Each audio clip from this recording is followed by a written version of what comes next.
速報です。ピノコニーの調和セレモニーのカウントダウンが始まりました。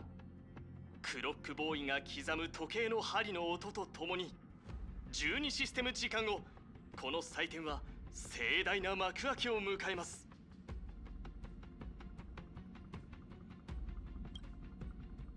言ったじゃろ、何かあるならちゃんと話し合って解決しようと。悪いな、ケムクジャラのチビ。マジで大事な用があってこういうやり方で頼むしかねえんだ。自分が何をしているのかは分かっているようだな。なら俺もこんなことをするリスクについて警告しよう。兄弟、何そんな格好してんだ。こんなのただの挨拶だろ。これが最後だ。お前の正体と来た目的を話せ。俺はブートヒル、巡回レンジャーさ。巡回レンジャー？そんな驚くようなことか。幽霊でも見たような顔しやがって。巡回レンジャーは全滅したとでも思ってたのか。まあ長いこと鳴りを潜めてたんだからそう思われても無理ねえが。遵守の義教集団なら請求列車をトレインジャックしたりしないだろう。まだ何もしてねえだろ。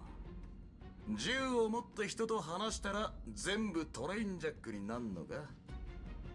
普通そうなるじゃろ。銀河には巡回レンジャーの現状に関する多くの噂があるが、正直どれもいい話ではない。お前を信じるのは難しいな。笑わせる。まったく頭の足りねえベイビーどもは話をでっち上げるのが好きらしい。中には巡回レンジャーは全員原始博士に手長猿に変えられてどっかの谷までブランコに乗って遊んでるっつう話まで。あんたらが信じないのは百も承知だ。もちろん俺もあんたらが本物の七死人だって簡単に信じたりはしねえ。この銃の弾丸見えるか。9ミリ、永遠のクラシックさ。今の俺は請求列車の助けを必要としてる。だがもしあんたらがあいつと同じように偽物だったらこの弾丸は俺の頭に打ち込まれることになるだろう。そんなリスクを負うわけにはいかねえ。ってことでまずはそっちが証明してくれ。おい、どこ行くんだ。これが何かわかるか。はあ？そいつは血明局長。ベイビーが先週はマジでそいつをあんたらに渡してるか。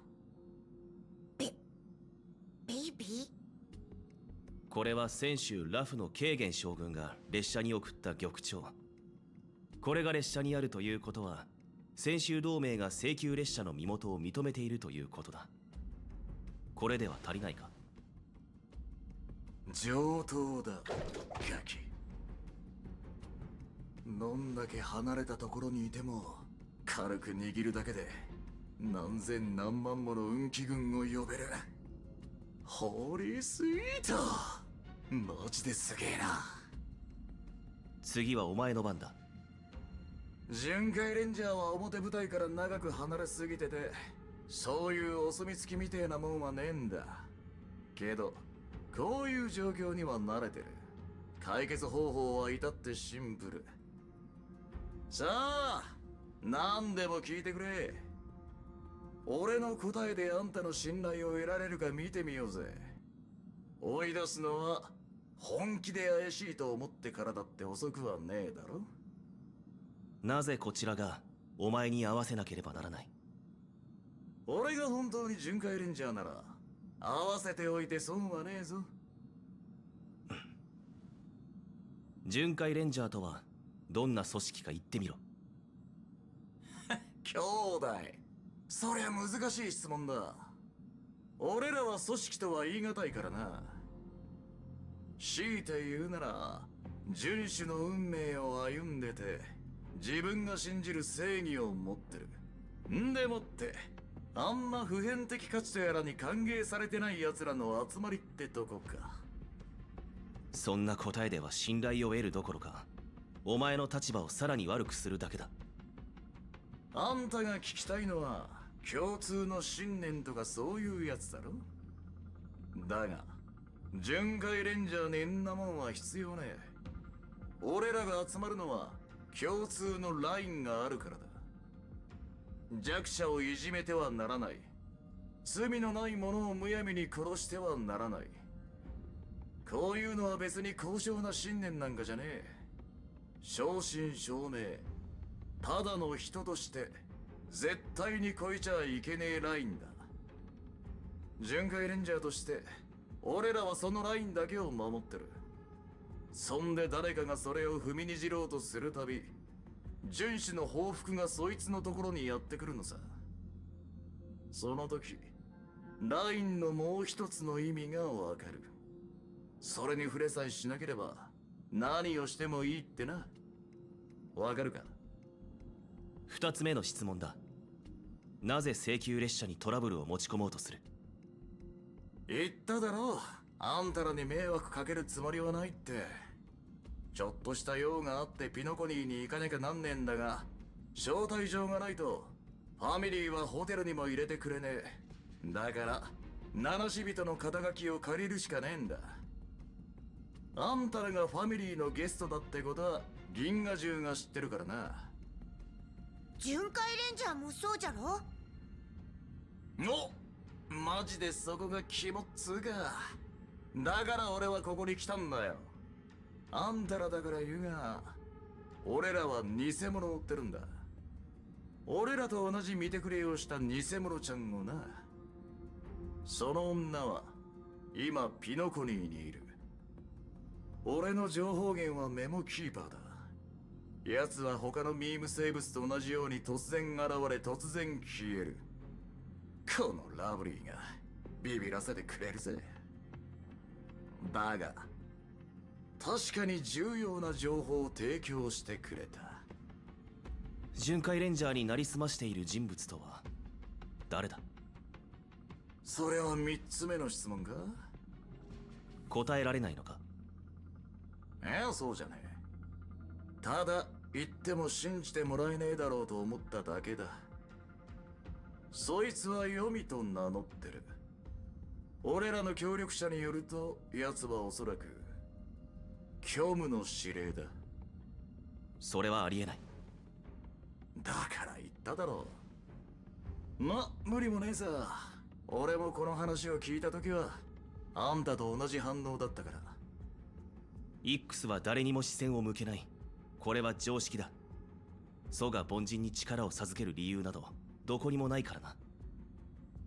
なら指令が自分の身分を隠せることも知ってるだろう。ほとんどの奴にとってはむしろその方が都合がいい。さもないと銀河の殺し合いの大舞台に上がるばかりか歩むべき運命に背くことになるからな。昔俺は優越の指令にあったことがある。見た目だけで言えばあれはあのピエロ連中と何も変わらなかった。運よく相手を酔いつぶせてなけりゃその正体があんな大層なもんだとは分からなかっただろうな。遵守みてえに一番単純なのでさえ光の戦衆同盟と影の巡回レンジャーとに分かれてる。結局運命なんてもんは人間が作り出した概念で俺らの認識を超えるもんは必ず存在してるってことだ。虚無の指令が存在しねえと思うのは俺らが十分に虚無に染まってねえからかもしんねえぞ。これで分かったろ？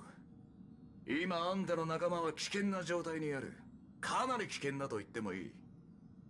まだ信じられないならそいつらにメッセージを送ってみろ。どっちにしろ急いだ方がいい。何しろ俺らには無境の中で何が起こってるのかも、あのメモキーパーの話がどこまで本当かも、あの予備ってやつが何を考えてるのかもわからねえんだからな。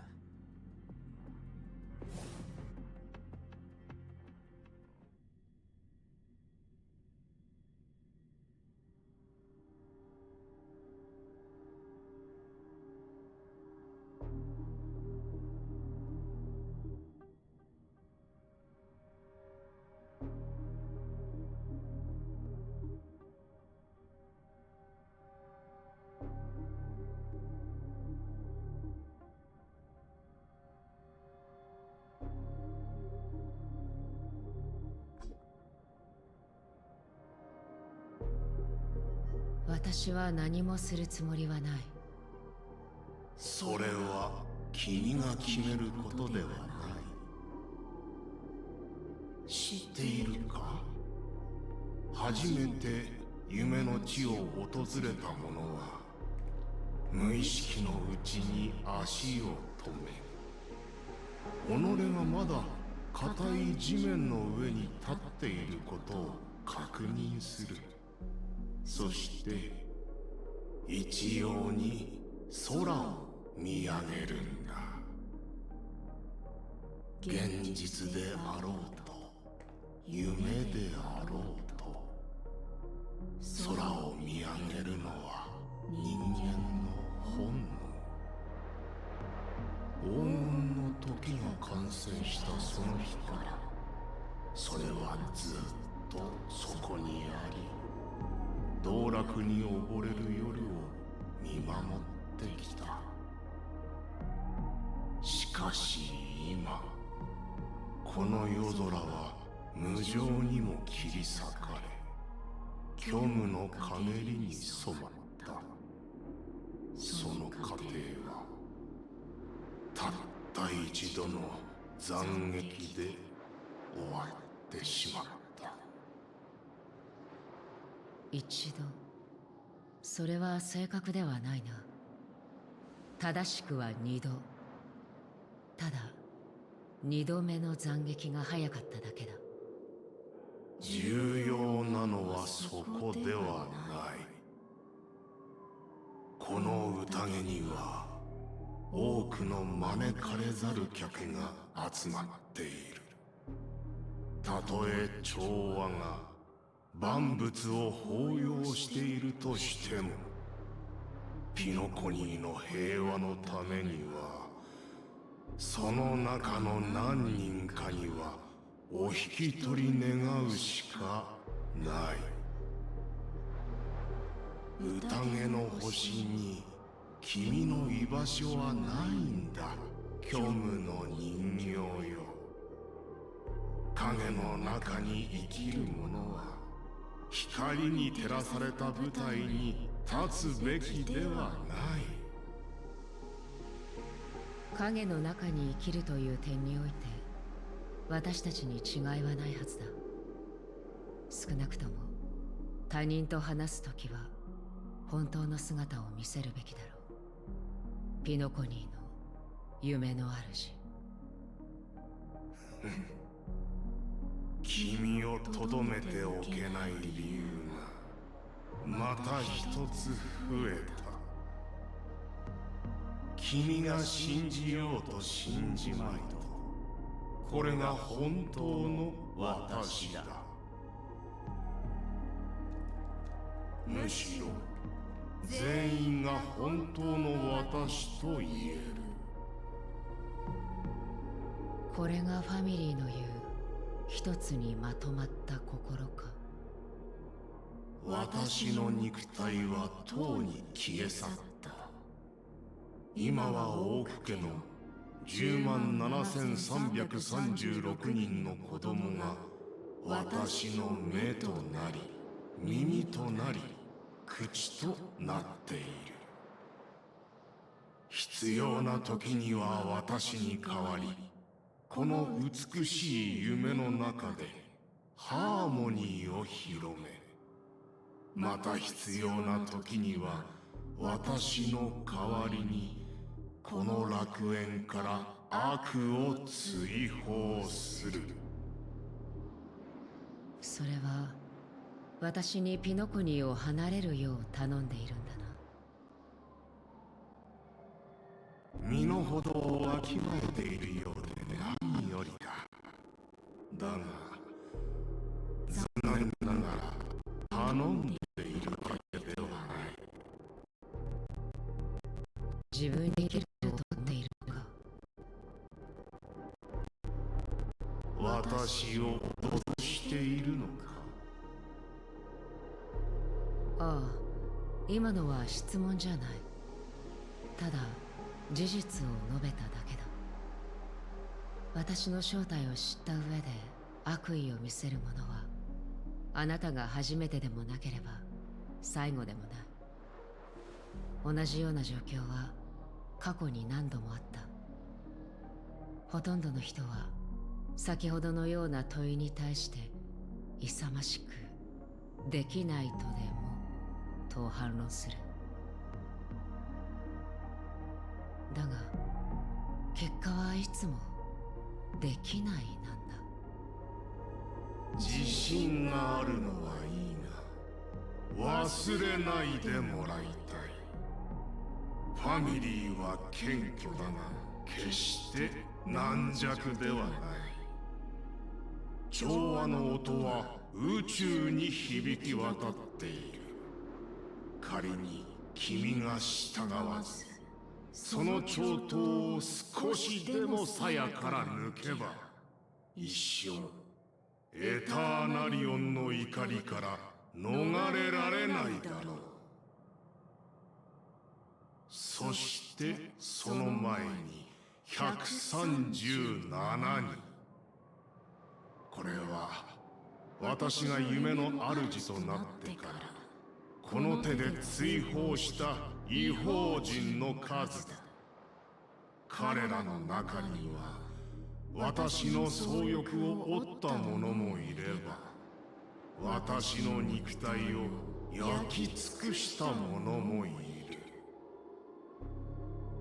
しかし私は今もなおここに立っておりその数字を増やすこともいとわない。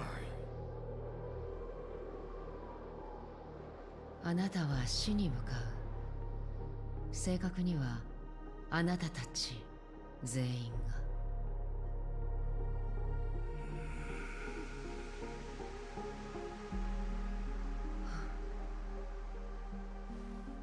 が。だがそんなことにはならない。あなたの言う通りここから立ち去ろう。とても賢明な選択だ。他に選択肢はなさそうだからな。確かに君にとってはそれが唯一の道だろう。忘れるな。君とピノコニーは異なる世界に属している。彼岸に生まれた者は死願に居場所を見つけることはないのだ。立ち去れ。そして永遠に戻ってくるな。宴の星の光はあまりにも眩しく多くの偽り者、悪人、罪人を引きつけてきた。しかしいくら調和であっても虚無の自滅者を歓迎することは絶対にない。その自滅者が周囲のあらゆるものを道連れに滅ぼそうとしているのならなおのことだ。君の力は明らかに眠る無双者の贈り物。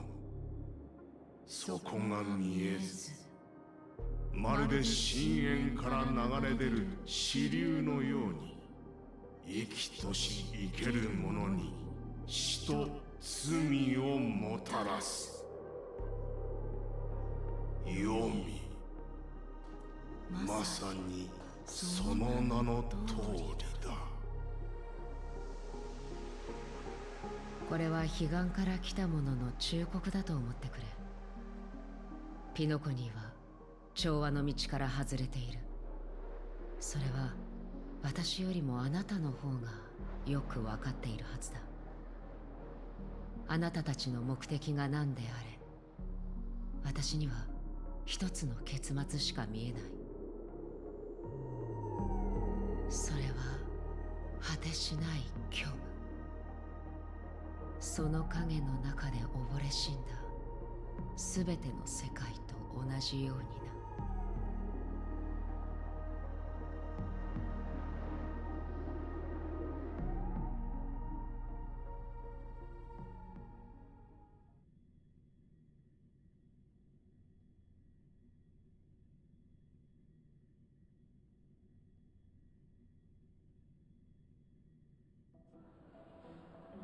先ほどの奇妙な光景はクラークフィルムランドの機械の故障によるものです。ファミリーがすぐに現場を封鎖しましたので怪我人は出ていません。皆さんどうかご安心ください。あれは絶対に映画の撮影なんかじゃないよ。たくさんのチップが空から降ってきて1枚拾ったんだけど、あっという間に跡形もなく消えちゃったんだ。それってクラークフィルムランドの事故のこと？そうだけどどうして？ロビンさん、見間違いじゃないよね？緊張しないで。美しい夢の旅に変な思い出を残してごめんなさい。あなたが言っていたチップのことが気になって、もう少し詳しく話してもらえないかしら。そのよく見るチップだよ。カラフルでジャラジャラって雨みたいに降ってきたんだ。そしてそのチップはそのまま消えてしまったのね。それは多分ハイリスケが長い時間をかけて準備してきた義務技術ね。ロビンさん、それってあのチップは全部演出だったってこと？でも僕は確かに。これはまだ公開されていない技術なの。本当は調和セレモニーでお披露目するはずだったのだけれど、思わぬ形で外に漏れてしまったみたい。秘密にしておいてくれないかしら。その幻のチップの雨は私の公演で使う予定のものだから。そうだったんだ。それなら納得だよ。調和セレモニーを成功させるためだもん。全力で協力するね。ありがとう。お返しにちょっとしたプレゼントをあげるわ。このボタンは？調和セレモニーの特定のタイミングでそれを押せばサプライズがあるかもしれないよ。さて、他のゲストも困っているみたいだから、私はこれで失礼するわ。引き続きこの無境を楽しんでね。こんなにたくさんの人が話題にしてるなんて、フィルムランドの騒ぎは本当に大きかったみたいね。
so many people talking about it.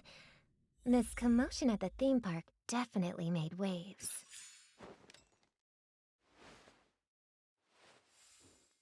Don't worry, I won't tell anyone. I can't wait for your performance, Miss Robin.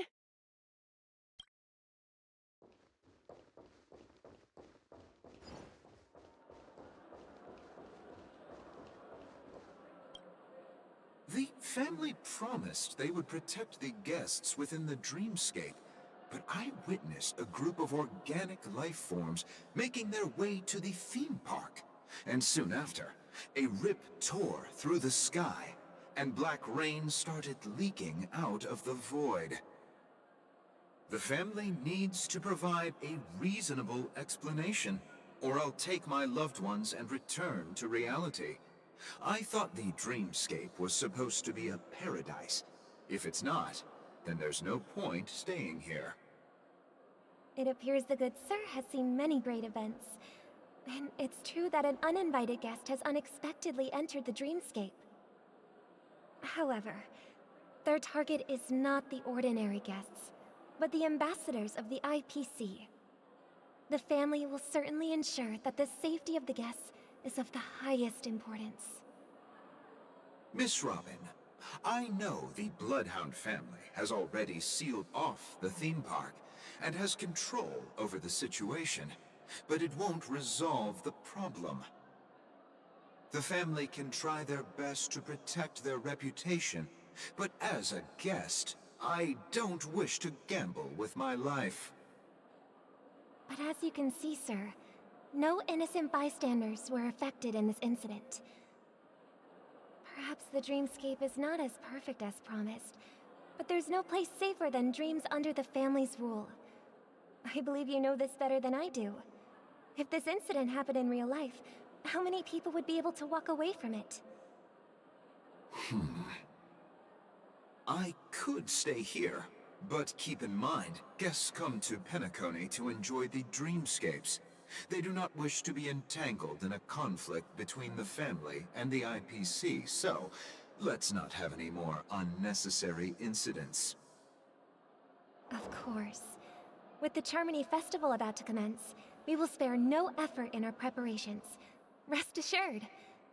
To express our apologies, the family has arranged this gift for the guests. Thank you for understanding.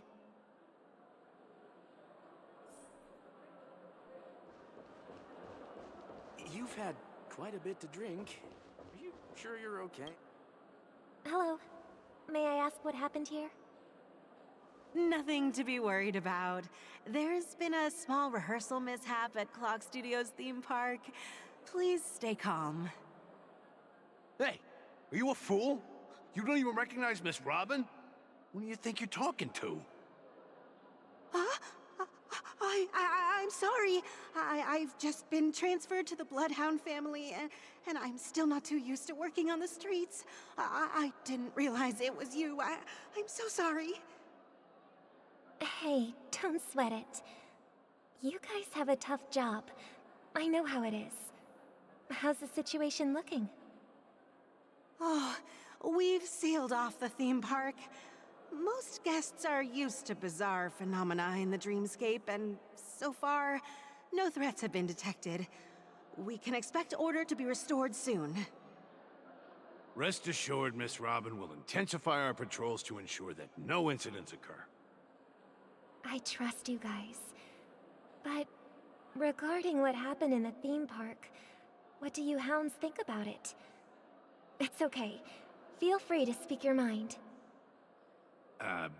Well... Actually, I was there shortly after it happened. Is it true that the IPC's ambassadors came with ill intent? And that Galaxy Ranger who easily cut through the sky? Miss Robin, tell you the truth, everyone's been talking about it. The myriad factions on Penacony have already been causing unease for everyone. Thank you all for your loyalty towards the family. The planet of festivities has indeed run into some trouble. The representative from the IPC... he's trying to regain ownership of Penacony and is prepared for a hostile takeover. Of course the family did not agree. The result of the failed negotiations is as you see it now. No wonder. So this is the main reason why the IPC staff are banned from entering the Dreamscape. Did they apprehend the troublemaker in the end? Don't worry. Mr. Sunday is currently tracking his whereabouts, and he'll have something to show for it soon.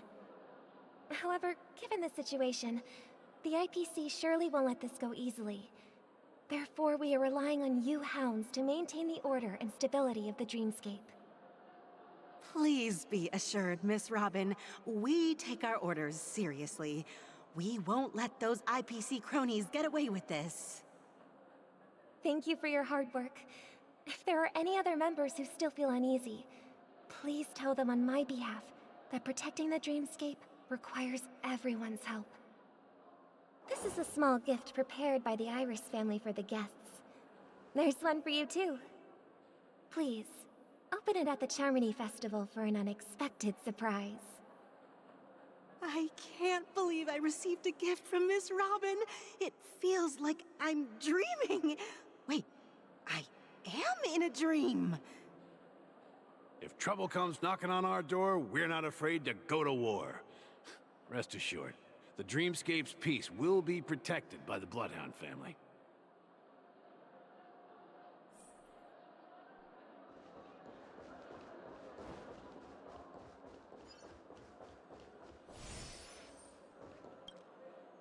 Miss Robin? That's the renowned cosmic superstar, Miss Robin! I didn't expect to meet a fan here. I'm honored. Welcome to Penacony, a world filled with wonderful dreams. I can't believe I'm actually meeting the real Robin! Shouldn't you be preparing for the Charmony Festival? Preparation is important, but the ceremony is fundamentally about sharing the Great One's harmony with everyone. If there's a chance to sing with everyone, I will not refuse. Regarding the recent mishap, I understand it negatively impacted some of our guests. As a member of the family, it's only right for me to come forward and offer my apologies to everyone. But, are you sure it was actually a mishap? Everyone saw those chips descending like rain and the red light tearing through the sky. Claiming it was merely special effects seems a bit far-fetched. Plus, I met that generous gentleman. He looked really out of it and kept talking to himself. Is this also part of the performance? Everyone, please do not panic. I believe that the family will give everyone a satisfactory answer in due time. Even if you say so, Miss Robin, it's hard to believe. Some people just never listen, do they? It's never ending. It just goes on and on. I'm getting really tired of this. Miss Robin? Still, I suppose I should keep on helping everyone. I am the epitome of joy, kindness, and goodness, after all. Huh? What was I just doing? And, who might you be, miss? Here, take this, little guest. This gift has been specially prepared for you by the family. Make sure to take good care of it until the opening of the Charmony Festival. Then, when the show reaches its climax, press the button together with the others around you. You never know. Something very exciting might happen.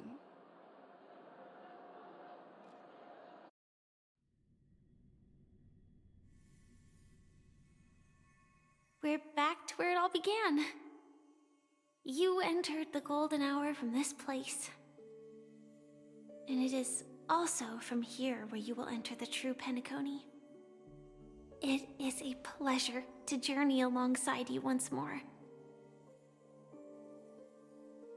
But it's time I laid bare the entire truth before you.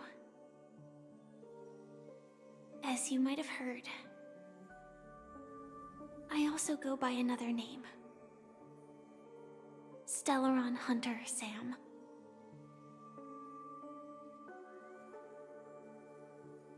I'm fine. Sorry, I hope I haven't scared you. I know you have many questions. Do you remember when we encountered death in that strange dreamscape? When I was caught by that meme? In that instant before it killed me? I saw the reflection of another dreamscape in its ghastly pupils. So, following the clues in the script, I came up with some theories about the meme. That's why I instructed Silverwolf to issue invitations, drawing everyone to the Dreams Hotel. I intended to call upon death before you arrived, to solve the riddle using more direct means, and then invite you to join. However, contrary to my wishes, I couldn't defy the script, and I didn't get a chance to explain it to you. It is how you see now. I was impaled by the bladed wings of death. The heavy pressure of concentrated memoria miasma exploded in my mind as if it was actually reality. But after the momentary numbness subsided, I found that my body was absolutely unscathed. I was still alive. And it was just as I thought. I had arrived at a place starkly different from this beautiful dream. Beneath the dreamscape of Penacony lies another, more chaotic, more primal memory zone. Its name? Land of the Exiles. And so, then I returned to the hotel in the dreamscape, hoping to tell you of its existence.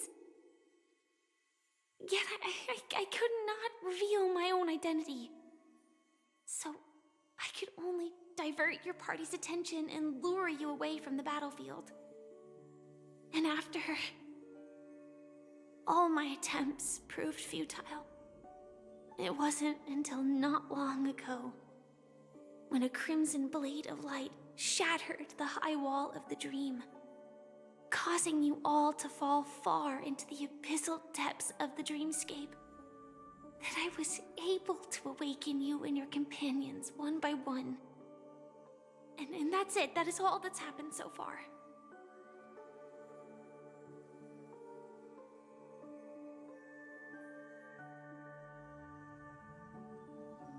I know it's tough to believe all this without reservations.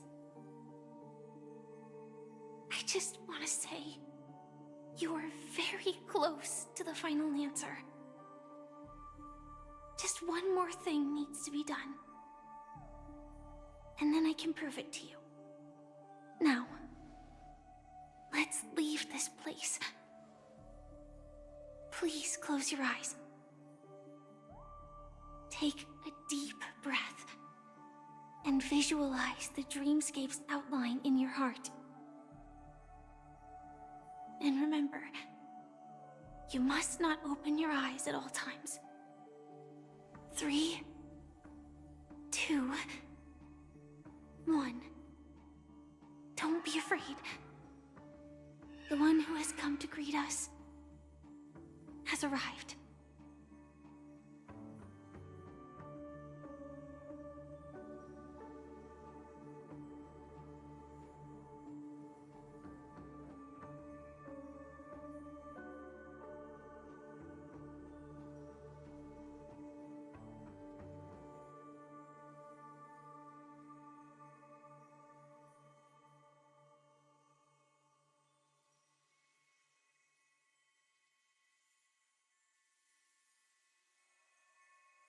I never knew you could do this.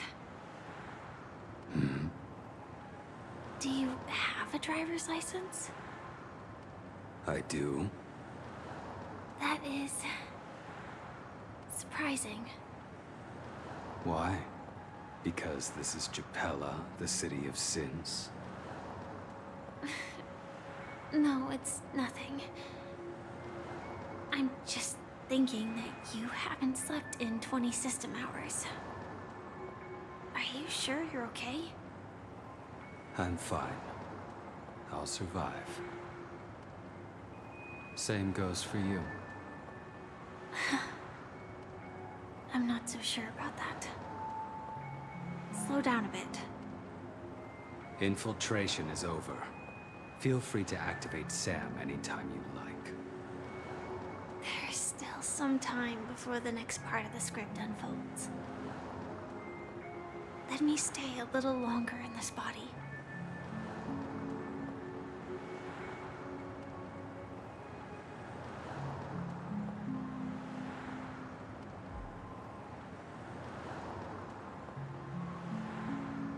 Such a long tunnel.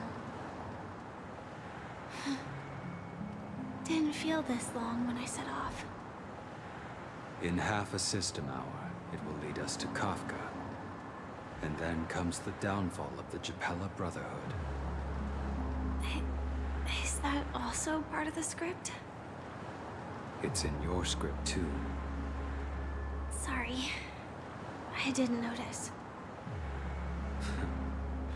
Their destiny won't change just because of your selective ignorance. I told you before, it's a bad habit. What about you then? Is this the moment you finally find the death you've been looking for? As always, it's a blank slate. It's not on this planet. Why the sudden inquiry?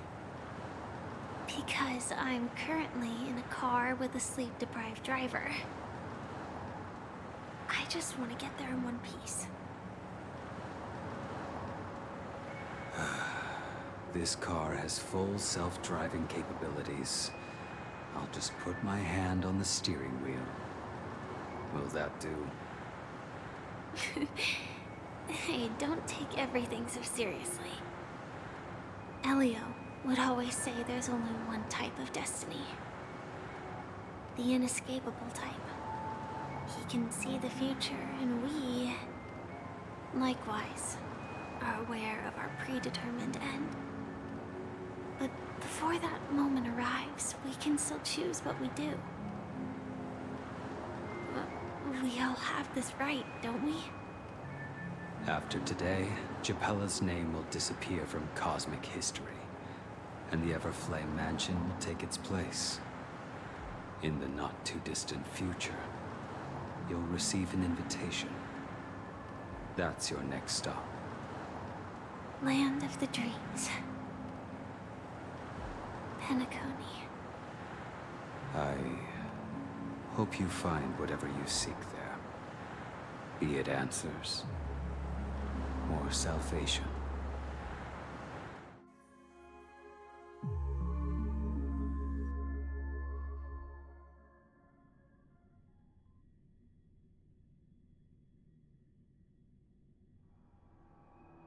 Yeah. Glad to see you're safe and sound.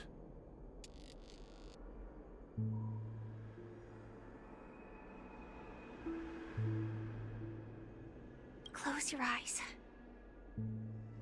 This is the answer. Isn't it incredible? The monster that we have always known as Death is actually the guardian of the land of the exiles. It abides by a certain rule. Abducting people from their dreams and bringing them here. The question that has been perplexing us, does death really exist in Dreamscape, appears to be a cognitive trap. It was laid by those orchestrating events from the shadows to cover up the truth behind the disappearances and the existence of this fortress known as Dreamflux Reef. Every emergence of that meme is related to the Watchmaker. Since Dreamflux Reef is where it brings its captives, it's likely that many of our long-standing questions will be answered in this place. The atmosphere here is starkly different from the beautiful dream. There are no regulators here like the family. And they all look like they're mildly dazed. but from the whispers of the residents, I've heard a familiar name. Gallagher. It's that man again. Always in the right place at the right time. Though that does save us the trouble of looking for him. Himiko and March have already made a move. Get ready. We're about to set off. The real dreamscape, the land of the exiles. Before we go, should we speak to everyone first? I'm really sorry for waiting until now to tell you everything. 2 reasons. Firstly, the script. In the future that Elio saw, Sam and the Astral Express's confrontation was inevitable. I tried to break the shackles of the prophecy, but this is as far as I could go. That aside, there were also my personal motives. I wished to travel with you as Firefly, and not Sam.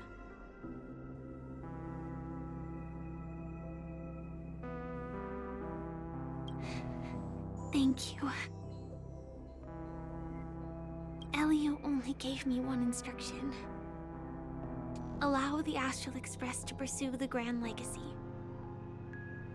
It means that the Watchmaker's legacy holds great significance to trailblazing.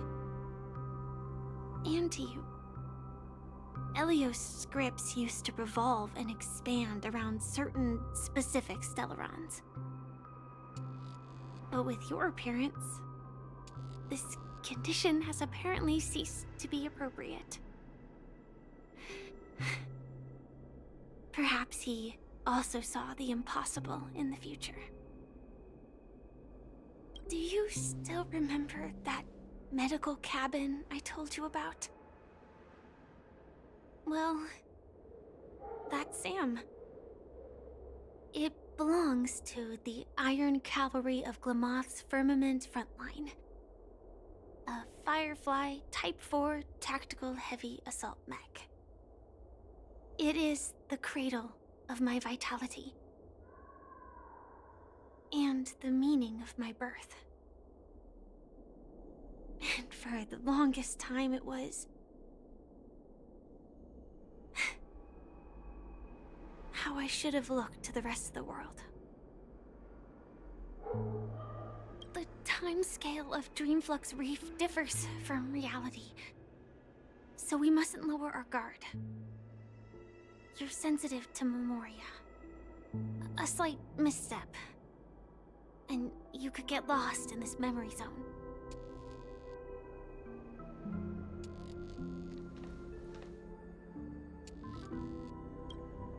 Something on your mind? Let's talk about it. No wonder Miss Acheron is so averse to drawing her blade. It's hard to imagine such terrifying power could reside in an ordinary sheath. If it weren't for the fact that Aventurine's power originated from the preservation, the entire dreamscape would have been affected. Don't feel burdened by this. Even without that Stellaron inside you, Aventurine would still have found other methods to accomplish his goal. Let's just believe in Miss Acheron. And given her prowess, I don't think we've got anything to worry about. During your investigation, he shared a vital piece of information. Mikhail, the former watchmaker who collaborated with the family to construct the Penacony we're familiar with today, had a falling out with the family for specific reasons. But this is precisely where the problem lies. You were clearly investigating a murder, so then why, as a security officer, is he changing the subject to talk about his past with the watchmaker? And now, with Firefly mentioning his name again, it's hard not to be suspicious. Before we found you, she'd already revealed her Stellaron Hunter identity and shared a lot of information. Who would have thought that the Molten Knight's true identity was actually a young girl? For her, this is a secret that she cannot allow others to know. That being the case, I think we can believe she's willing to cooperate. But she didn't reveal all her secrets. I just can't shake the feeling that her situation is different from that of the typical dreamer. And I hope that doesn't lead to any dangerous predicaments. I hope you've regained a little composure. We'll move out when you're ready.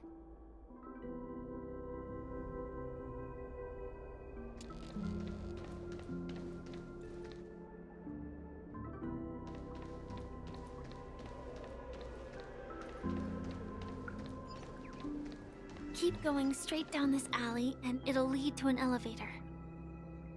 It'll take us to the center of the land of the exiles.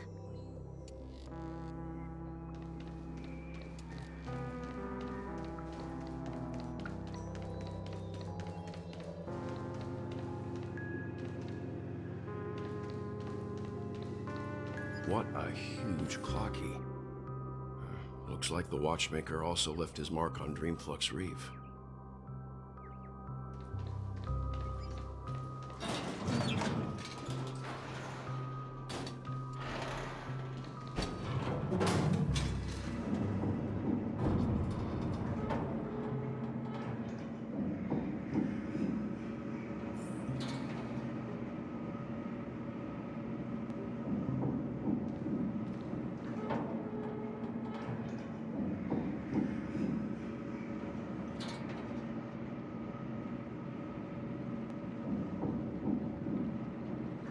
Unbelievable. To think there's a settlement of this size within the Dreamscape. And all beyond the family's reach.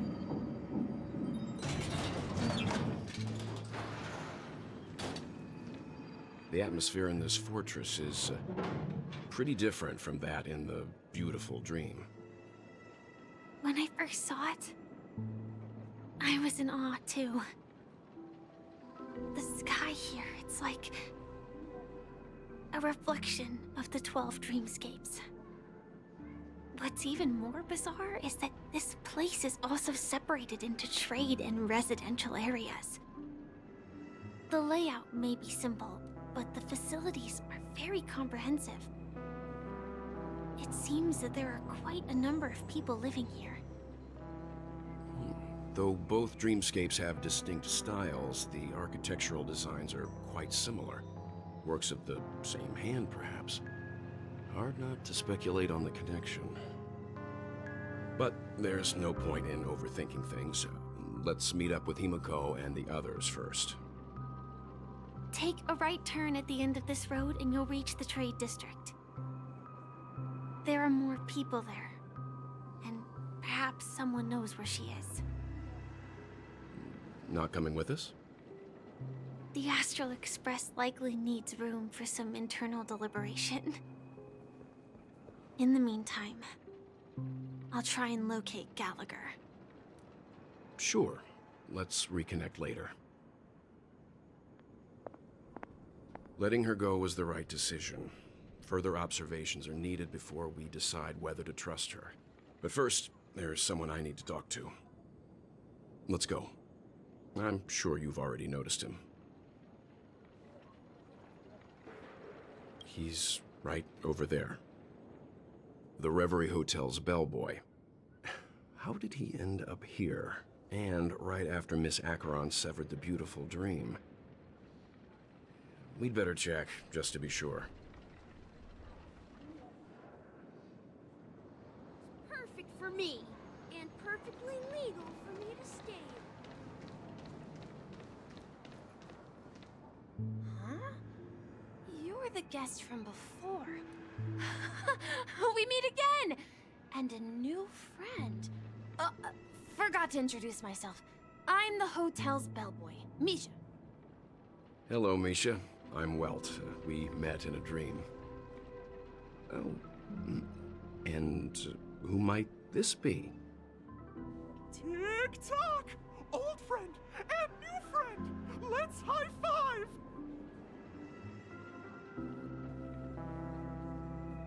Your, memory zone meme? Nope. Clocky is a good friend of mine. We all live here. How did you two get here? This dreamscape isn't supposed to be open to the public.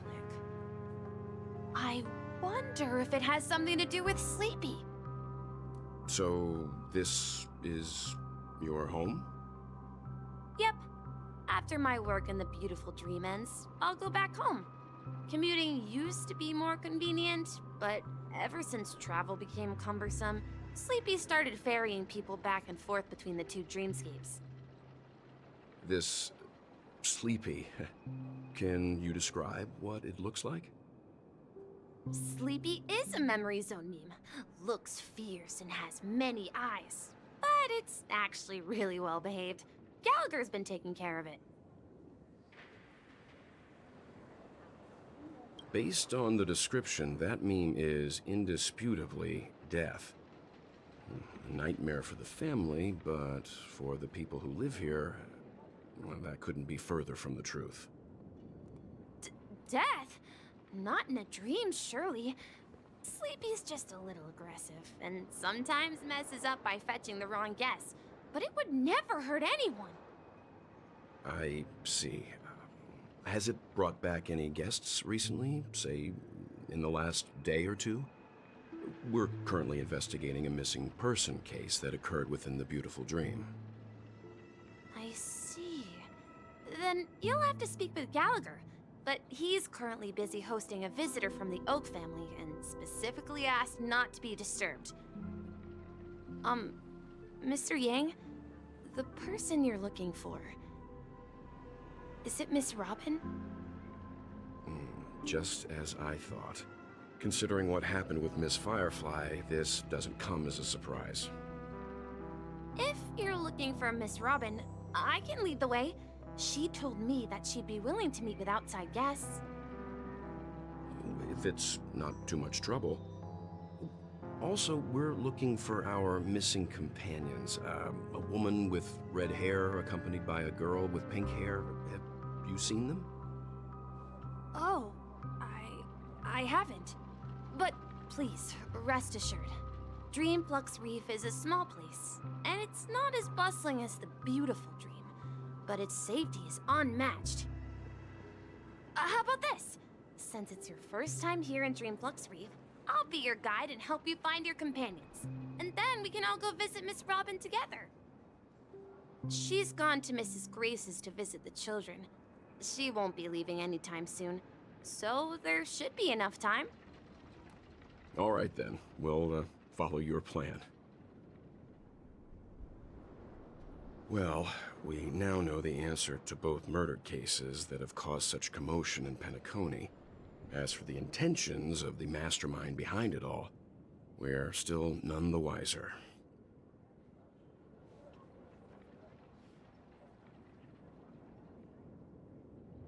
Yes, that's my thinking as well. I'm not entirely certain, but we still have to find him one way or another. Say, you mentioned before that you saw Clocky that only you could see, right?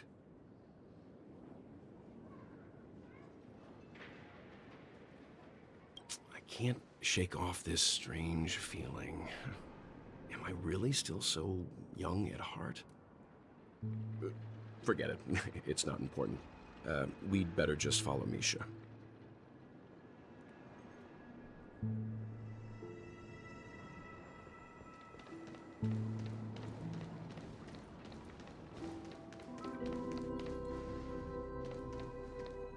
Everyone, look! From here, you can see the most spectacular view of Dreamflux Reef. A black hole? No. An accretion disk formed from consolidated memoria? Was Dreamflux Reef built on such unstable memoria? Oh, so Mr. Yang is also versed in memoria dynamics. I was just trying to figure out how to explain this huge hole to everyone. I bet you guys have a lot in common with Miss Kami.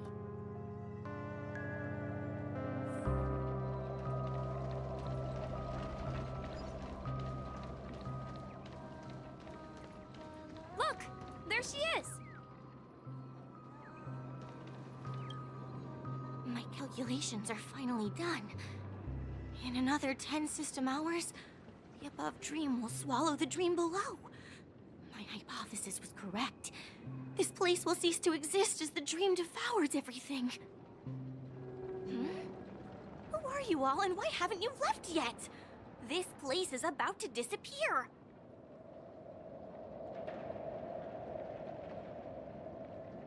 I'm Kami, a dreamscape surveyor specializing in Memoria dynamics, and this is my life's work that I'm researching. See that huge gaping hole? It was just a narrow rift many years ago, but now it's grown into a giant hole. The surrounding Memoria has been flowing towards the other end of the hole at a constant velocity, slowly but surely. But the scary part is, according to my calculations, the flow rate of Memoria has recently changed, and it's faster than ever before. It's almost as if something is sucking it in from the other side. By constantly improving upon Madame Rosalina's Memoria measurement method, I've finally obtained accurate results. After 10 system hours, the Dream Flux Reef will cease to exist. Just like the melting of glaciers, everything will crumble and disintegrate. The dreams on that side of the void will fuse into one. Please don't worry. This sort of thing has happened many times before. Miss Kami isn't a bad person.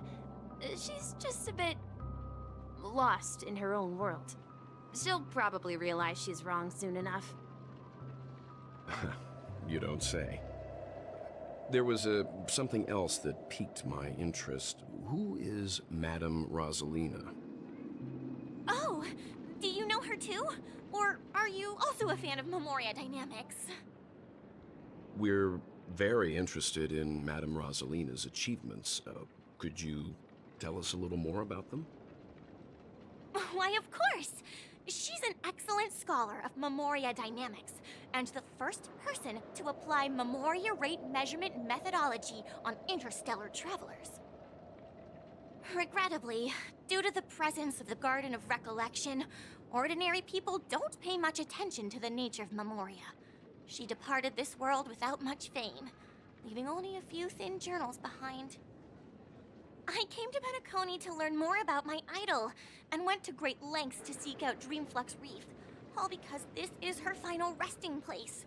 Prodigies always meet their demise prematurely. If only Madame Rosalina had more time, she would have discovered a way to reverse the flow of Memoria. I felt it. The source is in the golden hour. There is a certain anomalous presence stirring the currents of the memory zone. I must uncover more concrete proof. I must convince everyone. Does the name Madame Rosalina sound familiar to you?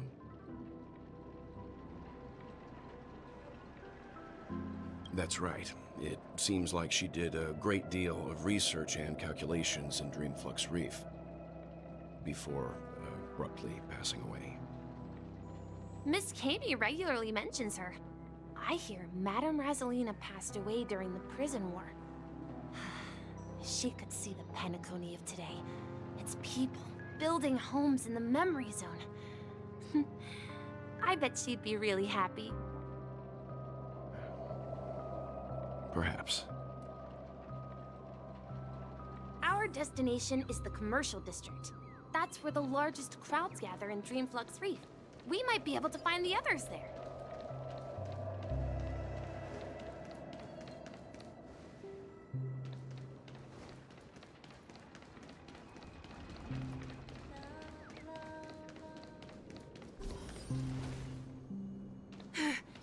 Let me go! Please, come to your senses. I'm begging you. Ghost! There's a ghost! Don't come near me! Oh my. I'm human and so are you. Can you get a grip?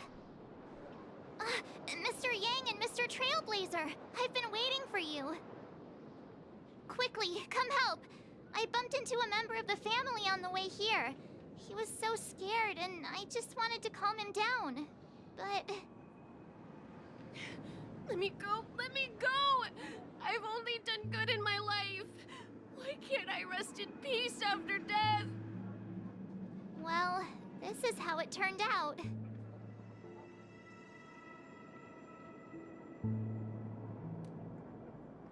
Ha ha, you're a regular comedian. He thinks he's dead. Although, when I first fell in, I also thought the same. Dear guest, this is not the afterlife. This is Dreamflux Reef. That's right. Did you hear that? Repeat after me. Dreamflux Reef. You're talking to someone invisible. If I'm not dead, what am I? I shouldn't have pushed my luck and tried sleeping in my dream.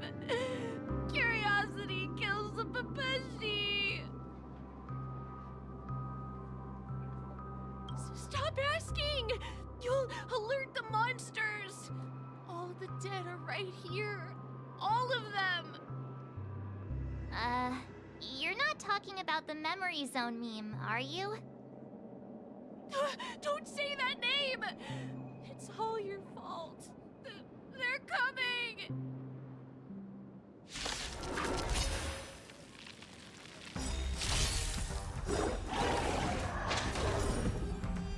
This big diamond, it's all yours! Time to twirl!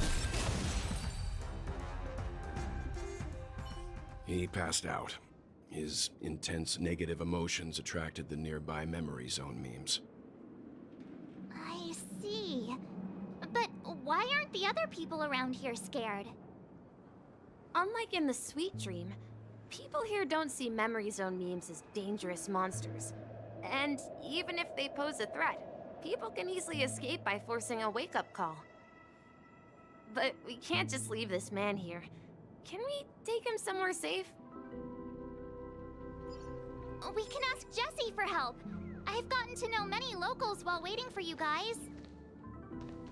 Everyone here is living a self-sufficient life. I don't know how to describe it, but this place feels like the real dreamscape. At this rate, the family will be done for! Done for!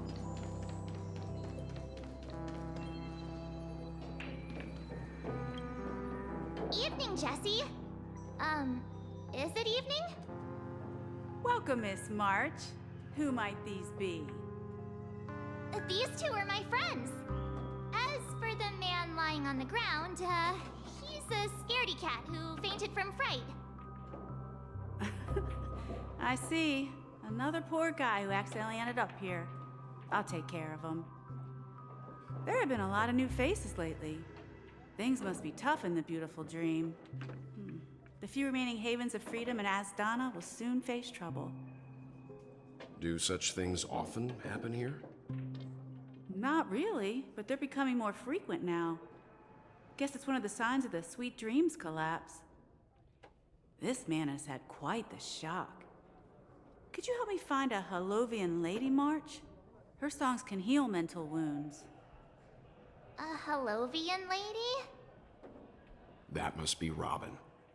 She's also here in Dreamflux Reef. Huh? Robin? But I thought she... Oh, right. If Firefly is here safe and sound, then it means Robin must be okay too. Misha is about to take us to her to find out what happened. But before that, let's meet up with Himiko. You were with her earlier, right? We met some stowaways in the residential area. Most of them came from neighboring star systems. I heard that places like Dreamflux Reef are scattered throughout the memory zone of Asdana, like islands in the ocean. They existed before the family arrived. I also heard that when Dreamflux Reef took shape, it was the center of all dreamscapes and If that's true, it's no wonder there are so many similarities between this place and the Sweet Dream. Himeko must be gathering information. Let's hurry up and get going.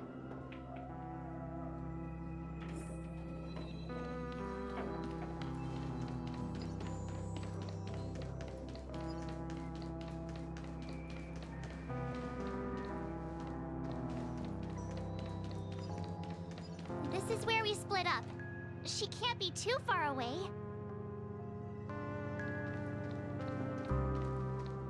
So that's how it is. I never imagined we'd gather the remaining details here. To borrow Gallagher's catchphrase, what an unpredictable twist of fate. Himeko, here they are. Ah, perfect timing. Now that everyone's here, I'd like to introduce everyone to Micah, who's partly in charge of the Land of the Exiles. Micah, these are my companions. It's a pleasure to meet the Nameless. You know us? I've been keeping an eye on you since the day you arrived in Penacony. We would have met under more appropriate circumstances if Dreamflux Reef hadn't been isolated from the 12 Dreamscapes. Please, allow me to formally introduce myself. I'm Micah, the Gravekeeper of Dreamflux Reef. Gravekeeper? Life in Dreamflux Reef is pretty liberating. Everyone here mostly keeps to themselves, without meddling in others' affairs. My daily task involves cleaning a few tombstones. You're too modest, Micah. When lost dream chasers stumble upon this place, you're the one who takes care of them, guiding them back to the Sweet Dream, or showing them how to survive the wild dream chaos. So, guardian of sorts. Were you talking to me, Mr. Yang?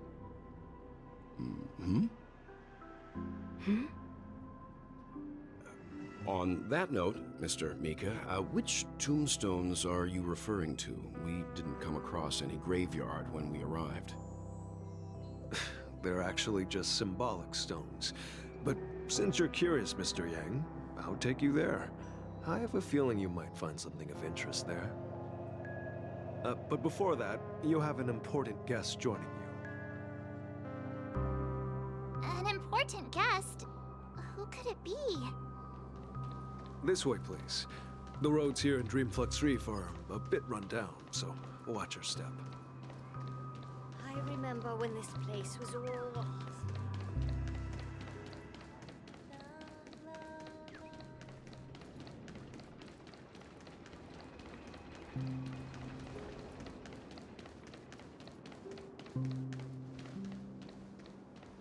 There she is. It really is her! Miss Robin!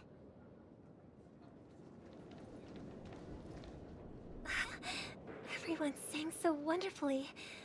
It's not often that I tried this music style, but I've gained some valuable insights from it.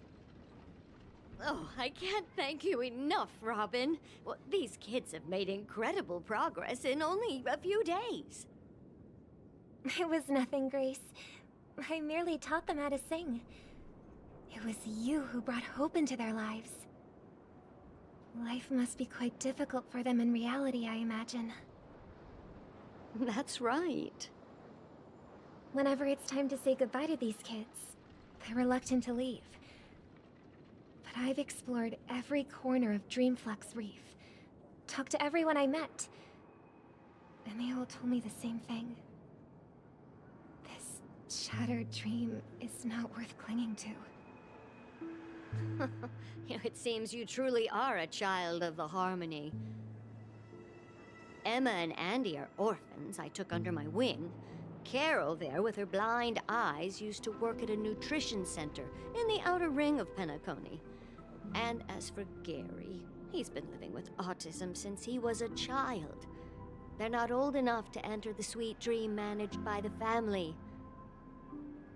If we compare people to birds, these kids are like fledglings with impaired wings. But in this dream, well, they can fly freely. Even if they stumble along the way, well, they're still relying on their own strength. And me, an old lady with no legs. Well, without this dream, I couldn't even walk toward them. I'm glad that you found a new life here in Penacony. It's just... Don't worry, Robin. Dreams have their significance, but they aren't everything. Both the children and I understand this. No matter how long we fly through this dream, we will one day return to reality. But you know what? Emma and Gary aren't plagued by their insecurities anymore. No, and Carol is learning how to cope with her blindness. And Andy is livelier than ever. Well, even I've become more optimistic. You see, in dreams, we learn how to live. Once we return to reality, we learn how to survive. And should our feathers be damaged, then we share our wings with one another. There's no need to covet an illusory sky in dreams, because we have the right and the ability to fly towards a broader horizon. It's a relief to see you safe and sound, Miss Robin. It's nice to see you all again, Astral Express crew. I heard my disappearance caused quite the commotion out there. I'm really sorry about that. Since you're here, can we assume that you're fully aware of the situation in Penacony? Ever since I returned to Penacony, my voice started to change, until it gradually faded away. At first, I thought it was a temporary ailment, perhaps due to having been away too long. I thought maybe it just takes some time for my body to acclimate to the high concentration of Memoria and Asdana. But now it seems the root of the problem goes way beyond me. There are elements around me that don't align with the harmony. And losing my voice is just one of the signs of the Sweet Dreams collapse. The Sweet Dreams collapse. That memo keeper mentioned the same thing. So it's real. While I was away from Penacony, the boundaries of the 12 dreamscapes kept expanding outward. But whenever I mentioned the anomalies in my dreams, all the family heads refused to talk about it. Only my brother was willing to respond. Later, I discovered the secret letters from the IPC ambassador, which further convinced me that there are hidden secrets beneath the surface of Penacony. So, following the clues in the Oak family's dossiers, I found my way here. The land of the exiles, concealed by the family under the guise of death. A dream within a dream, where Penacony's past is buried. Hearing you speak, it sounds as if your voice has made somewhat of a recovery. I hate to admit it, but the harmony in this place resonates more broadly than within the Sweet Dream. It's regrettable, but the family has experienced betrayal. The traitor, or traitors, abandoned their original principles and, using the name of harmony, exploited people's weaknesses to turn Penacony into the planet of festivities, trapping everyone in the illusion of the Sweet Dream. This is not the strong defending the weak, but rather the strong exploiting the weak. A world without equality won't ever be favored by the harmony.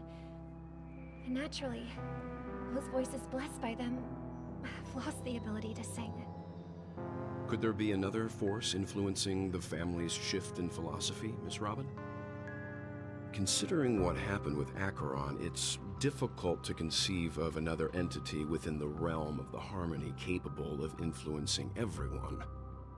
Unless a power surpassing that of an emanator is involved. I'd heard about what happened to the Xianzhou Alliance, but as far as I'm aware, the family hasn't faced any such external interventions. Who knows? Perhaps I've just been away too long and missed something. Regardless, I cannot accept my home is moving towards the very opposite of what the harmony represents. while still claiming to uphold it. I must uncover the reason why Mikhail cut ties with the family, and who exactly it was who betrayed us all. Do you remember our arrangement, Mr. Micah? Well, here's my answer. I've decided to forgo my role, and never step foot on the Charmony Festival stage again.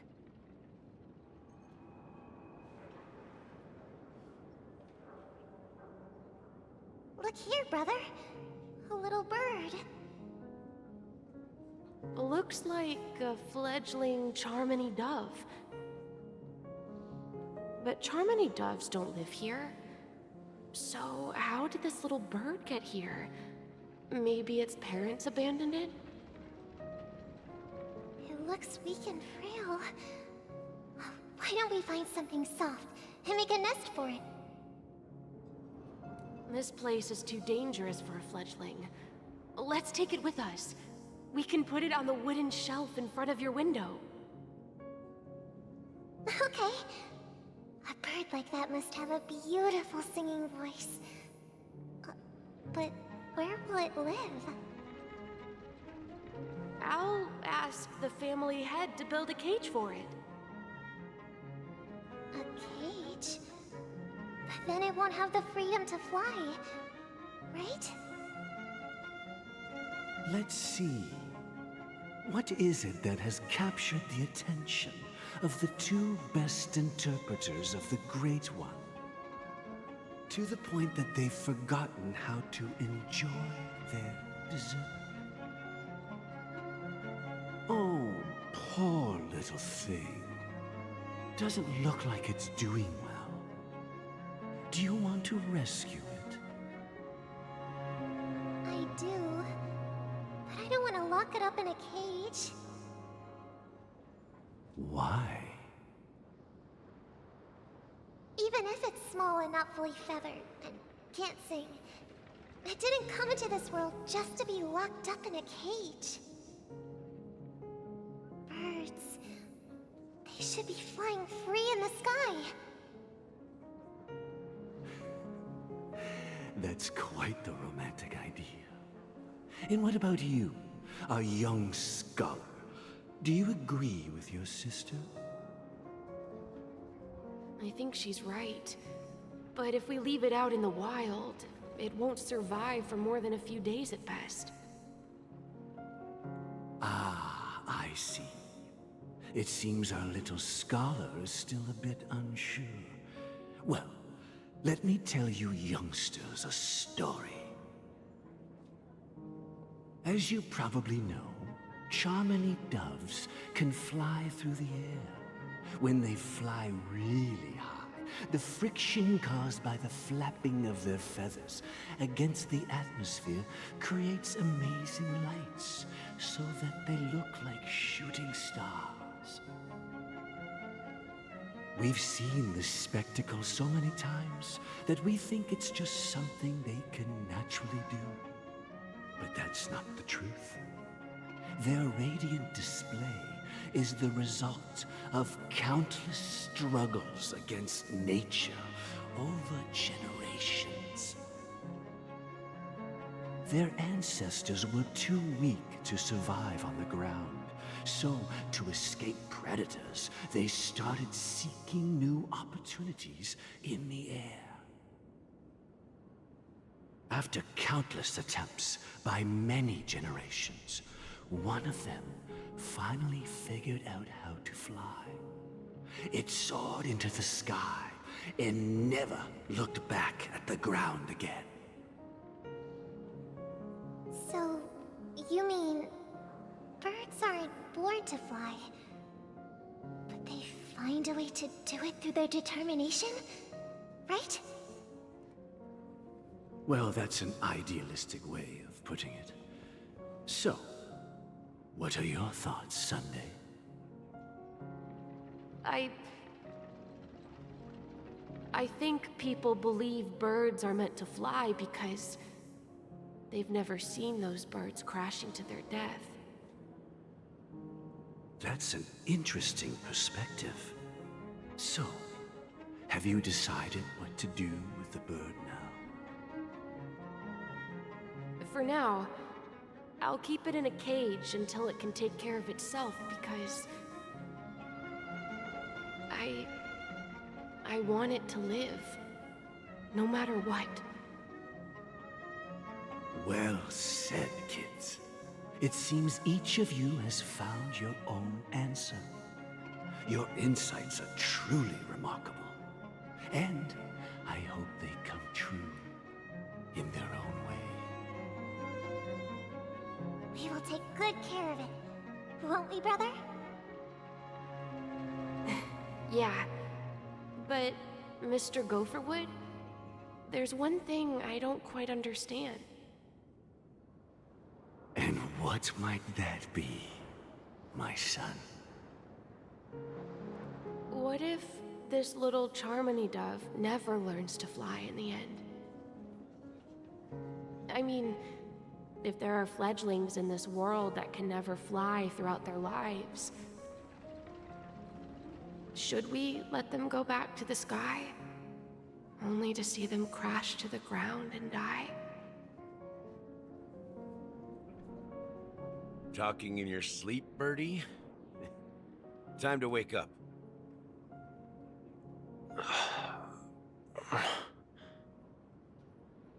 Huh?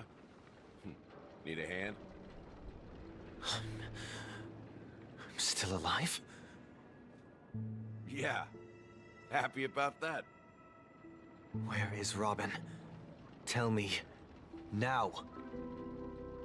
I knew that was going to be the first thing you'd ask. Don't worry, your sister is here, safe and sound. She's probably walking around the streets now.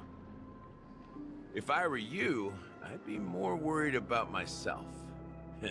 After all, right in front of you is the guy who just stabbed you in the chest with a dagger. If you wanted to kill me, you wouldn't give me the chance to speak. Just tell me your demands, lackey of the Watchmaker. So, you figured out who I am, huh? No wonder you had the guts to go against the Dream Master and the Four Families. Looks like I made the right choice. Choice? You are aware of my plan and see through my act. Time is running out, so let's drop the charades. I'm suggesting we cooperate. Cooperate?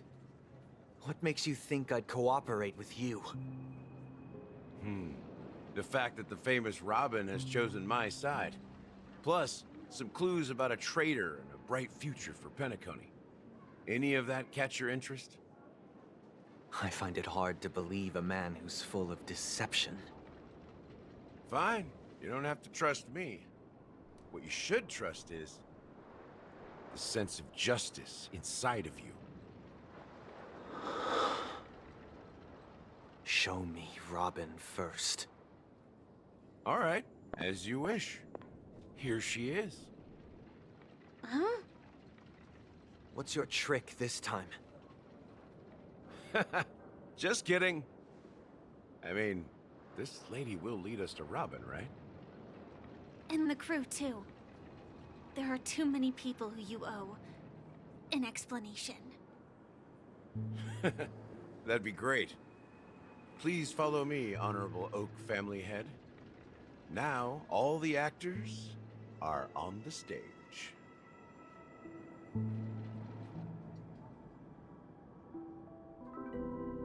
This is the monument I mentioned earlier. The names inscribed on it should be familiar to all of you. Rosalina and Tiernan. When Penacony was known as a frontier prison, it was the Trailblazers who connected it with the stars. They were the heroes who saved Astana, and their names deserve to be immortalized, not just on this small stone tablet, but in the annals of history for all of time. However, today, the planet of festivities is nothing but sweet dreams. That heavy piece of history is all a distant memory. Just like that prison. If their names are inscribed here, then that means... According to Micah, they died long ago. Rosalina was killed during the War of Independence. She ventured alone into the heart of the star system to investigate the flow of Memoria, but she never returned. Tiernan was a skilled gunslinger, strong and reliable. He led the people through countless battles, but he didn't live long enough to witness the arrival of true peace. In the decade following the war, Penacony faced challenges internal and external. To protect Asdana, Tiernan took up the way of the Trailblaze and led the Lampmoth family to explore beyond the system, only to be surrounded and wiped out by the Swarm. Though I had expected as much, the tales of these heroes truly are sorrowful. True to the title of Trailblazer, they spent their lives venturing into the unknown. But what about this tablet? There are no names carved on it. When Dreamflux Reef was created, its owner was still alive. However, he insisted on erecting a monument for himself, saying that it will happen someday. Here we meet again. Everyone from the Astral Express. Robin.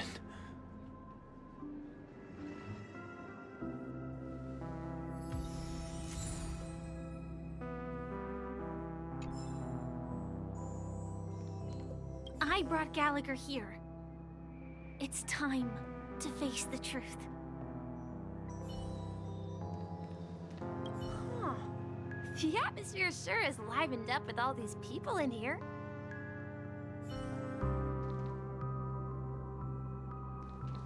Well, I did my job. I gathered everyone here. Gallagher will explain the rest to you. Take care.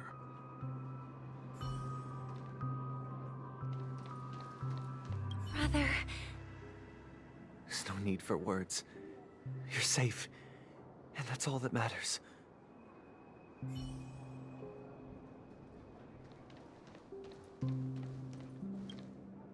I promised to give the siblings some privacy, so let's talk about our business first.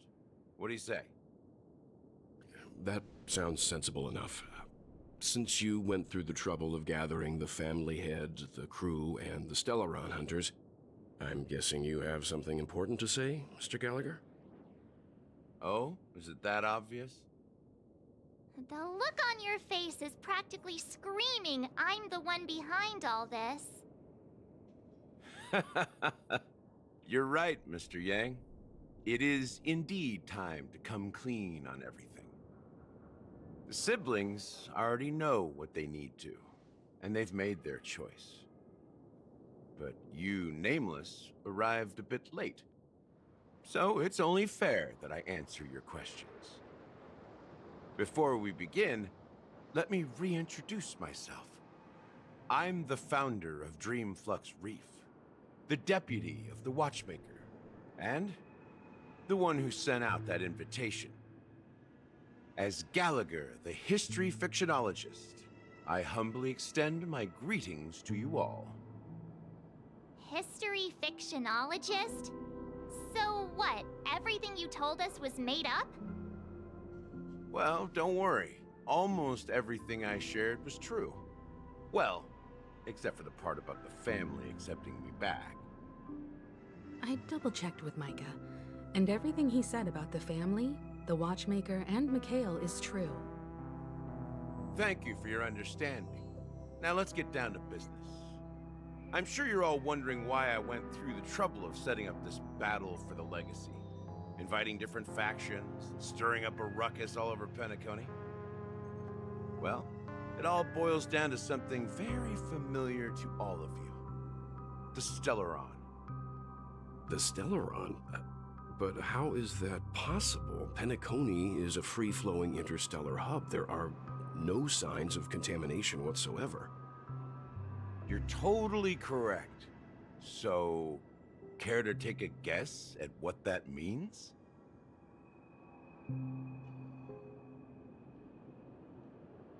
How keen. Well, what should I say? I expected nothing less from the person here who is the most familiar with the Stellarons. The sweet dream doesn't come out of thin air. If you think of the memory zone as the sea, Creating the land of the dreams is like filling that wild ocean with earth to make an island. To achieve this feat, without the help of an Emanator of Remembrance or Enigmata, the only way is to use a Stellaron. And that's not something you can achieve with a simple wish. It requires vast quantities of knowledge, time, and manpower. I'm sure you get what I'm hinting at. In Azdana, the planet of festivities itself is a Stellaron disaster. The planet of festivities itself is a Stellaron disaster? It all started a long time ago, back when the Watchmaker and his crew liberated the frontier prison. They faced countless challenges as they began building Penacony from the ground up. That's when the idea of using the Stellaron came into play. The Stellaron first entered the Azdana system during the war. The Nameless warned everyone against the folly of attempting to tamper with such a power, and most heeded their words. But there are always people in the shadows with ulterior motives. The turning point came after Tiernan's death. With two of the Nameless gone, the Watchmaker had to go to the front lines. It was at that moment his rivals saw an opportunity.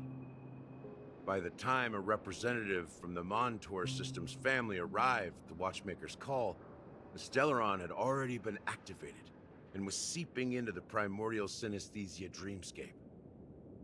And I suppose the family happened to possess the knowledge to seal the Stellaron? Not just that. They knew far more about the Stellaron than the average person. They helped Mikhail swiftly quell the civil unrest and played a part in building Penacony under the disguise of the Harmony. Those three eras were known as the Age of Dreaming.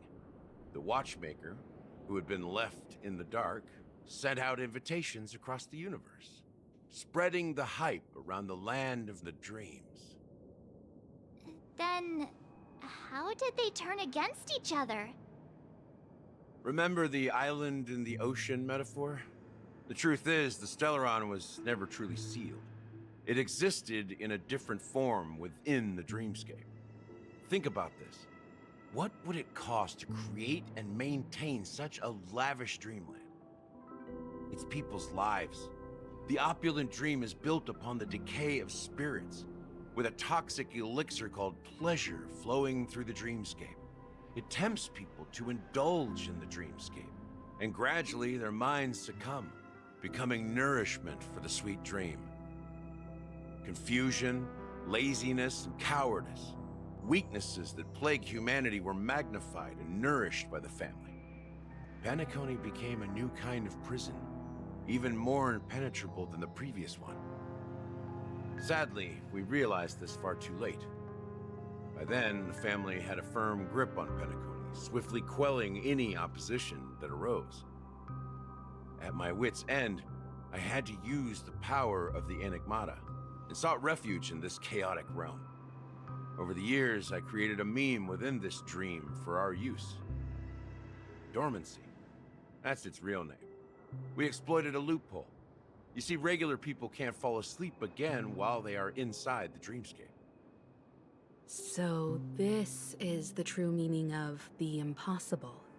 You sent out invitations in the Watchmaker's name to find forces capable of resolving the Stellaron disaster and draw them into Penacony to uncover the truth. It's not just that.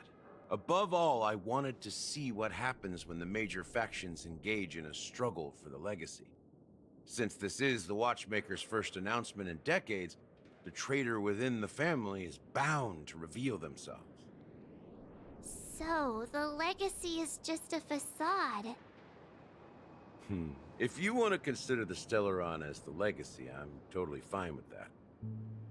If that's the case, where is the Stellaron now? That's a question for Mr. Wings. The Stellaron is still under the family's control, and as the head of the Oak family, I'm sure he holds all the answers.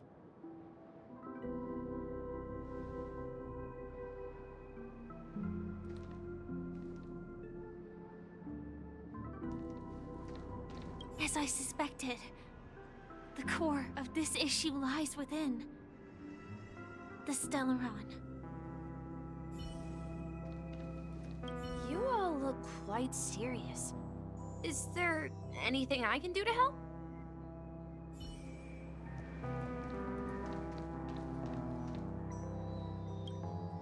Are you done talking? So, will you tell us where the Stellaron is? It is the Penacony Grand Theater itself. As I suspected, it's the embodiment of the family. The edifice that first materialized within the Sweet Dream. That's what turned Penacony into its current state. As for the person who employed its power, it is in fact Mr. Gopherwood, the current Dream Master. Well, that was easier than I thought. Did you conduct your own investigation already? Correct. When I was trying to track down the person who murdered my sister, apart from you, Gopherwood was my second suspect. Confronting me first turned out to be a smart move on your part. I didn't have other options. The Dream Master has been elusive, and even the heads of the families can hardly get an audience with him. Moreover, Mr. Gopherwood has been kind to my sister and me. And I didn't want it all to end like this. What do you mean by that? To be honest, my brother and I are also victims of the cancer of all worlds. We grew up as orphans, and were adopted by the family when they came to help. Mr. Gopherwood recognized our potential and brought us to Penacony. But I can't just stand by and watch Mr. Gopherwood become an enemy of the Harmony. I won't use my voice to support an evil cause. I won't step on that stage and sing, no matter who the traitor is, or what orders they give me. I won't let the Charmony Festival become an event that destroys Harmony itself, or the paradise in our dreams. Indeed. For the paradise in our dreams. As the head of the Oak family, I'm responsible for ensuring Penacony's promising future. Robin and I will head into the Sweet Dream and confront the Dream Master. And if it turns out that the family has truly strayed from the Harmony, I'll fight alongside you. We'll put the Charmony Festival on hold and make sure Mr. Gopherwood pays for his blood debt. The enemies you are about to face aren't like this old dog here, who can barely even bark. Since our interests are aligned, why don't we team up? Maybe, just maybe, we'll have a shot at success. We have always been following in the footsteps of our nameless predecessors, and there's no reason to stop now. Yeah, we Nameless won't back down from a challenge. Isn't that right, Mr. Trailblazer?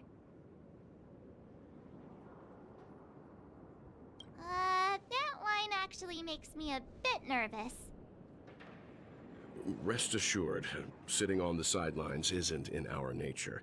Mr. Sunday, Miss Robin, I'm willing to accompany you on behalf of the Astral Express.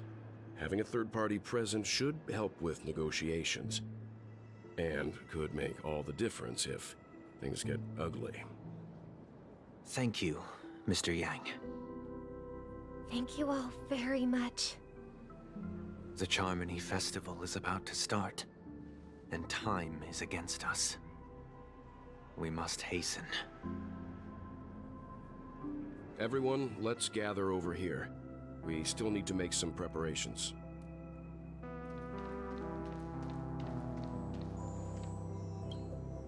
I may have been quick to step up to the plate, but confronting the Dream Master could be a very dangerous affair. Huh? Even you're saying that, Mr. Yang? How powerful is that Dream Master? He's the leader of the families of Penacony, and he has the entire power of the Harmony behind him, not to mention the Stellaron in his possession. We must proceed with great caution. Maybe you can just stay behind this time, Mr. Yang? No, that won't do. Even if we count Robin as an ally, something felt off about Mr. Sunday just now. Although, I can't quite put my finger on it. I have to make sure he won't turn against us when things start to get dicey. You're still carrying the keepsake the IPC envoy gave you, right? May I borrow it for a moment? Huh. I knew it.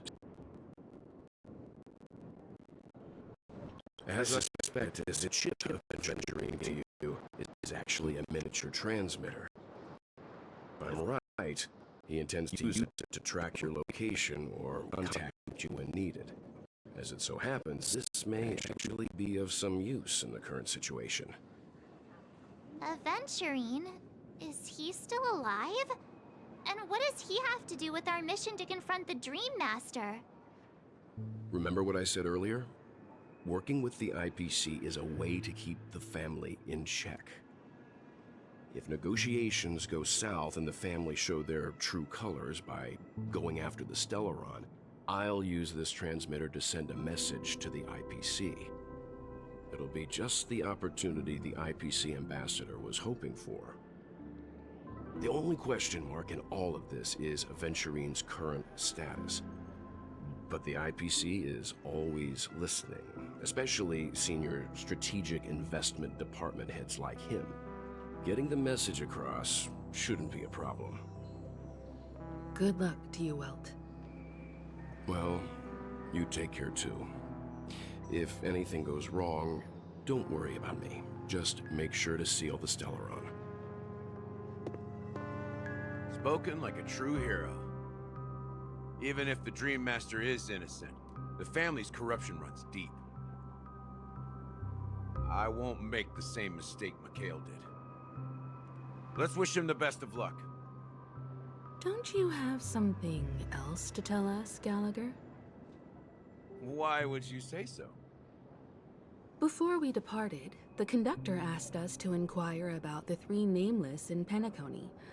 We've already collected intel about Rosalina and Tiernan, so the only one left is legwork. If I'm not mistaken, we've already met him somewhere, haven't we? It's not enough to say meet, but the answer is pretty obvious. After all, I've hinted at it in quite an evident way. I've been watching over you ever since I received the reply from the Astral Express, and I've seen the great effort you all put into linking different realms together across the cosmos. And now, after getting this far all in one piece, you have truly proven yourselves. Miss Himiko, were you the one who repaired the Express and got it sailing through the cosmos again? Yes. And you two, young Nameless, you have very interesting life stories and extraordinary skills.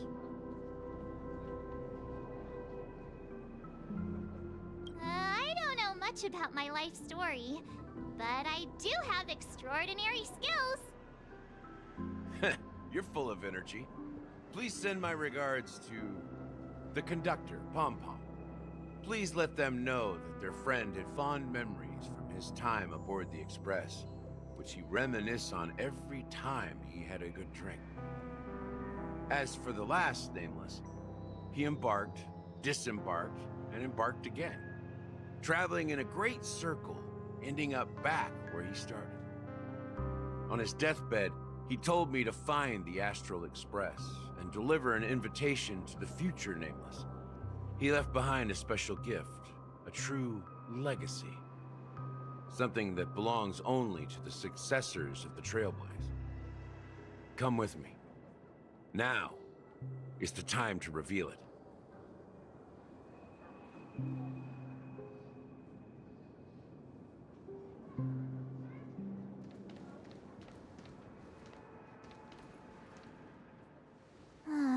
Back here again. Sometimes I feel like you're still alive, old friend. Like you've still got so much to say and do. I've kept my promise, brought the future trailblazers you've waited so long for. I don't know why you were so obsessed with that train, but I remember your last words. Don't let us down, old man.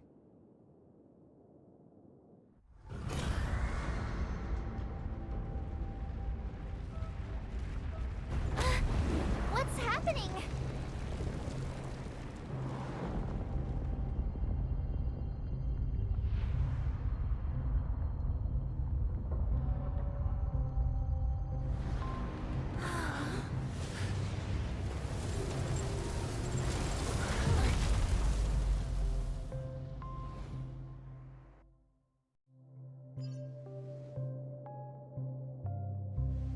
Go ahead. His resting place lies in the garden up ahead. The first and last nameless of Penacony. Mikhail Char Legward, the Watchmaker.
Sure enough, the Watchmaker is the third nameless. Even I could guess that one. The legacy he left behind was a dream bubble. I believe inside that bubble, there's something that holds meaning only for the nameless. After all, when I checked its contents, I found nothing inside. Maybe some Trailblaze runes? Even more mysterious than me. Well, let's have a look.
Wait, what's going on? Seriously? There's nothing inside this dream bubble? How could a dream bubble be empty? Just as I suspected. That old man always had this strange belief in the nameless and the Trailblaze. And I never understood where he got that confidence from. Especially since he never managed to get in touch with the Express while he was alive. I could never figure out what was going on in that old man's head. But this empty dream bubble is so typical of him. He was always full of weird fantasies and incomprehensible romanticism. That mischievous old man. Well, I didn't expect him to leave anything concrete behind anyway. Don't think that's the case, Gallagher. I'm sure Mikhail has left us the most precious thing of all. Don't start getting all philosophical on me, all right? Just as Mikhail believes in the nameless of the future, we unconditionally believe in the nameless of the past. How could they leave with regrets for the future when they were ready to dedicate their lives to the land they loved? There must be something contained in this dream bubble. It's just we haven't figured it out yet.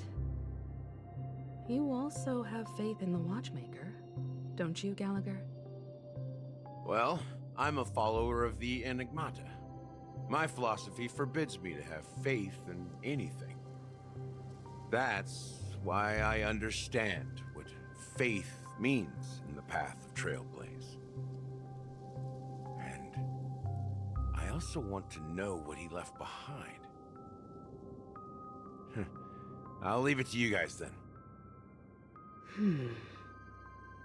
Can I borrow your pet?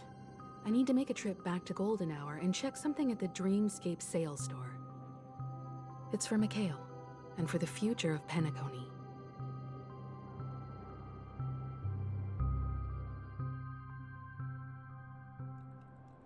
Welcome to the Reverie Hotel. How may I help you? Greetings. We're the Nameless from the Astral Express, and we'd like to check in. The Astral Express? But I thought... Yes, my companion's already checked in. My name is Dan Hung, and I believe my personal information is recorded in your system. I see, but your companion said you wouldn't be coming due to a change of plans. Now the plans have changed again. And you are... Me? I'm Pom Pom, a new Nameless who's also with the Astral Express.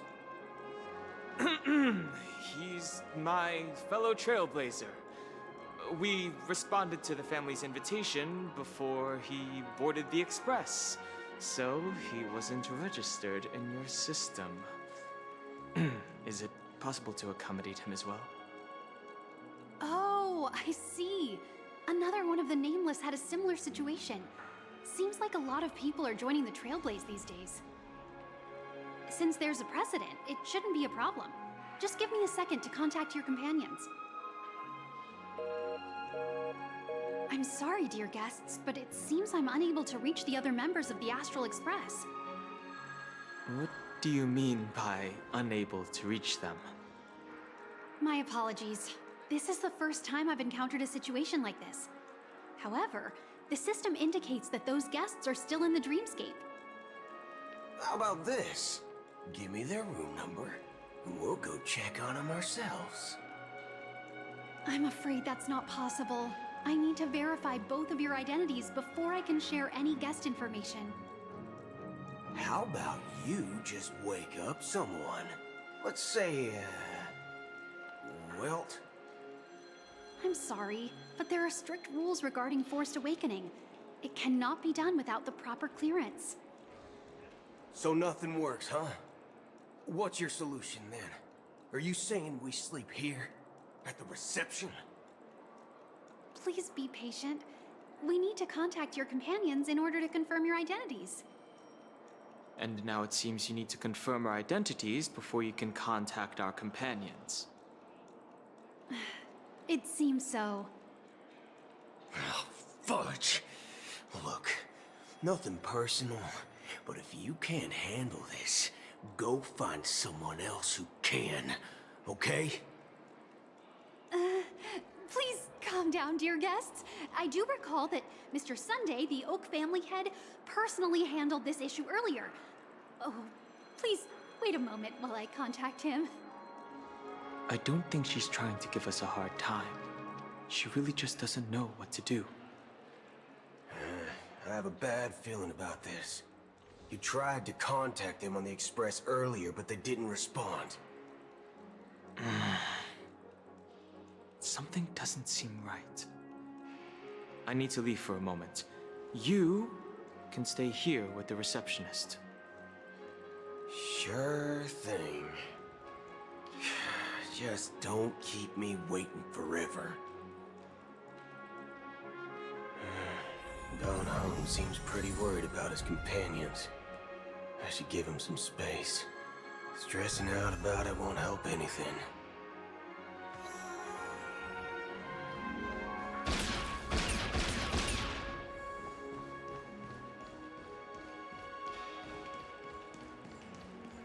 You can actually book a stay on credit, and the interest is surprisingly low.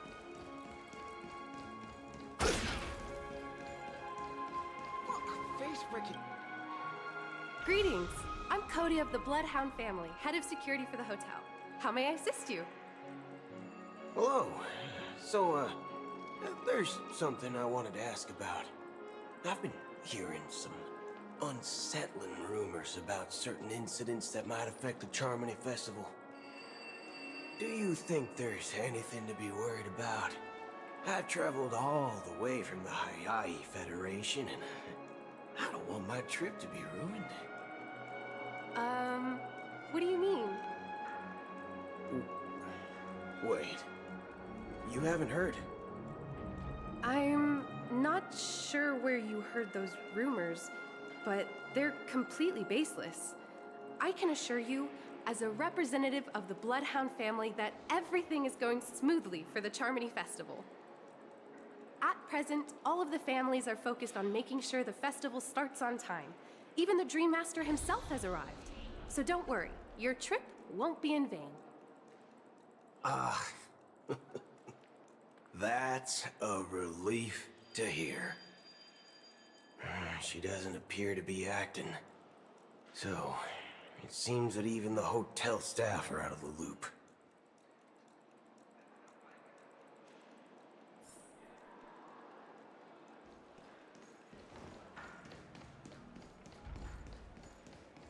Everything here is so... The Charmony Festival is about to start! I'm so excited! Hey! You guys here for the Charmony Festival too? Well, I didn't come all the way here specially for the festival. Honestly, I don't really even know what it's about. But I heard it's a lot of fun! Well, back in my homeworld, Anaria, we have festivals like that all the time. My dad threw me a birthday party one time that was just as extravagant as the Charmony Festival. Oh, come on! The Charmony Festival is a once-in-an-Amber Era event! How can a birthday party compare? Well, you never know, right? Maybe on her world, birthdays only happen once in Amber Era. Anyway, let's forget about that. Have you heard about the, unsettling things happening in the dreamscape? Unsettling things? What could possibly go wrong? It better not ruin the Charmony Festival! I've been looking forward to it! Relax. With a big event like this, there's bound to be lots of gossip and rumors. Don't worry. If anything does happen, the family will be on top of it. Oh, that's a relief. I didn't come all this way to see the festival go down the drain. Well, looks like I won't get any fudging clues out of these two. They're clueless. Back already? Hasn't she returned yet? Nope. I'm starting to wonder. Sending her to contact Sunday was a good idea.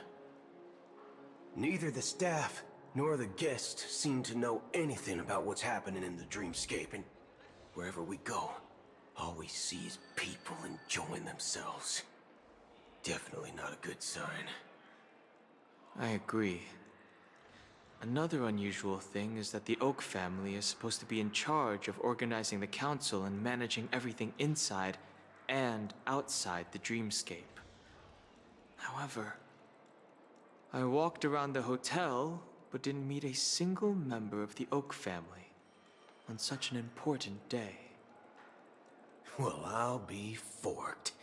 If I remember correctly, the head of the Oak family is that Sunday guy, right? We shouldn't linger here too long. Let's go back to the Express for now. Not so fast. Have you ever robbed VIPC, bro? If you run away now, everyone will be chasing after you. Are you suggesting we sit here and do nothing? I wouldn't say do nothing. But let's stay put for now. Even if the family has ulterior motives, they couldn't have anticipated us showing up here. We're the surprise factor for them. They don't want to attract unwanted attention from certain outsiders, so they won't do anything reckless. See? The IPC lackeys are keeping a close eye on this hotel. If I were a family member, I'd find an official excuse and keep the surprise factors here. If we just wait here, that would be like walking into their trap. Of course, we don't need to walk into their trap. I gave a backup plan to the memo keeper. If it turns out we won't be allowed to enter the dreamscape, she'll order a drink for me in the VIP lounge at the hotel. In reality, a secret signal. That's right. Oh, a concrete object can indeed help the memo keeper establish a connection with you. But Boot Hill, if you have more backup plans in the future, I hope you'll let me know in advance. I'm sorry, but it's one of my quirks. I have too many unreliable friends. And if I reveal that I have backup plans, things can go awry. And that would leave all backup plans completely useless. How do we get into the VIP lounge? This is where my street smarts come into play.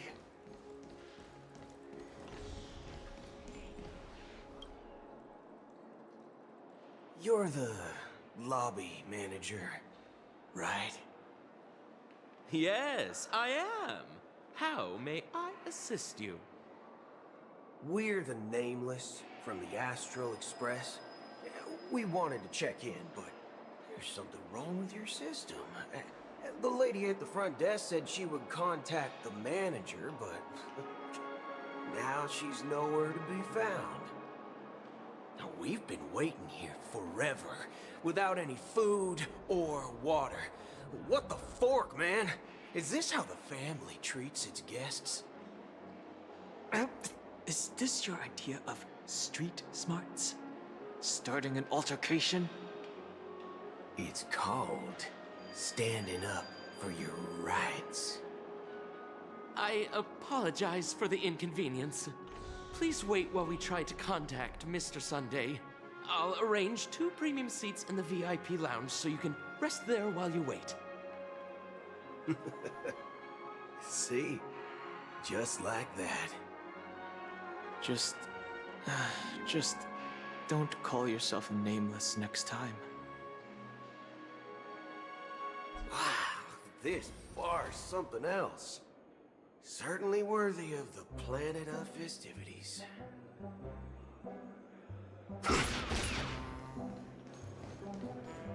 One peach soul glad? Shaken? Good evening, gentlemen. Hey, I have an order for a bottle of Hasdana's White Oak. Can you help us find it? Hasdana's White Oak? I think there might be a misunderstanding. We don't serve that here. Oh, no way. Are you sure you're not mistaken? If someone had reserved such a beverage, I would definitely remember it. It sells for hundreds of thousands of credits per bottle, after all. I couldn't afford to cover for such an item if it were broken or lost. That's strange. Well, could it be that the memo keeper couldn't afford it? Then what should we do now? Oh, no need to rush. Let's grab some drinks first. Maybe I arrived too early and he hasn't come yet. Now, let's see what kind of juice malts you all have here. Well, give me a glass of Heenum Valley, 40 years. I'll have it neat. No ice. Wow, that's the most expensive one on the list. You have a taste for the finer things. It's on the house, anyway. What can I get for you? Anything you recommend is fine. Then I would recommend today's special, Glass Village. It's classic Soul Glad mixed with Laboom juice. It's refreshing and suits your cool demeanor. Just 1 minute. Ah, this flavor. Dynamite barbecue with rocket fuel. Ooh, really hits the spot. Truly the finest sherry cask-aged malt juice in the cosmos. Dynamite barbecue with rocket fuel. Is that really something that humans enjoy? Hey, this guy doesn't know anything at all. As long as you're satisfied, dear guests, please enjoy. Let's give the memo keeper another half-system hour. If she doesn't show up, we'll need to come up with a new plan. In the meantime, let's take stock of the situation. What do you think? The situation is unclear. Something must have happened on the planet of festivities, but the public is unaware of it. Someone in a position of power within the family must be covering it up. It's unusual for the followers of the Harmony to invite other factions, let alone the IPC and the Masked Fools. If what you said about the Emanator of the Nihility is true, the situation in Penacony is a little complicated, to say the least. Actually, there's something else I'm concerned about. Regarding Acheron. As you know, the faction that follows the path of the Hunt are some of the most dangerous folks in the cosmos to mess with. I mean, who in their right mind would impersonate the Xianzhou Alliance or the Galaxy Rangers? It's like asking for a death wish. Isn't there a saying among the Xianzhou people that the Rainbow Sect lets their Lux Arrow do all the beating? Talking. Do all the talking. Well, you know what I mean. Even though the Galaxy Rangers have been out of sight for years, we've been keeping an eye on this region. Even the dumbest criminals know better than to mess with the Annihilation Gang, much less the Rangers. But that Acheron lady, she doesn't seem like a lunatic at all. On the contrary, she's highly logical and organized. She knows exactly when to hold back and when to strike without mercy. And you believe that someone like her would have an ulterior motive for impersonating a Galaxy Ranger? I'm not entirely sure, but I do have my suspicions. Maybe she knows a Galaxy Ranger, or perhaps she's trying to lure us out for some reason, which I can't figure out. Anyway, what worries me more are the anomalies within the family. They've summoned followers from various paths for the festival. No matter how generous such a gesture is, this move seems highly unusual. Unless the invitations weren't sent by them. If that's the case, it's even more intriguing that the family insists on organizing the Charmony Festival, despite the chaos. Maybe it's Shipei the Harmony pulling the strings. You find it beyond human understanding because it wasn't arranged by humans at all. People do stupid things out of irrational impulses. They abandon their principles when self-interest is involved. They believe in things they know they shouldn't, and fudge, they even break their own rules. But Eons don't. They stick to their determined path and never turn back, even if they reach a dead end. You think Shipei's will is behind all this? It It may not necessarily be Shipei. There's definitely some higher entity involved. I know it may sound pessimistic, but if human free will were reliable, why would we even need Galaxy Rangers? It's much simpler when you boil it down to the eons and paths. Like how Lon always follows the path of the hunt, or how the Express stays true to the Trailblaze despite Akavilli's disappearance. But in my opinion, Akavilli's fall holds significance for the Nameless. Oh, so you're saying the Nameless now have to take responsibility for their own choices because their absolutely right leader is gone? Exactly.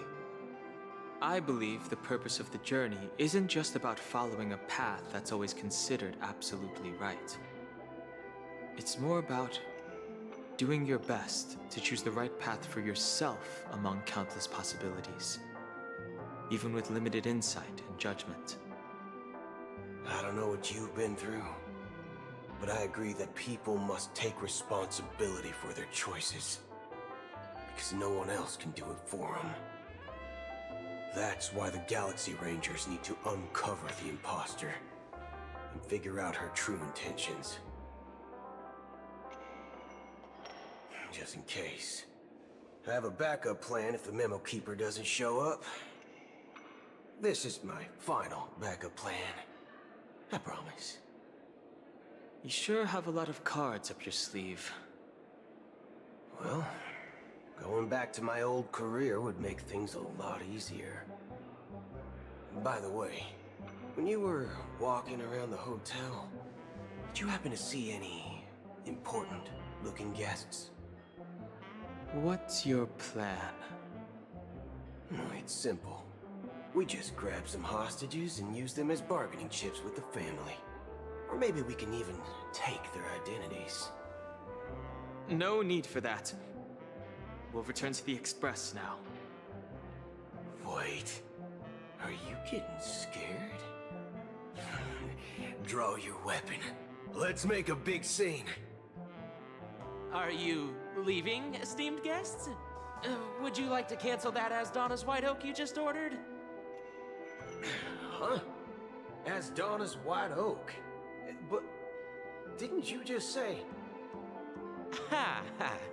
Looks like you are a bit intoxicated, esteemed guests. You ordered a bottle of Asdana's White Oak just a moment ago. Looks like your Memo Keeper friend has finally arrived. Oh, right. Sorry, my memory's not the best. You know, too many modifications and all. Anyway, let me check. Well, fork me. It says Donna's White Oak, all right. And there's a note. I'll be waiting for you on the Astral Express. No mistake. That's her message to you. She knew the hotel wasn't safe, so she suggested we find another place. Well, looks like we took a detour, but now it's back to the Astral Express. So, what are we waiting for? Let's go.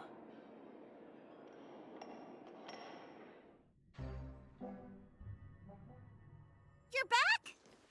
Two guests just boarded saying they were looking for Boot Hill, so I told them to wait in the parlor car. Oh, just in time. 2 guests? Yeah, or 2. Look, we welcome all passengers on the Astral Express, but sneaking in like that, you have no regard for etiquette. My apologies, conductor. It was an oversight on my part. I assumed you were already acquainted with the garden. Given the chaotic situation in Penacony, the Nameless are the only ones we can truly trust right now. You are the Memo Keeper. Pleased to meet you, Dan Hung. I've seen you in others' memories. And as for Boot Hill, this is our first face-to-face meeting. I hope you enjoyed that bottle of Astana's white oak. You sure have a refined taste. Finally, Memo Keeper. Well, let's cut to the chase. Spill everything you know. That's precisely what I intend to do. But before that, please allow me to introduce myself. My name is Black Swan, and I serve the Garden of Recollection as a memo keeper. As for Acheron's story, I'm sure she knows it better than I do. Greetings.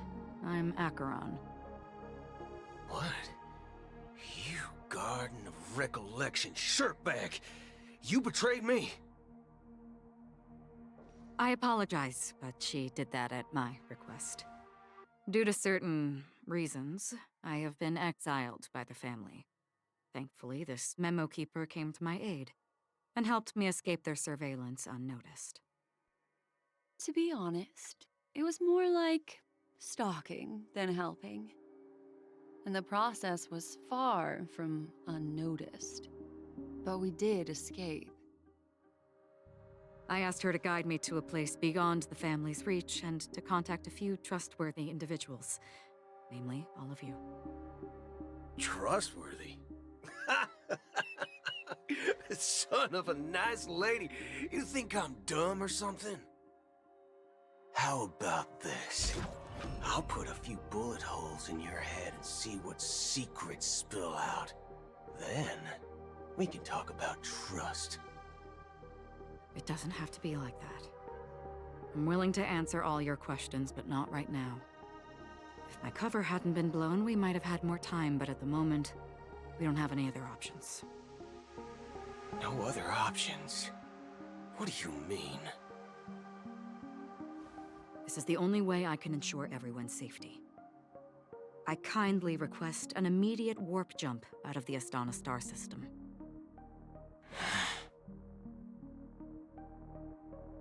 This passenger is requesting? As far as I can tell, she's not a threat and seems to be telling the truth. I've briefly traveled with your companions and know their whereabouts, Don Hung. Please rest assured, your nameless companions are safe, but they need our help. As for Boot Hill, you may have guessed. I've been waiting for you. Galaxy Rangers are known for their elusive nature and limited contact with each other, so this was the only way I could reach out to you. Only by doing this can I find a true Galaxy Ranger and fulfill a long-standing promise. To return his relics to their rightful owner. Someone once told me that every rainfall is like a gift from the heavens, a sign of their mercy upon the world. Raindrops are said to be the tears of the gods, shed in response to the sorrows of the world. Their constant pouring is a reminder that the gods haven't abandoned us yet. So, how long has this rain been going on for? I used to believe, just like you, that it would eventually stop. Years and decades passed. And in the end, such hope faded away before the rain did. Looks like the god you mentioned doesn't exist after all.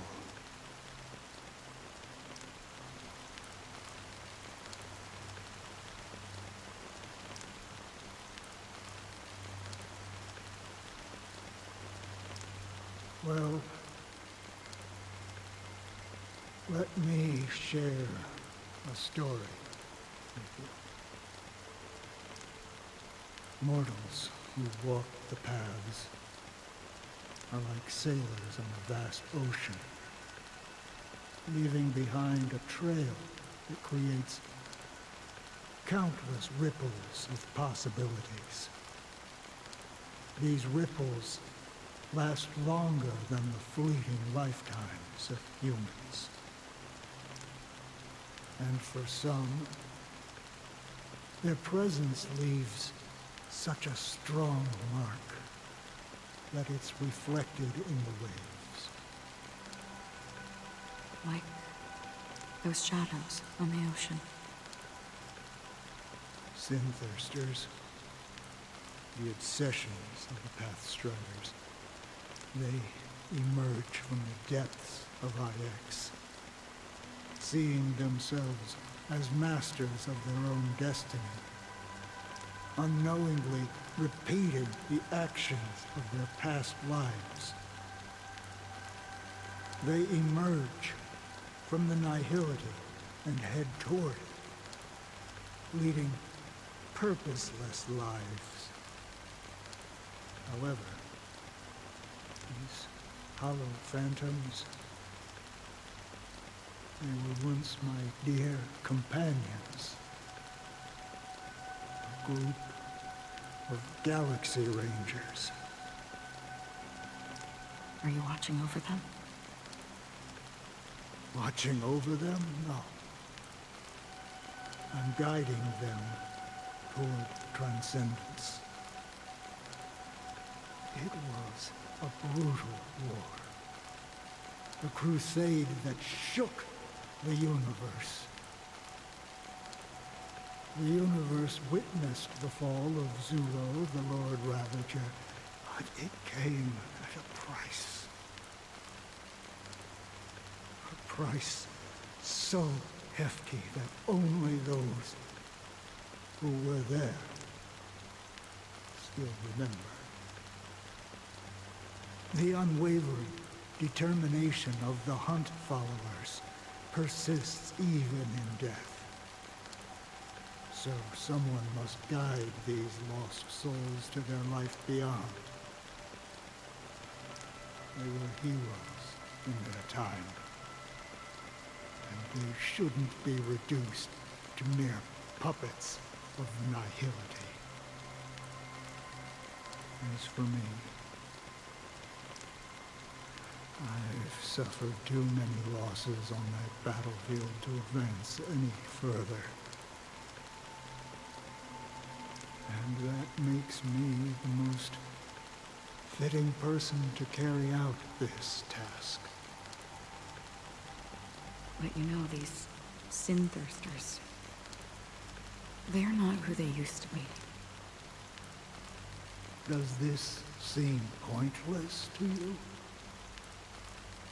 Well, some tasks have to be done, even if they are pointless.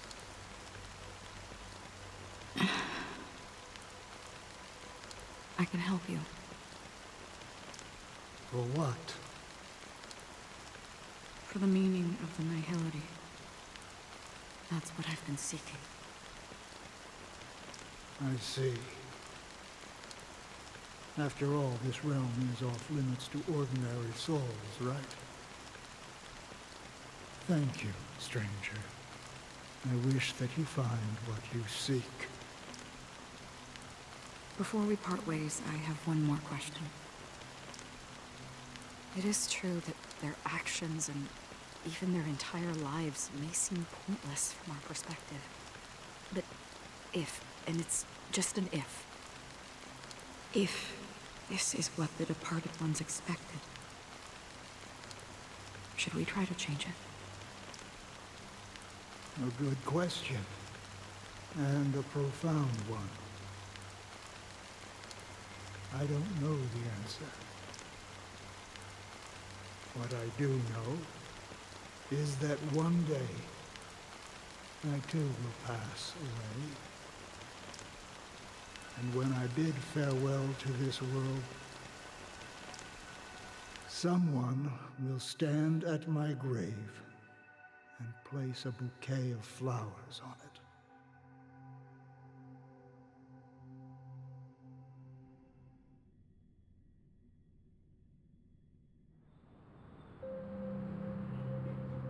When I appeared as a child, my speech, mindset, and soul reflected immaturity and innocence. As I grew into adulthood, I left behind my childlike side.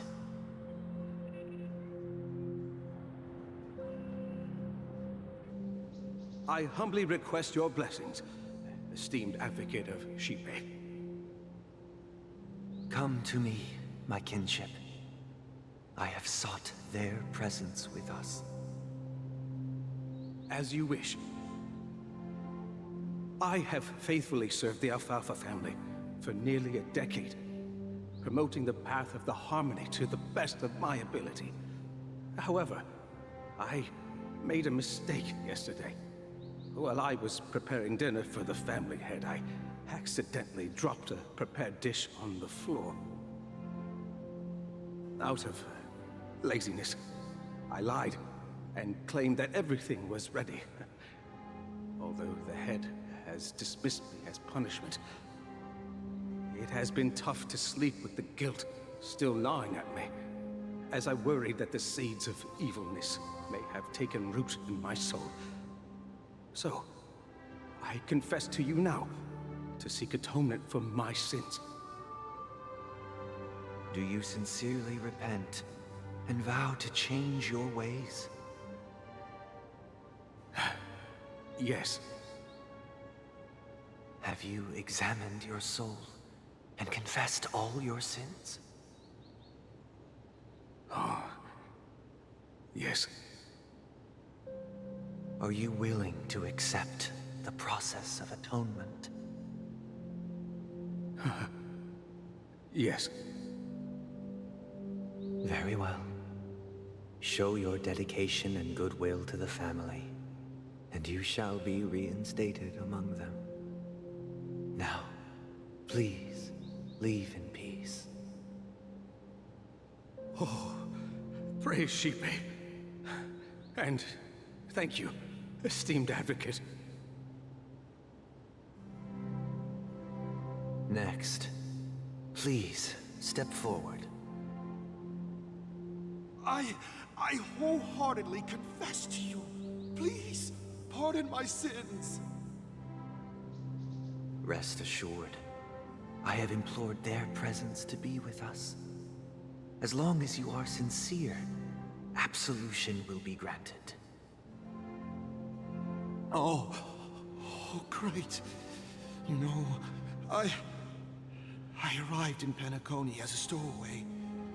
I sold everything to get a ticket. My house, my land, and my 2 children. I see. Please, go on. My children were starving, and I hoped they'd have a chance at survival if they became slaves here. If I can strike it rich here, I'll lift them out of that situation and give them the life they deserve. But the Bloodhound family got wind of it. They're on my tail, hunting me down. I thought I could bring my kids here. It was all my fault. All my fault. The family is ready to forgive all sinners. I'll ask the Bloodhound family to cease their pursuit. You don't need to live in fear anymore. Oh, thank you. Thank you. I'll work my hardest to redeem my children and make them part of the family. Praise the harmony! Next, please step forward. Hey! Long time no see, Mr. Sunday.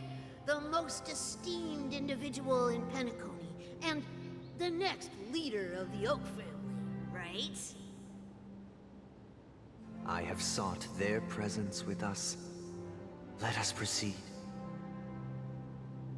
Sure. Let's just get this over with. I have sinned. Please forgive me. I wasted half a pizza at breakfast, and a bottle of Soul Glad. That's it. Nothing more. Can we wrap this up? I've got a robo-ball game to catch, you know? Do you seek to atone for your sins through good deeds? My sins? Well, starting to sound like a saint, huh? Well, let me tell you something. Neither the family nor you have the right to judge me. You think nobody knows what your precious family has done? About the watchmaker? Huh? Don't kid yourself, Featherbrain. Those dream chasers might be fooled by your act, but don't fool yourself. Before you start spouting off your holy verses, answer me this. Where does the power of the Oak family come from? And your power? What makes you think you can sit there all high and mighty, looking down on everyone else? Well, I've spent enough time in confession today to enter the Harmony's paradise, right? Then I'll take my leave. Good luck with your election, and, don't make me regret my investments in you.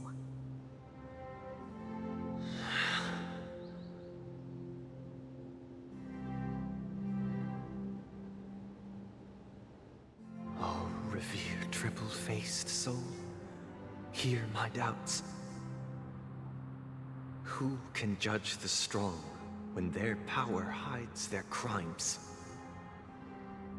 Who can vouch for the weak when they will pay any price to survive? Who can comfort the purest souls when even they get led astray?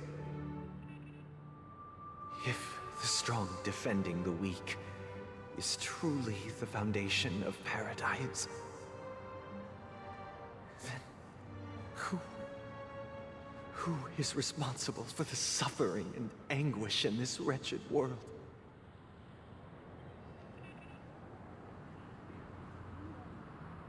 Brother? Brother? Brother, are you all right? I'm fine. I've been working long hours, and I just made a trip to Dreamflux Reef and back. So, I'm a bit out of sorts. But it'll all be over before we know it. You've been working non-stop on the Charmony Festival, Mr. Sunday, and no one could have predicted this incident. Even if the Stellaron does pose a grave threat, I still feel sorry for all the trouble we've caused you. No need to worry about troubling anyone. The Charmony Festival was meant to spread joy and harmony across the cosmos. But now that we know the truth, I'm afraid we'll have to cancel it. It has always been our wish to make everyone happy, so... we'll do our best to explain everything to the Dream Master. I'm sure he'll understand. Even if the negotiation does not go smoothly, I'll refuse to go on stage. Without the Chordmaster, the Harmonious Choir would not arrive, and the Charmony Festival would be just a grand performance, and nothing more. I'm relieved to see your determination. You know, since arriving in Penacony, we haven't had any contact with this Dream Master himself. I'd heard of the heads of the 5 major lineages, but the Dream Master is a mystery to me. The Dream Master rarely grants an audience, even for us. But, given the urgency of the situation, he's agreed to meet us in person. Perhaps you'll be the first guest to meet the Dream Master in years, Mr. Yang. Let's hope we can reach a consensus that satisfies everyone. Indeed. Let us hope so. It's about time. We'll have to get ready for the meeting. I apologize for any inconvenience caused by the urgency. Don't worry. I'll be waiting here. Dear, it's Mr. Sunday! Hey, come over here! Looks like someone needs help. Let's go check it out. Thank you for everything you've done. I'll be waiting here.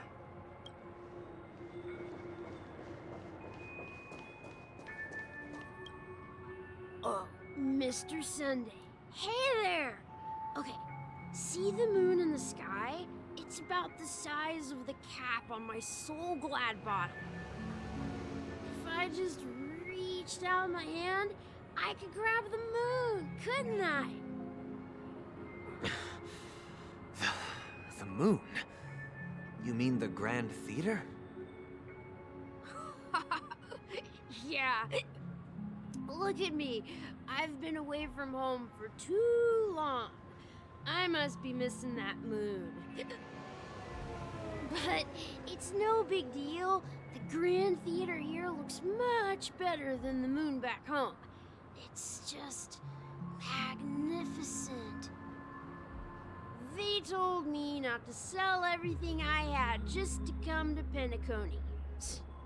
How short-sighted. Selling everything you had? Why would you go to such lengths? Why? Can't you see? Life back home is miserable. It's not really living at all. It's better to be here at Penacony. No pain, no worries about tomorrow, just sweet dreams. You can do whatever you want. That's what I call living. Yeah, now this is the life. Is this truly living? Huh? What did you say, young lady? I didn't quite catch that. Oh, it's nothing, sir.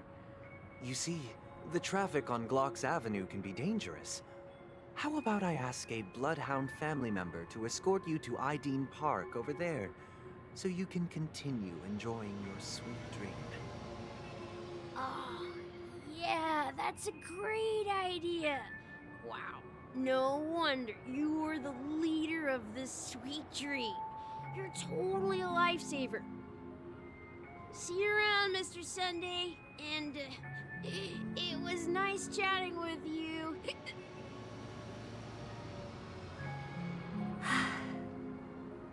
What's up, sister? This is the land of the dreams. But why do they live like this? The man we ran into, he doesn't seem happy at all. Even though sweet dreams are nice, they're just illusions. But for him, they're the only way to survive, even if it means giving up on reality. That's not really living at all. I suppose you have a point. But, in my opinion, that's how most people live their lives. Why do you say that? You think that man is not actually living, but that's not quite accurate. Even without Penacony, people create their own illusions called self-value. People believe they have a predetermined value to fulfill. Gaining value means gaining power, and those deemed worthless are seen as the weak. However, value doesn't come out of thin air, and there's a limit to it. To accumulate value, people have to take from others. So, the weak get exploited and oppressed. Are you suggesting that this is not how things should be? Exactly. But, ironically, people don't think there's anything wrong with it, because they uphold the illusory notion of self-value, and even the weak believe in it. The survival of the fittest. That's where all the tragedies in the world come from. People come to the sweet dream in Penacony to escape from that reality and find solace. No tragedies exist here, only happiness, although in its nascent form. Isn't that the same paradise we yearn for in our dreams? Perhaps that man is just an exception. Let's not jump to conclusions. We should experience the dreamscape ourselves, just as I did at Dreamflux Reef. Yes. Seeing is believing. I'll accompany you. The Dream Master hasn't shown up yet, so we have some time for a stroll.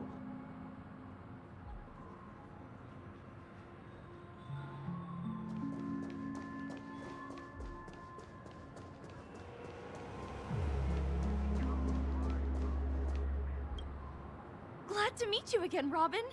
How are the preparations for the Charmony Festival coming along? We're all so excited about it. It's going smoothly. Thanks for making the trip to join the festival. You're too kind, Robin. It's a pleasure to have guests from all over the universe celebrating day and night.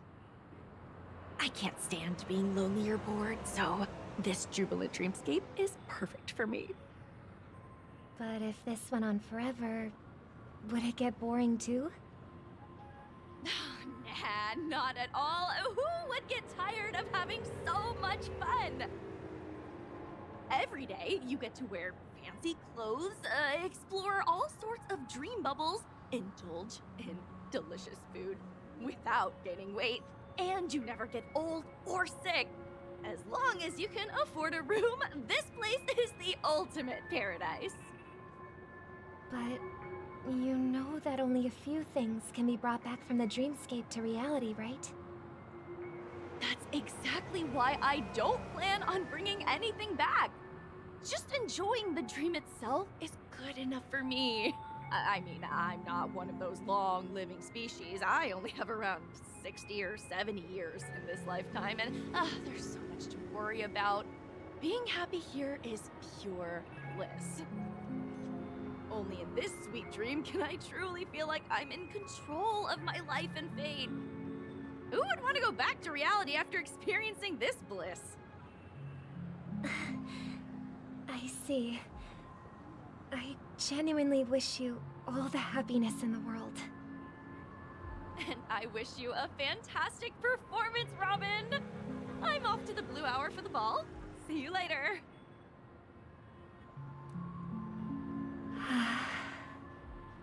Seems like that guest's perspective didn't resonate with you either. She had a valid point. I could sense her genuine happiness. It's just that... What you're trying to say is, she thinks she's in control of her life. But in reality, she's just escaping from reality and seeking solace in this sweet dream. Once she steps out of this sanctuary, everything will be lost.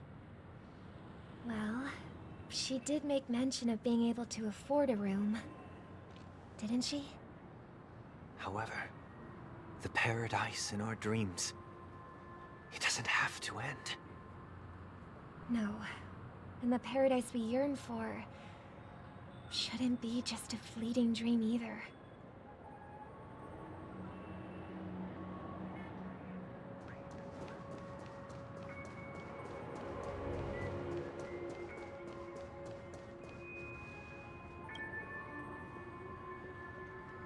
The scenery in this dreamscape is truly breathtaking, isn't it? Oh, Robin.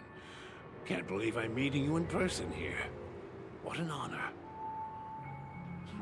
You're right. Even though time stands still in this dreamscape, it always feels fresh. I find something new every time. A philosophical mind. I hope I'm not intruding.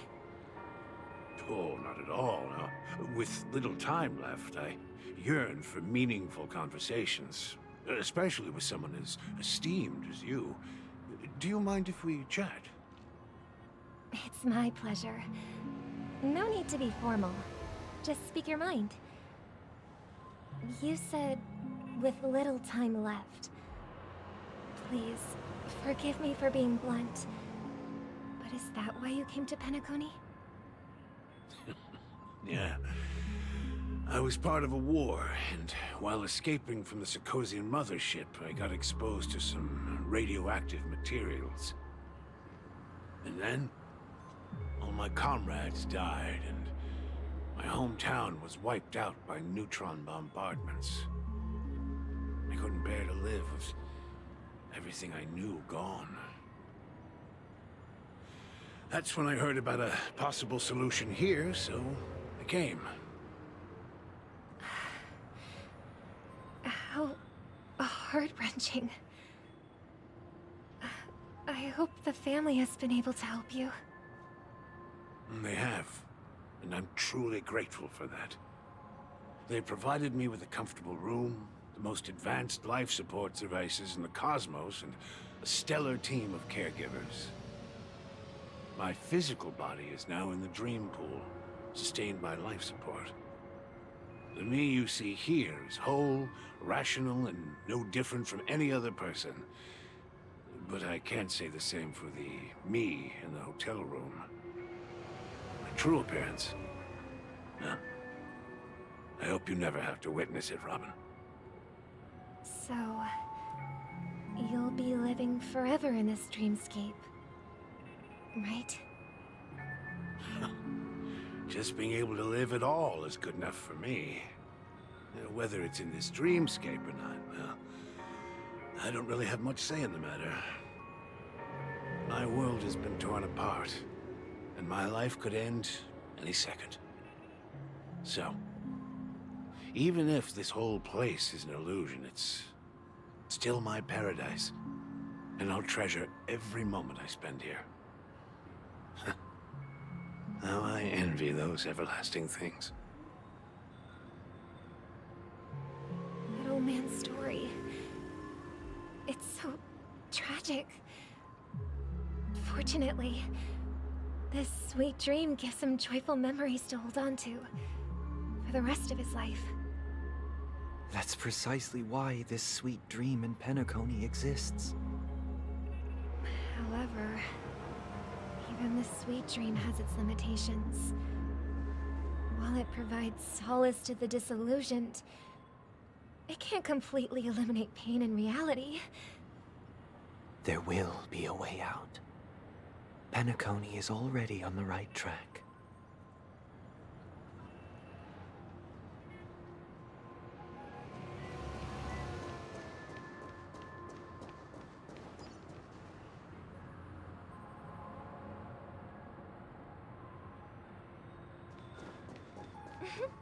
Look what we have here.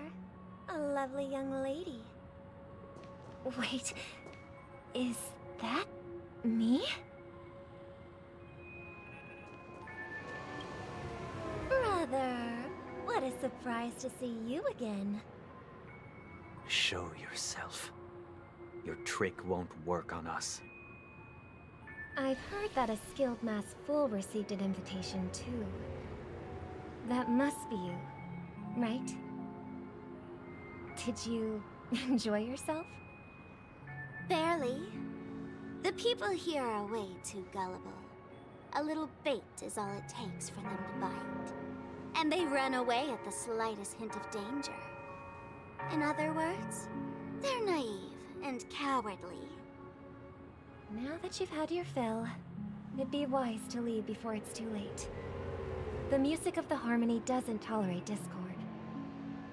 What? Now that you have the real Robin, I'm useless? Oh, how disheartening. I've done so much for the family. You should be thanking me, because if it weren't for me cleaning up this mess, Penacony would still be in shambles. Don't you think? That was a personal request from the head of the Iris family, and it has nothing to do with us. Step aside and stop causing trouble for the Charmony Festival. The Charmony Festival? You think you can scare me? You think I've no idea what you're planning? I don't care what you're thinking, Chicken Wing Boy. But I'm pretty sure our lovely Robin won't be appearing on stage.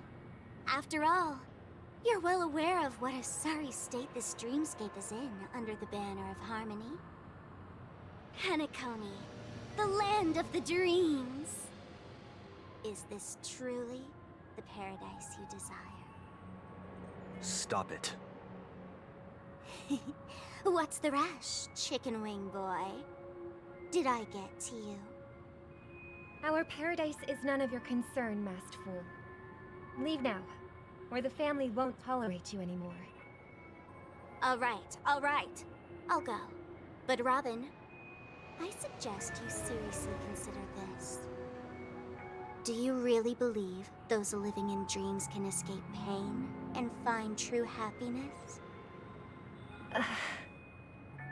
Well, I've done my part, and now I'm simply waiting for the fireworks to begin. Here, the last 2 gifts for both of you.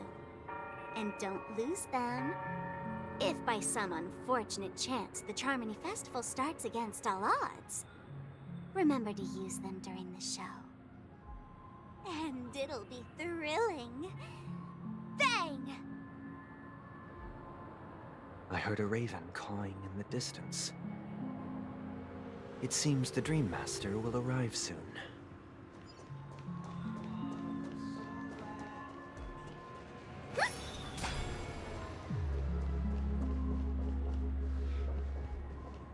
Let's wait here for the Dream Master to arrive. Okay. By the way, brother, I heard you no longer have a sweet tooth. Back when we were kids, you used to steal my desserts. Seems like a lot has changed during my absence. What exactly happened? Well, someone has to stay awake even in this sweet dream. But that someone doesn't have to be you, or anyone in particular. You're carrying too much on your shoulders, brother. The paradise in our dreams. It shouldn't be like this. Penacony is nothing more than a dream. It can't erase the worries and pain of reality, or bring true happiness. It only offers an escape from reality. Nothing more. Remember the old man we met earlier? Without this dream, he might have completely lost himself. That might be true, but even without Penacony, he could have chosen another path. As far as I know, the Intelligentsia Guild has been promoting their rehabilitation techniques for a long time now. That path may have been more ordinary and challenging, but now he is receiving hospice care in a comatose state, and his fate is sealed. Is Penacony granting these people a future? Or is it taking it away from them? Well, don't forget this. Not everyone really has a future. The future for humanity is like the sky for birds. People mistakenly believe that flight is inherent to birds because they've never witnessed those birds crashing to their death. Do you remember how we took in that little Charmony dove when we were young? Yeah. We took care of it. Provided food and water, groomed its feathers. And later, when I decided to leave Penacony, I opened the cage and set it free. Well, I didn't mention what happened to it in my letters, because I didn't want to upset you. Shortly after you left, it crashed to its death right in front of your window. I had surmised as much. I knew you wouldn't have avoided mentioning the bird for no reason. Despite that unfortunate outcome, I still believe it was the right decision. Birds aren't meant to spend their lives in cages. They belong in the sky, even if they can't fly. But here's the thing. If there are birds in this world that can never fly, can we really assert that they belong in the sky? Are you implying that the same goes for humans too? Let's take the Astral Express as an example. The Nameless made tremendous efforts to bridge worlds, gaining fame across the universe. However, only a few extraordinary individuals can endure such a perilous journey. That's because the pursuit of the Trailblaze exceeds the capabilities of ordinary humans. Otherwise, why would this path be filled with broken rails, an abandoned express, and even a fallen Eon? That's just sophistry. If that were true, then only the powerful would have the right to determine the future. Unfortunately, that's exactly what happens. Another name for the future is self-value. While this world has its fair share of heroes who inspire people and garner admiration for their heroic deeds, the majority of ordinary people will never become heroes in their lifetime. Some are born weak and vulnerable. Some find themselves trapped in unfortunate circumstances. Some fall victim to malice and cowardice. When it comes to survival, everyone is equal. And the weak can only watch as their value gets constantly diminished by external forces. That's why we should care for the weak and support them as if their suffering were our own. That's what the Odes of Harmony have always taught us. While the Harmony holds noble aspirations, the strong will always be strong, and the weak will always be weak. Even in this carefree dream. Human nature contains greatness, but it also harbors inherent weaknesses that can't be eradicated.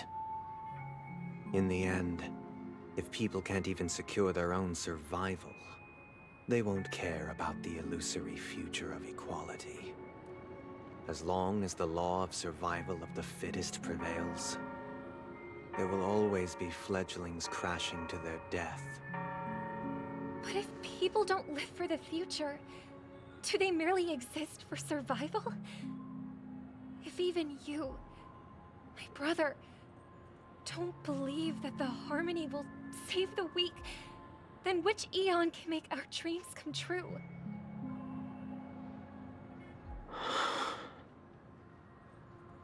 People often forget that when the first bird took flight, the entire world envisioned a future where no more fledglings would ever crash to their death. Are you reading, sister? What are you reading? Mr. Gopher White gave me a picture book. It's about the story of the harmonic strings. If I could become a chord master, I'd like to summon Dominicus, the harmonious choir. I want to sing with everyone and spread our wishes so that all can feel happiness and joy. I see. Then, I would summon the harmonious choir too. Don't you have a wish of your own, brother? Of course I do. It's just that it includes your wish and everyone else's. I long for a true paradise where everyone can find peace. Then, let's build a stage there and invite everyone to our performance so that both our wishes come true through the power of the harmonious choir. It's a deal then. Yeah, it's a deal. But how can I become a chord master?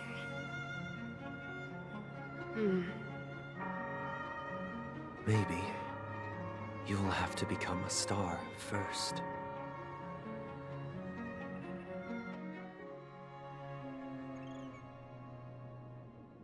You're back sooner than I thought. Any results?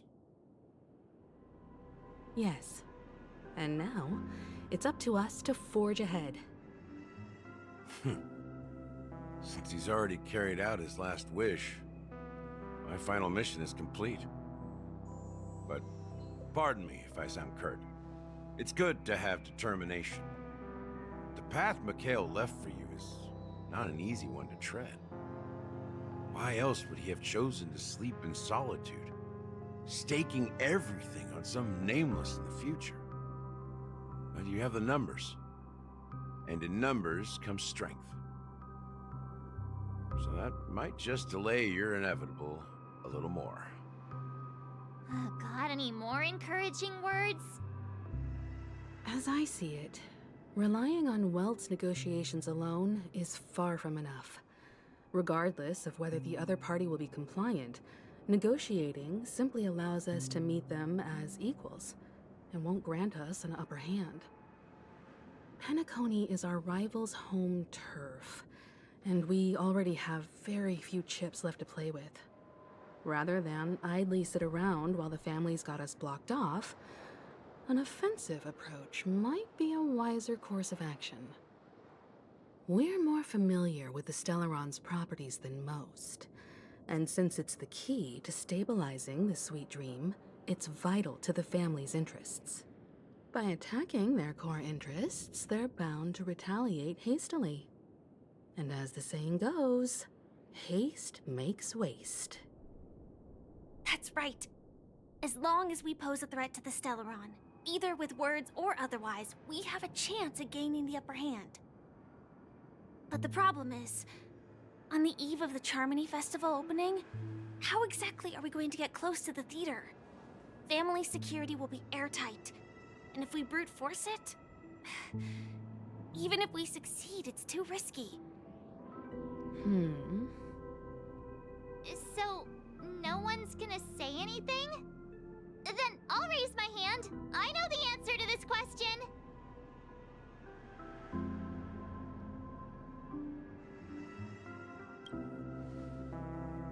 The Express crew would have been disbanded long ago if it weren't for me. So, I heard that before the Charmony Festival begins, there'll be a pageant to kick off the festival. It's called the Soul Glad TM Festivity Auditions, or something, and it's going to be held in the moment of Scorch Sand. As long as we clinch the top spot, we'll be able to attain the title of Festive Superstar, and be able to personally bask in the graces of Miss Robin. Not that that's important. What's crucial is that we can enter the Grand Theater before the audience arrives. So, how do we go about participating in these festivity auditions? I've already procured special invite tickets from Miss Robin's fan club. To tell you the truth, I had been preparing to join the auditions all along, but now it looks like even if I scrape through, I probably still won't have the chance to shake Miss Robin's hand. So they're still running this thing, huh? It was originally just a publicity stunt, set up by Mikhail to drum up attention. But it looks like it might be worth a shot. We'll follow Marge's plan. Mr. Gallagher, will you be joining us? I'm afraid I won't have the time. As a virtual character, I've already completed my final mission. Whether Penacony can awaken from this dream is all down to you. Should we ever cross paths again? I'd love for you to visit the Express. All right. I'll have to add to that databank of yours you've got on the Express. And Miss Firefly, we thank you for all your support. We're faced with a formidable enemy. As long as the Astral Express and Stellaron Hunter's objectives are aligned, we're willing to cooperate with you. We've already come this far together. I'd like to join you for the rest of your journey on Penacony. I'm pleased that we can finally fight shoulder to shoulder. I couldn't ask for a better ending. This is also the spirit of the Trailblaze. Now everyone, let's prepare to move out.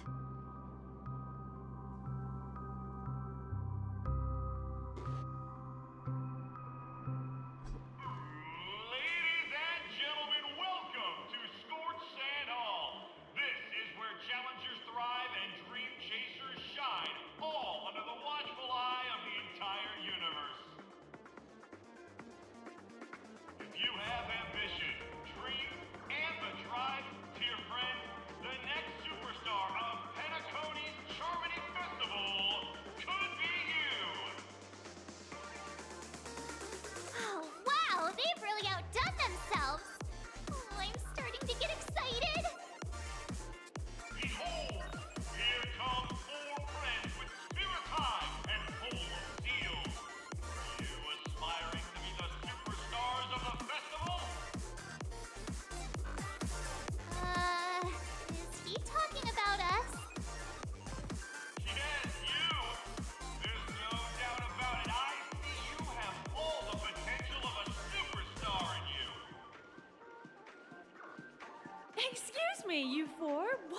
hoping to get out of all this? As the last group of contestants, how confident are you in overcoming all of the challenges? Would you be open to a brief exclusive interview with us? It'll be quick. Your journey is long and fraught with peril, yet under a sky blanketed by banners, you vie for the crown. The sword and rose! Protect the beauty! The beauty, the beauty! Magnificent and majestic! A knight's head is hard as steel. Brother Lance's focus is stubborn as a heel. We don't all have to be winners, but if we don't have fun, we'd all be sinners. People are pouring in. Kinda feels like all sorts of baddies are showing up. Let's get in there quickly and enter the competition. Ladies and gentlemen, please make way. Make way. Coming towards us now is one of Penacony's top 10 wealthiest tycoons, and the soul-glad business empire's founder, Mr. Dean. Allow me to introduce myself. I'm the director of Soulglad's factory, Dean Leader. My four friends, introduce yourselves to the audience across the cosmos. Hello, everybody. I'm Himiko, a nameless from the Astral Express, and these are my companions. Don't you guys need to hide your identities? Can't hide it anyways. Penacony is plastered with our posters. And because the Astral Express is so well known, the family won't dare to make any rash moves.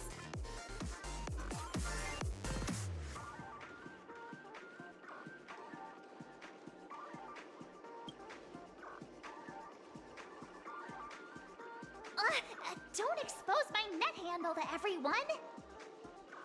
Hello, everyone! I'm March 7th. I'm an ordinary girl who loves adventures. Hello, everyone. I'm Firefly. I am also an ordinary girl who enjoys adventures. So it's a bunch of nameless guests. This final face-off is bound to be spectacular. Time is precious. My four friends, come with me. Grab a bottle of Soul Glad and make your dreams a blast.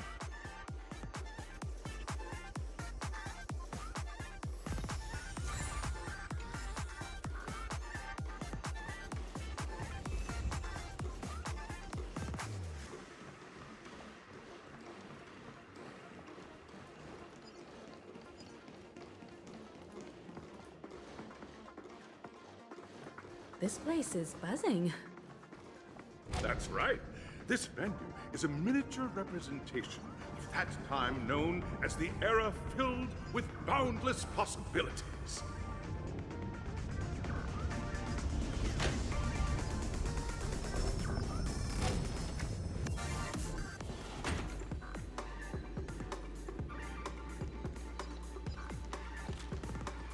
Grab a bottle of Soul Glad and make your dreams a blast. Nameless, your arrival reminds me of the grand occasion when Penacony was first established. I was still a young, bright-eyed lad back then, lured here by the watchmaker's ads, full of zeal and ready to make my first fortune in life. Once, during a particularly grueling day, I passed out and was resuscitated by a drink from Mr. Sousa. That sweet taste has since been etched in my mind, and that was what drove me to create the Soul Glad that we all know and love today. The dream-chasing era was truly a wondrous time. Oh, I miss those days, and the watchmaker. Scorched Sand Hall is my homage to that time of boundless possibilities. I wholeheartedly hope you make it to the finish and emerge as the next superstars of Penacony. Now then, is there anything you'd like to say before the competition officially begins?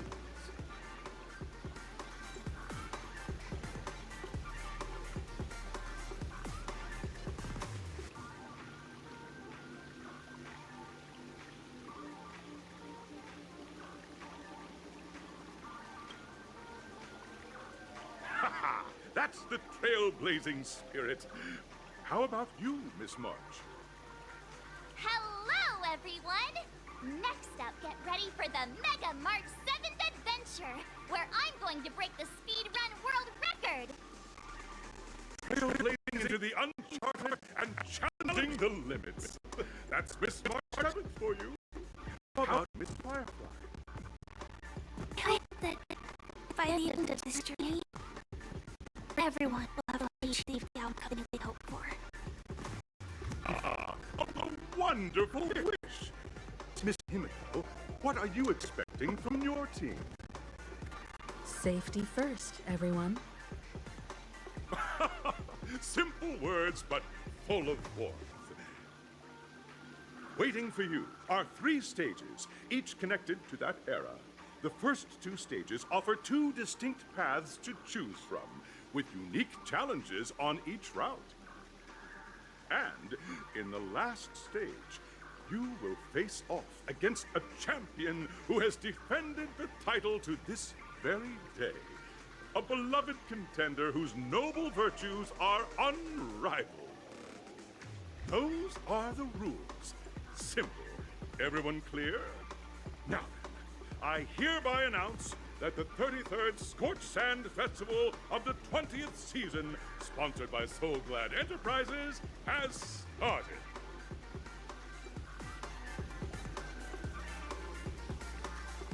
Everyone, as the Charmony Festival is drawing closer, we must reach the end as quickly as possible.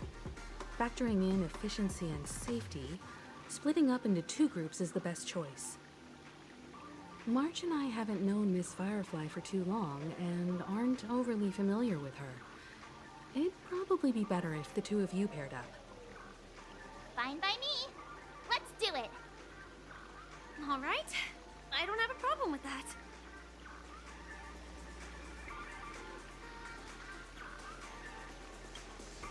We'll split into the assigned groups then. Let's not waste time.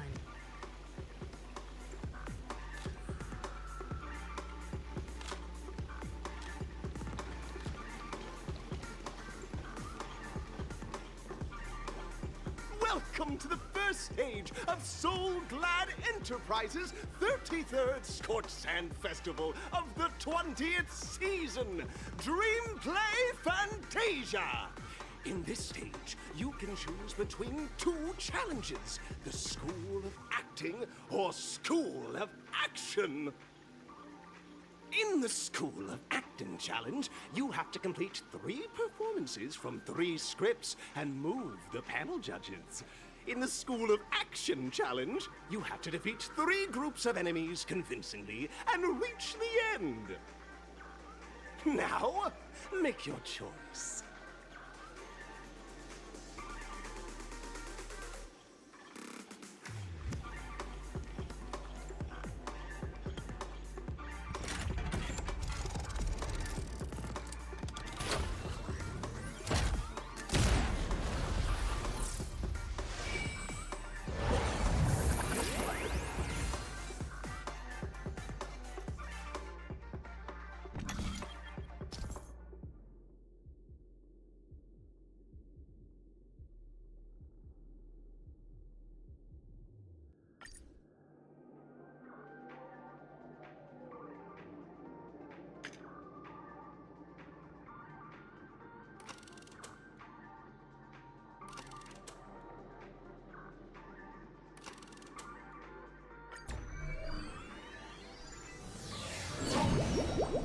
The champion's crown awaits you on the stage.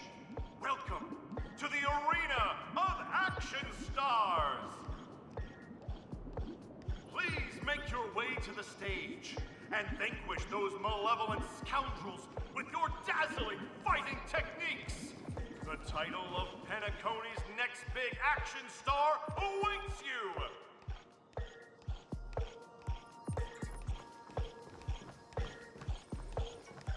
Competitors, allow me to introduce the rules of this challenge to you. There are a total of 3 stages up ahead, each with their own challenges. The enemies you will contend against are antagonists from the film Once Upon a Time in Dreams. defeat them swiftly and decisively to set a new record. It's worth mentioning that the fastest time for this stage was achieved by a contestant with fiery red hair. Astoundingly, he overcame all enemies across the 3 stages in only 5 minutes. Time is of the essence. Let's make this quick.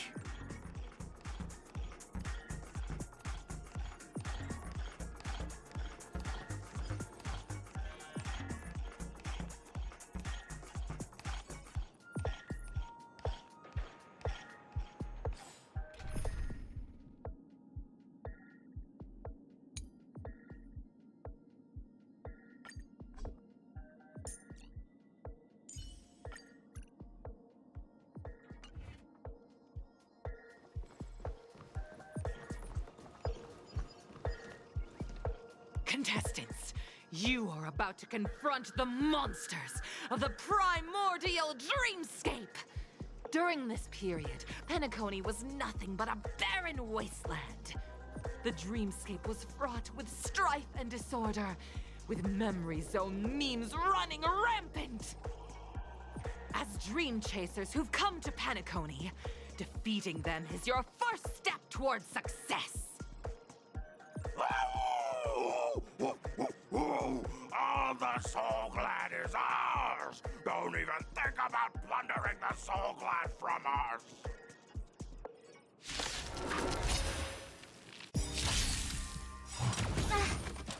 Right! Investing in victory means playing the long game! No dirty tricks, alright? Just feel. Time to twirl!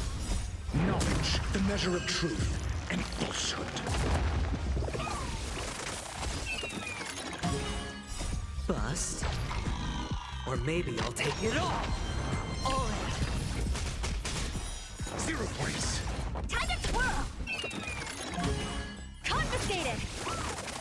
Time to twirl! This big diamond! It's all yours! Time to twirl!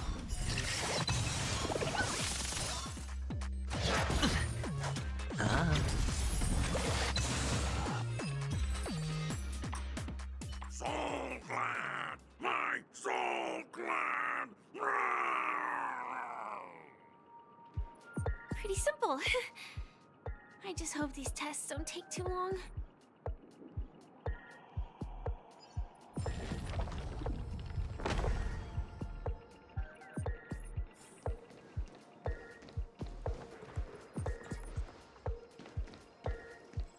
Congratulations on becoming the first group of Dream Chasers!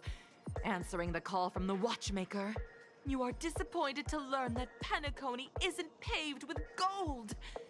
Resigned to your current plight, you start from the hierarchical dredges, biding your time for a chance at success.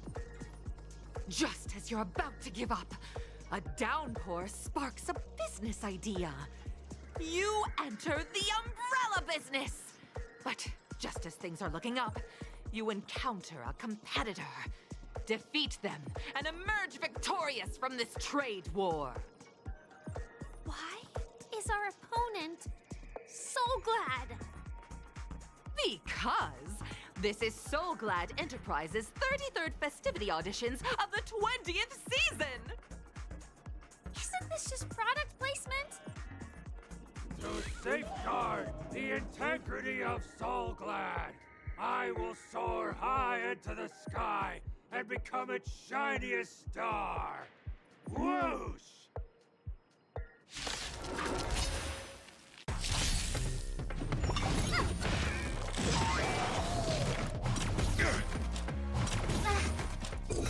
Answer me. Liquidation! Right! Investing in victory means playing the long game! Time to twirl! All in. Bust. Or maybe I'll take it all.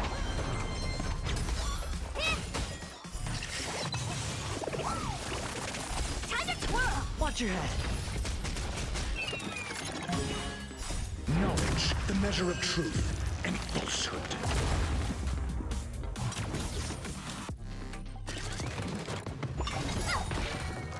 This big diamond!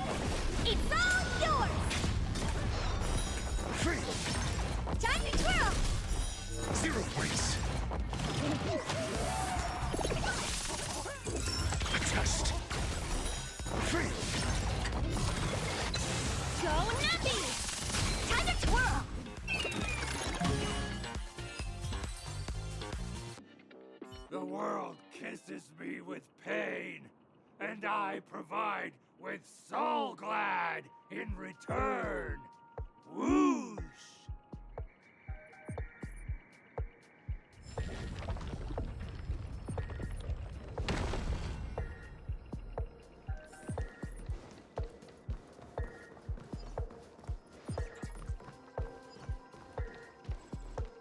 Congratulations to our two Dream Chasers for establishing yourselves as budding stars in Penacony. However, now you face a competitor selling at low prices, pushing you to the brink of bankruptcy. No matter how lengthy the battle, you always persevere. Topple this powerful opponent, and the tides will turn, paving a way to success! None will take my Soul Glad away from me. I will use the Transmutation Arcanum to turn into a dinosaur! Oh, dinosaur! Devour my enemies! Grab a bottle of Soul Glad and make your dreams a blast!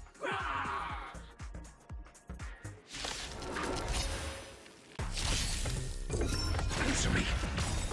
Knowledge, the measure of truth, and falsehood. Liquidation!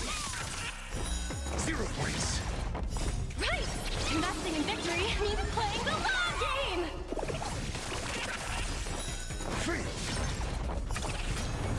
Time to twirl! Better cut our losses. Oh. Bust. Or maybe I'll take it all. Watch your head.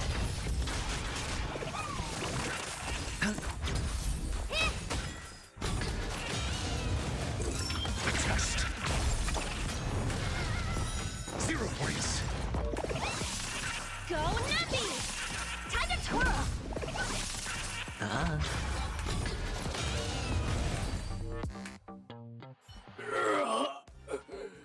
The body withers, but the Soul Glad name shall not. You truly are a beast! More than I can ever be. That should do it! Okay. Let's go. Mr. Yang is waiting for us. Isn't this fight way off from the actual storyline? Transforming into a dinosaur isn't imaginative enough for you?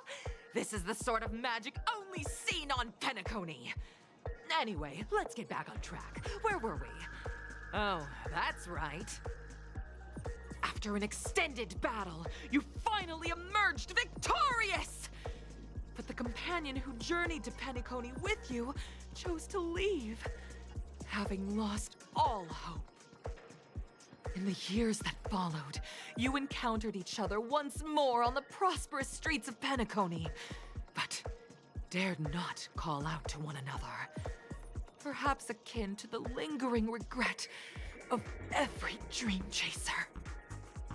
Ah, well done! You brought to life the thrilling action scenes from Once Upon a Time in Dreams with your fighting skills. Looks like we won! Let's hurry up and get to the next stage.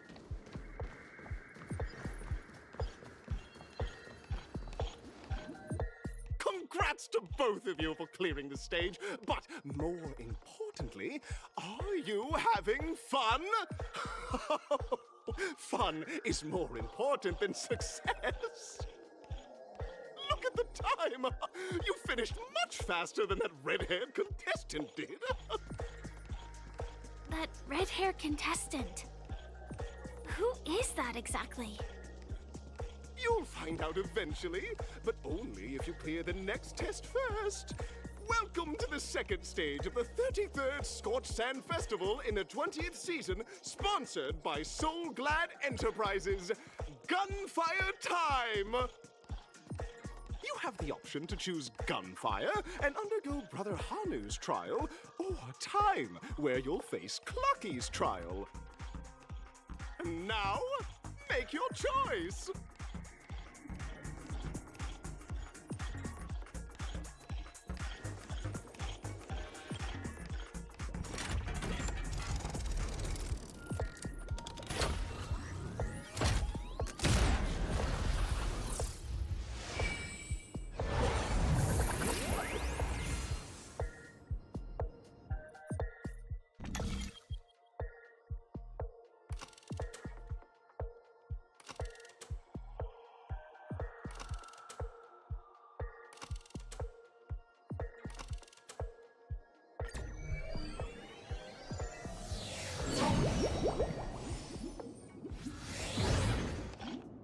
Dear friends, welcome to the wonderful world created by the Watchmaker.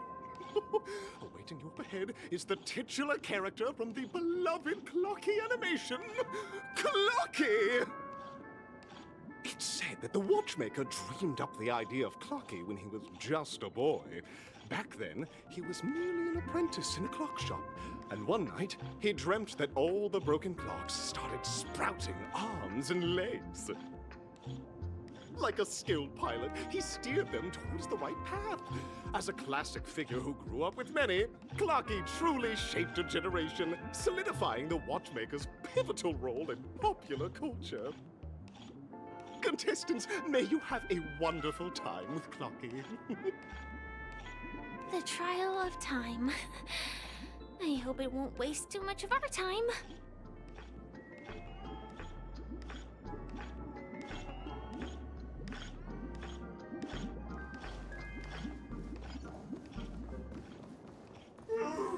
Am I just a failed experiment? That statue. Did it just speak? Am I just a failed experiment? I'm just an expendable failure of a clock, aren't I? Play? So, I'm not just a failed clock, I'm also a failed toy. You guys are just like the other challengers. You want to enter my inner self? Then please be my guest. But you won't find anything worthwhile. I'm just a failed piece.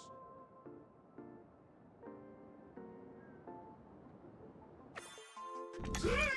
I'm just empty inside. Tick-tock! It's time for me to make an appearance! Clocky? I can also see him. Is this character part of the show? In Dreamville, Clocky is everywhere and can do anything! Like, right now! I could solve this problem with your big ticker pal, Tick-tock! I can't believe it's actually Clocky! Why would you come and visit a failure of a clock like me for no reason? You see, we're all clocks. We're family. I want to help you be happy! Tell your pal Clocky what's troubling you. I came across a startling revelation yesterday. Apparently, Dreamscape Ticker isn't the same as Clocky at all. It's just a discarded prototype from Clocky's early development. Please, just leave me be, Clocky. I just don't know how to face you, because I'm just a failure. Oh dear. Seeing it like this is utterly heart-wrenching. But fear not. We're here to help it rediscover the missing parts of its inner self and guide it out of despair.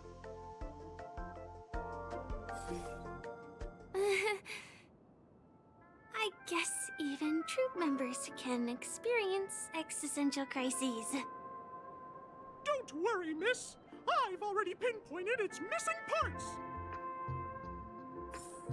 Over here, my friends. Better use that hamster ball knight speed.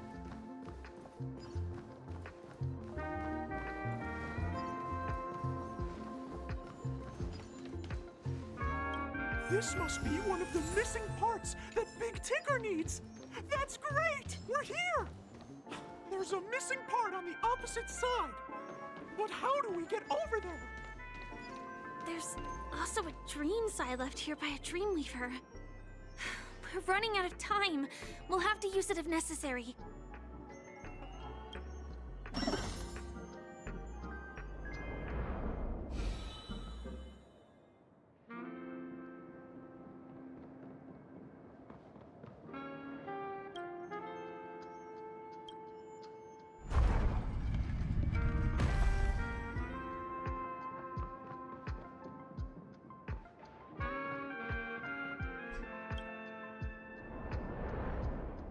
Help!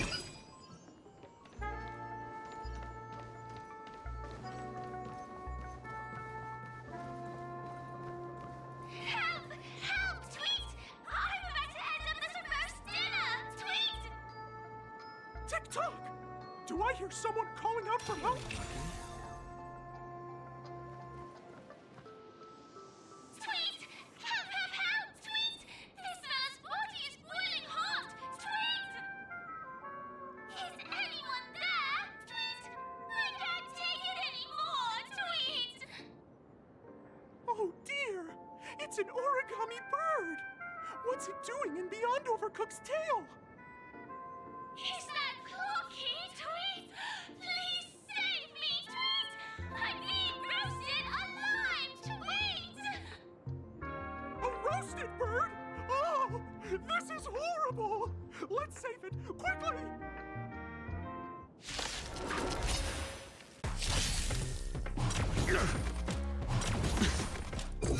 A test. Go Numpy! Time to twirl! Right!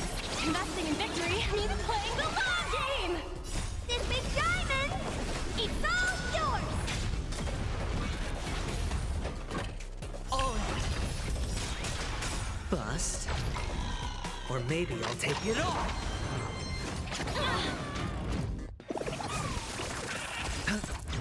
Time to twirl! Watch your head.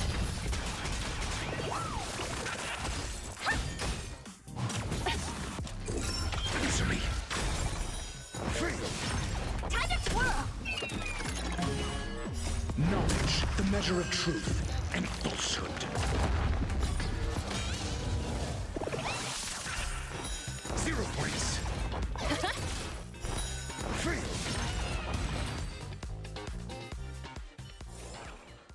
As if victory were ever in doubt. Thank you guys! Tweet! I feel I'm about 70% cooked! Tweet! Thank goodness you're okay! But why did you burrow yourself into that fella's tail? Because that fella stole one of Mr. Big Ticker's pots! Tweet! I wanted to help retrieve it, but I accidentally got myself stuck in the oven! Tweet! Go ahead and get it, but be careful! It's hot! Tweet! An inner self fragment belonging to the Sweet Dreams troupe? This is just too surreal.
We've gathered all the missing parts. Let's hurry back. We don't want to keep Big Ticker waiting.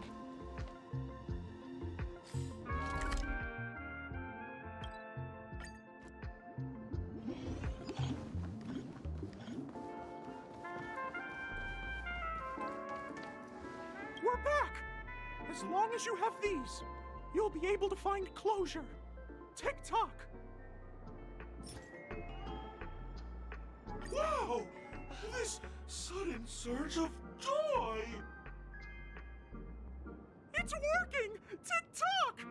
Next, we just need to enter its emoscape, help connect its pathways, and we're done!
Oh, dear! What's going on in here? Your inner self is a mess! I'm not qualified to be the real Clocky! Just give up, Clocky! No! This is unacceptable! You have to face your fears!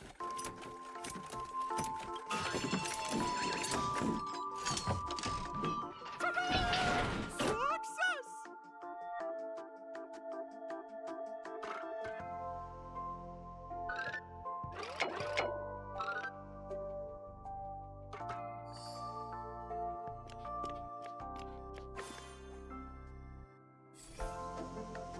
Oh, thank you, Clocky!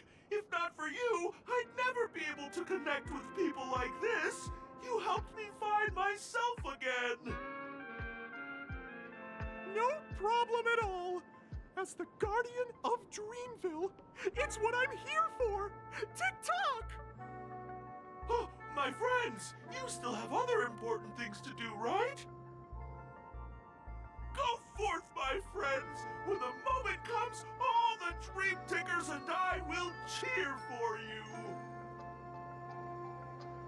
It's all done! Victory's in sight. Let's head to the final stage.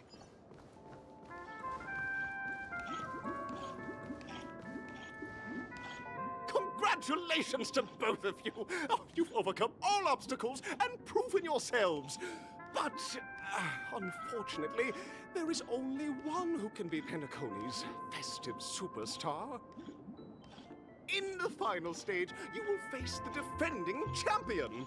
If you fail, you will lose the opportunity to become the festive superstar. Welcome to the 33rd Scorch Sand Festival's third stage in the 20th season, sponsored by Soul Glad Enterprises, Superstar Showdown!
No way, I think I just saw someone. Someone extraordinary.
私が必要でありんすか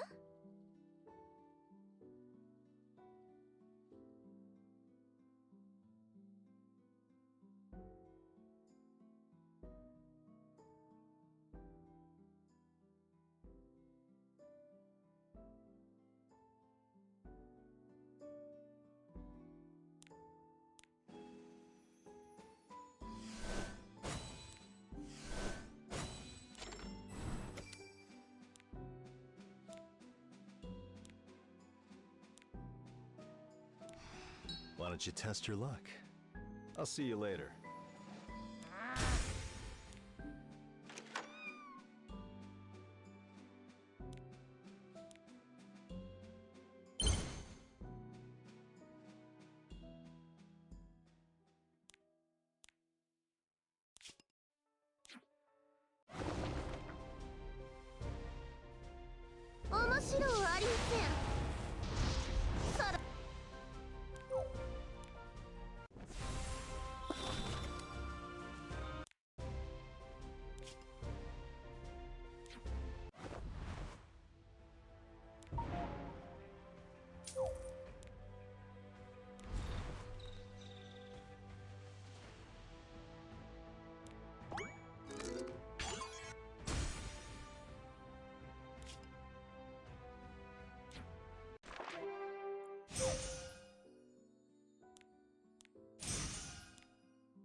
What do you think?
Fight for Arkham till the end.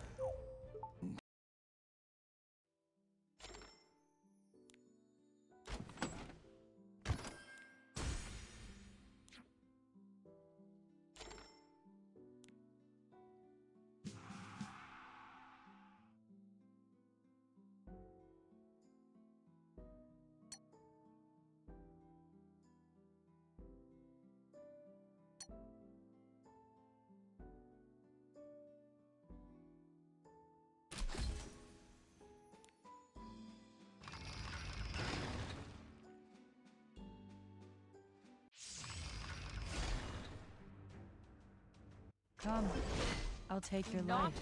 fear death. Seizing victory is seizing the future. This is it. Is this enough? Chaos!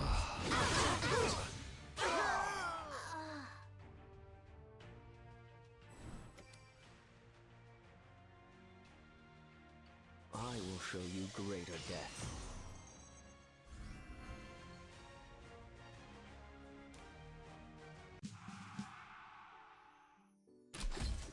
Okay, Is the where do best I course of start? action.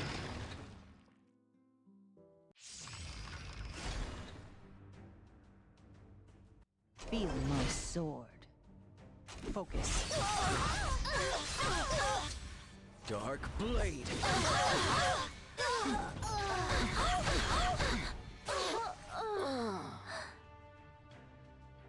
Mission accomplished. You all deserve medals for your bravery.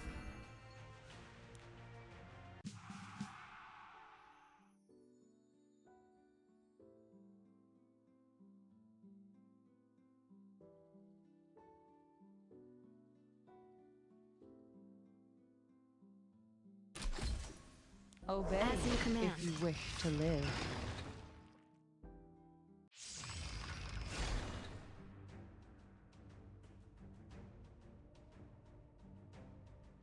I'll make you taste despair. The time has come. Here I go. Witness my power.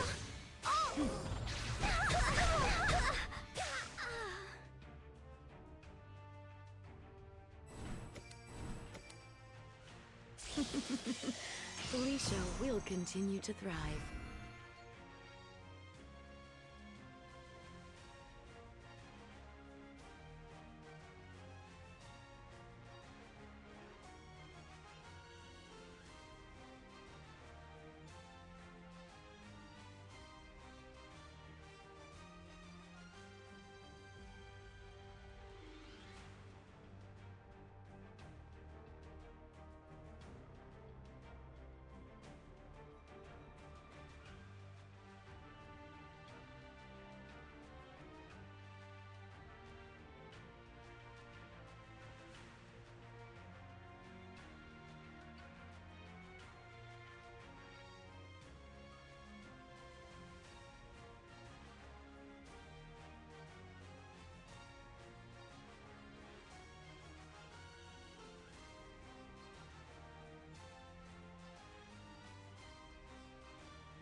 I'll Feel help you, my Jay. sword.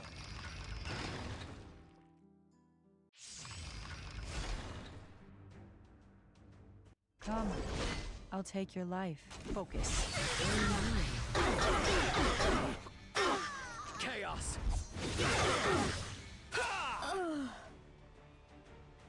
I will show you greater death.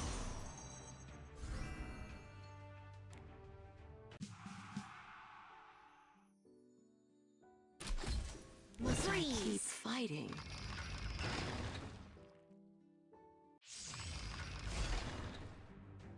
Obey if you wish to live. Dark Blade!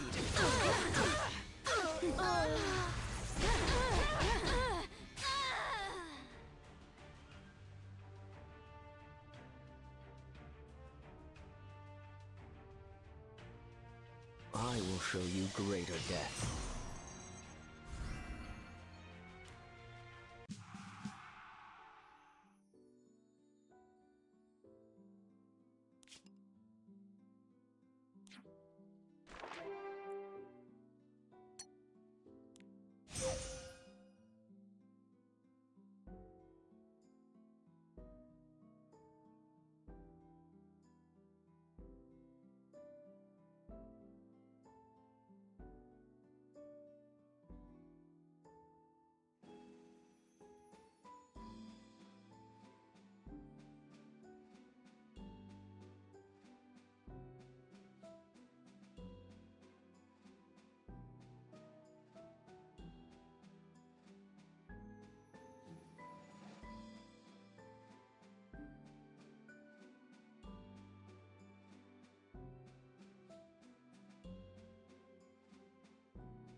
What a hassle. Did you really think that you could defeat us? 君をゲッチューなんてね。きついの行く？エビションドライバー！トリック。ごめん、忘れて。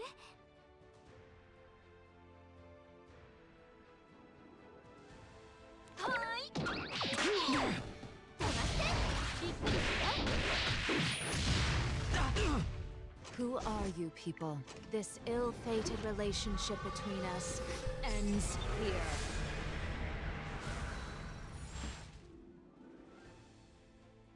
You're not bad. Shall we get moving? I've got this. I'll make this painless.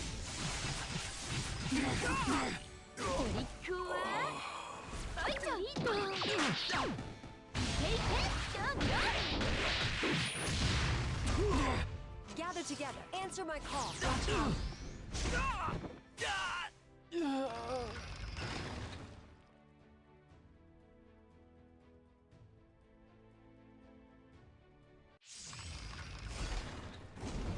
Be afraid, sinner.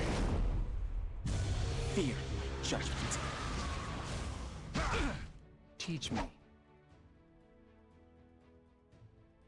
Give up already.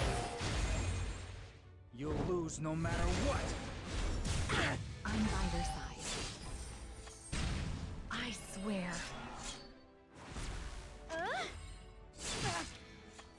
Let's subdue them all at once.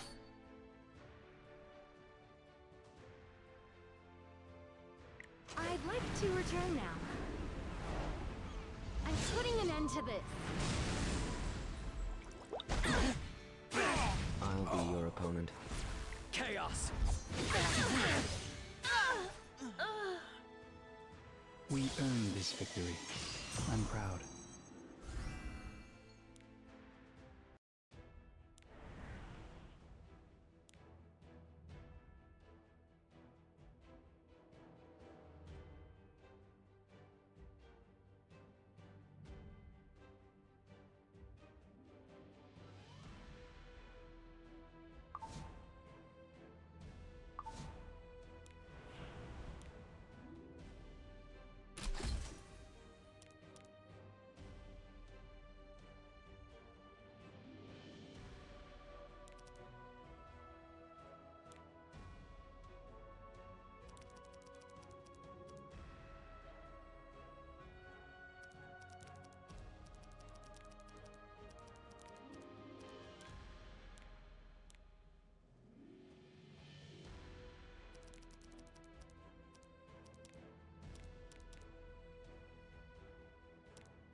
Let's get started.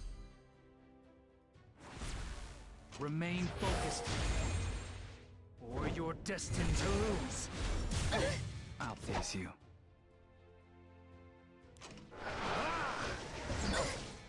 To endless darkness.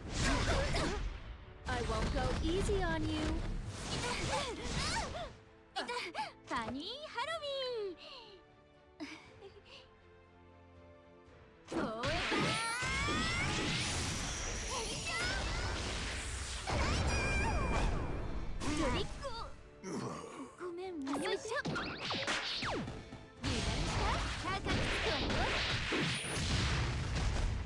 The spiritual energy here. Wandering souls, grant me power.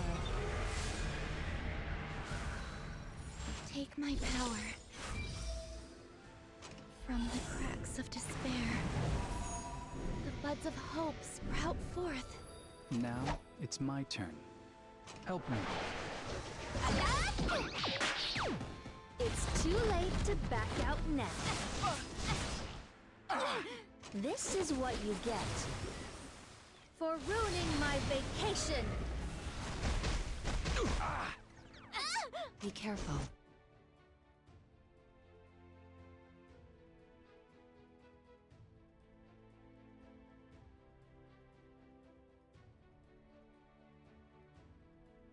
In the blink of an eye.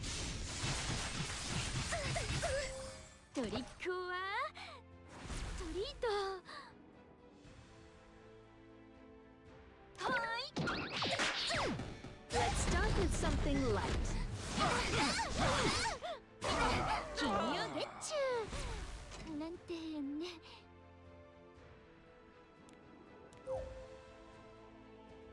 I couldn't stop them. Let's just get this over with. It's fully charged. Let me show you our secret weapon. Stay focused.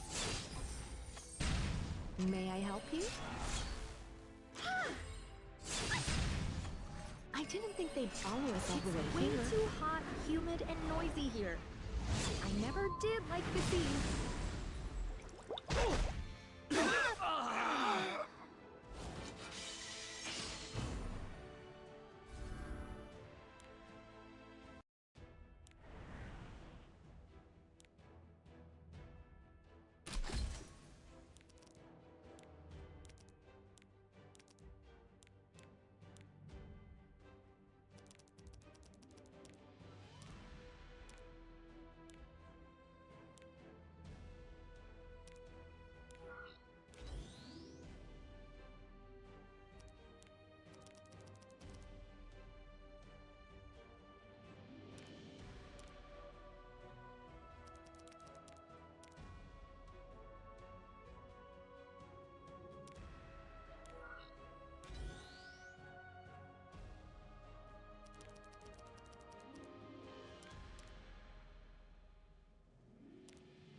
Gather together.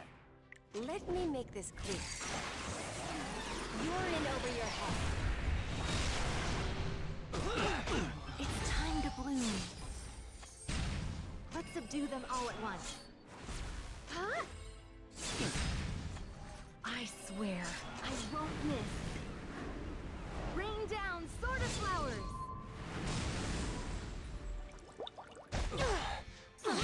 Did the witch send you?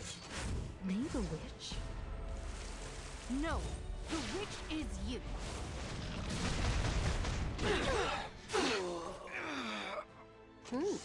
You're not This bad. way.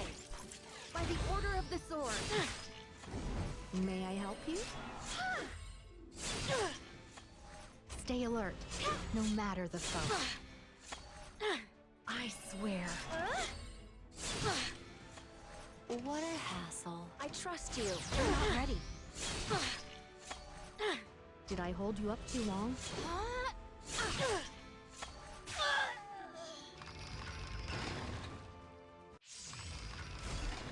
Feel my sword. Give all that you have for the glory of Harland! Faster than lightning.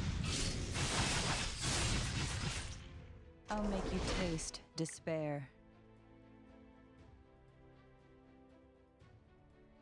I won't fall. Should I show you my secret weapon? It's not my fault if you get hurt. A bloodbath. Delightful agony.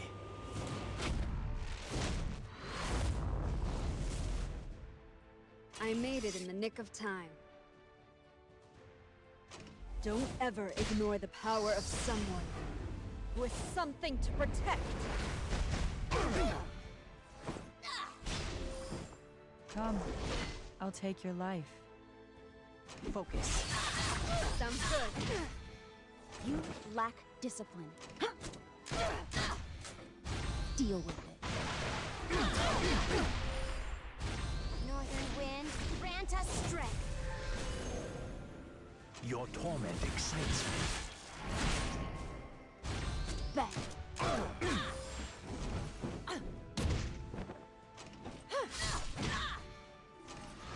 I've lived for this moment.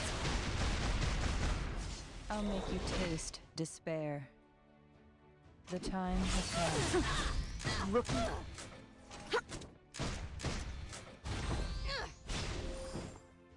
Bon voyage. A roaming heart forever wandering.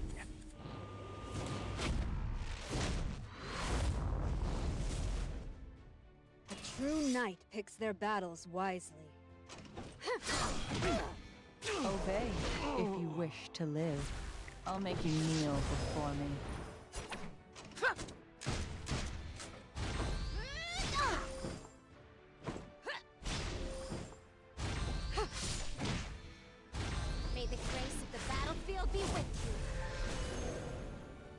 Another trial to overcome. Feel my sword. Scar those in our way with destruction and fear! Come. I'll take your life. This is it. I'll cover you! Bang!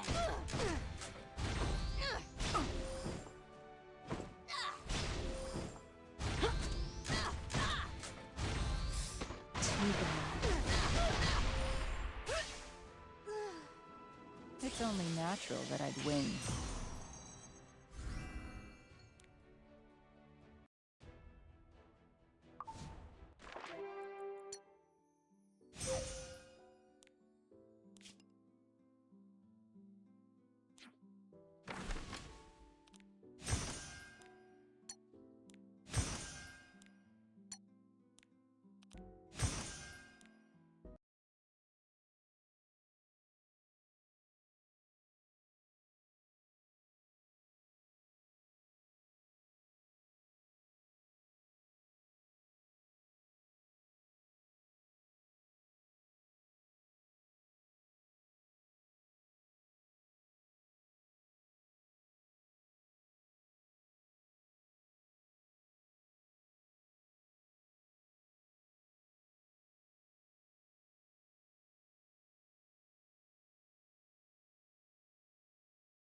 Are you a Knight of Beauty?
A night of beauty?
Behold, this symbol of pure beauty. Need I teach someone a lesson? Answer me. Rise to the Sure, I'll play along. It's on me. The dice have been cast. Bust. Or maybe I'll take it off. The flesh wound. Do you know who this big diamond? It's all yours! Time to twirl! Watch your head. Time to twirl! You are fighting a gem. Put forth all your might. Oh.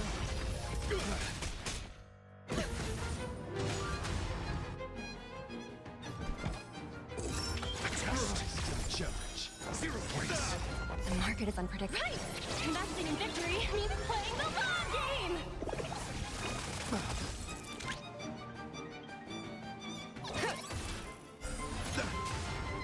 Hedge your bets. No dirty tricks. Watch your head.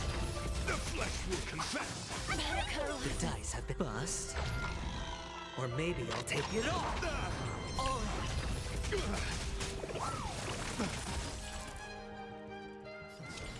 Rise to the Your answers? Answer me. SAS knowledge, the measure of truth and falsehood. Rise to the bear witness. Let the duel commence. Let the valuation begin.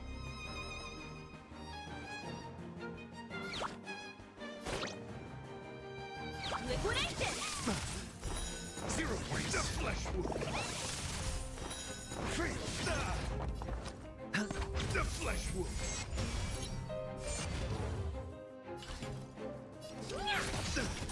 Pledge thine loyalty. Watch your head.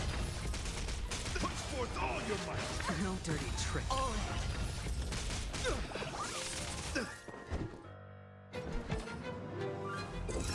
Test. 0 points. Time to twirl! Do you know who this big diamond? It's all yours! Time to twirl! Rise to the judge.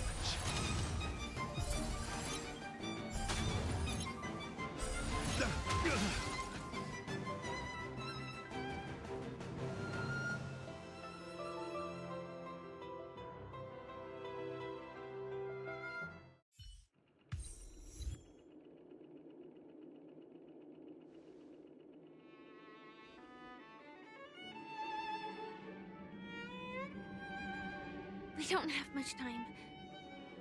May fate allow us to meet again, Night of Beauty. In that case, let's make our way to the end.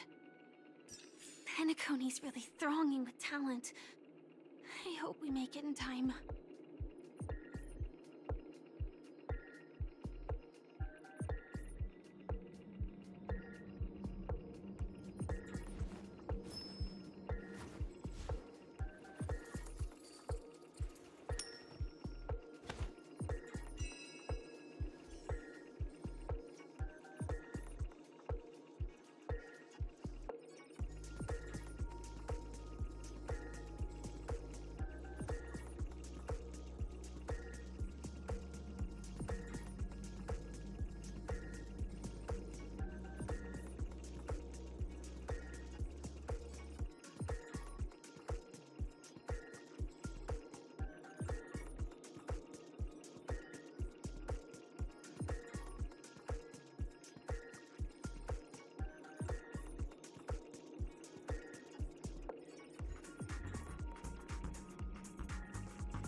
Congratulations to the Galactic Baseballer and Firefly on becoming this Scorched Sand Festival's champions!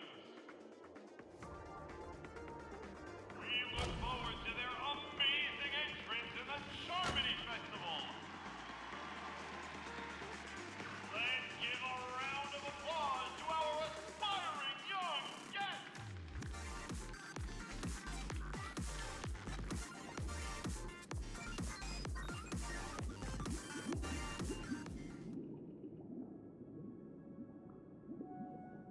Congratulations to the both of you on becoming the festive superstars of this year's Charmony Festival. Before entering the Grand Theater, I, on behalf of the organizers, extend my sincere congratulations to you, wishing you joy under their radiance.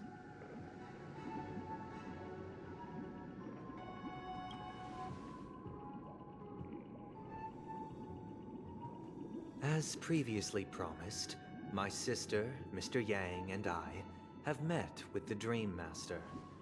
We delved into the truth about Penacony and its Stellaron, and have come to a consensus. Both I and the Oak family cannot acquiesce to your request. Just as expected. We acknowledge the perspective of you, Nameless. Penacony does require change, but not as you propose. The planet of festivities cannot and will not revert to a place characterized by chaos, disorder, or anarchy. Through your journey of overcoming obstacles, you must have glimpsed the essence of that era. The vulnerable ruthlessly eliminated, equality non-existent, common folk living precarious lives, eking out a dreary existence. Ultimately, only heroes like yourselves manage to achieve success. But I would dare ask, if you did not possess the special status of having a Stellaron, and you were but an anonymous and frail member among the masses, which Penacony would you prefer? A dystopia for the survival of the fittest, or a sweet dream paradise for all?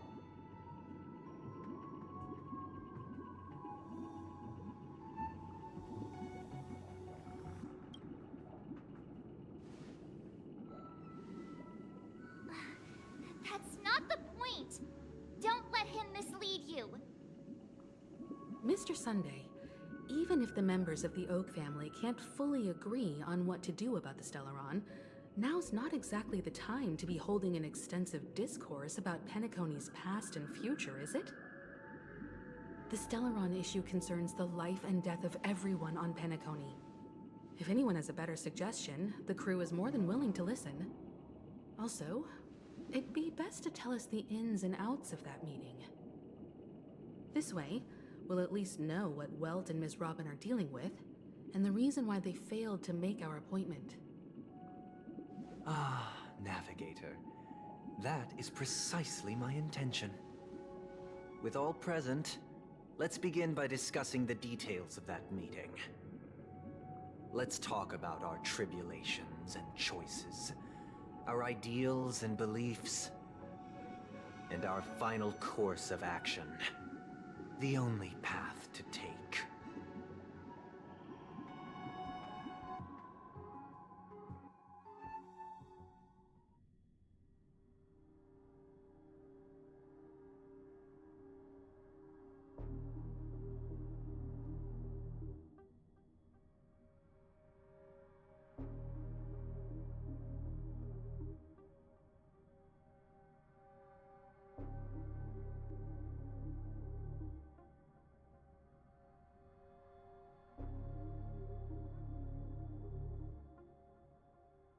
You mean to say that for the longest time, there have been scoundrels who would use the Charmony Festival that I have bequeathed to the masses as a tool to realize their ambition? Indeed, Dream Master. Once the Charmony Festival begins, the Stellaron's powers, along with the song, will be broadcast across the entire planet of Penacony. And then everyone in their dreams will be unable to awaken. This is indeed surprising to me. The dreamscape is maintained by the collective effort of the 5 families. If someone were to use the Charmony Festival to recklessly disseminate the power of the Stellaron, this individual must hold a position of great authority. Do you have any suspects? I'd like to ask, did you really not know of the Stellaron's existence? I would have never thought that this Nameless would point the spear at me. Quite astonishing indeed. If I have offended, the Astral Express extends its sincere apologies. But the current circumstances are dire and leave no room for meticulous inquiry. We're doing this out of concern for the Dreamscape's safety. So, if you could, please alleviate our concerns. Dream Master, it's just to prove that the Charmony Festival has nothing to do with the Stellaron. If we're being overly cautious, I will return to the stage to offer tribute in song, just per the arrangement.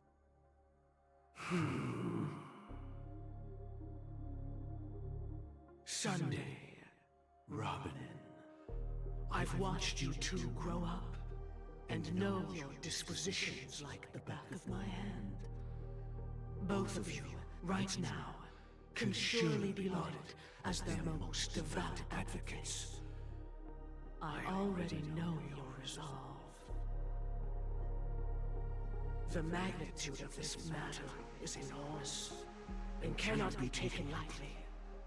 Since Mr. Yang has asked with such earnestness, I will personally respond in kind. If there is a need, the entire Oak family will be mobilized to heed your call. Someday, might I ask you to beseech them to cast their light unto me, and question me in their stead, so that no lies may be concealed? I will do as you command. Robin, could I entrust you to be present as a witness, to document the truth, and to proclaim my innocence, so that all slander may be utterly dispelled? I will do as you command. May thy will be carried out on earth, just as it is in the heavens. Oh, triple-faced soul, please sear his tongue and palms with a hot iron, so that he will not be able to fabricate lies and make false vows.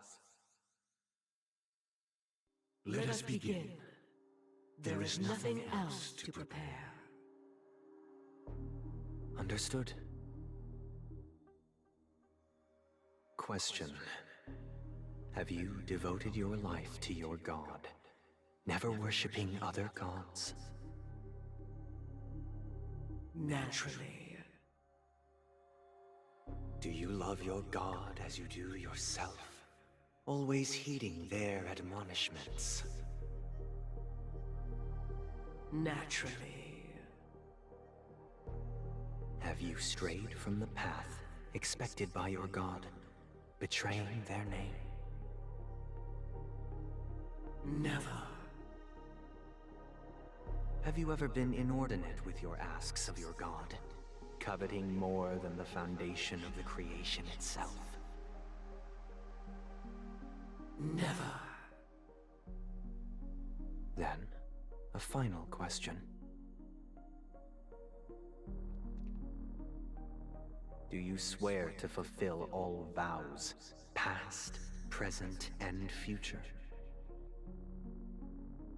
With the Eon as my witness, if I do not deliver on my words, or if I renege on my vows, may I be cursed in accordance with divine law.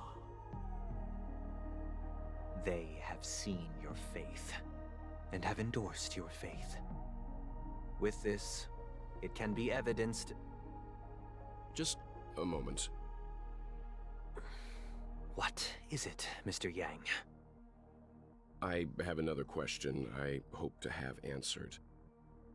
To my understanding, the family's harmony and prosperity have never relied on so-called divine laws.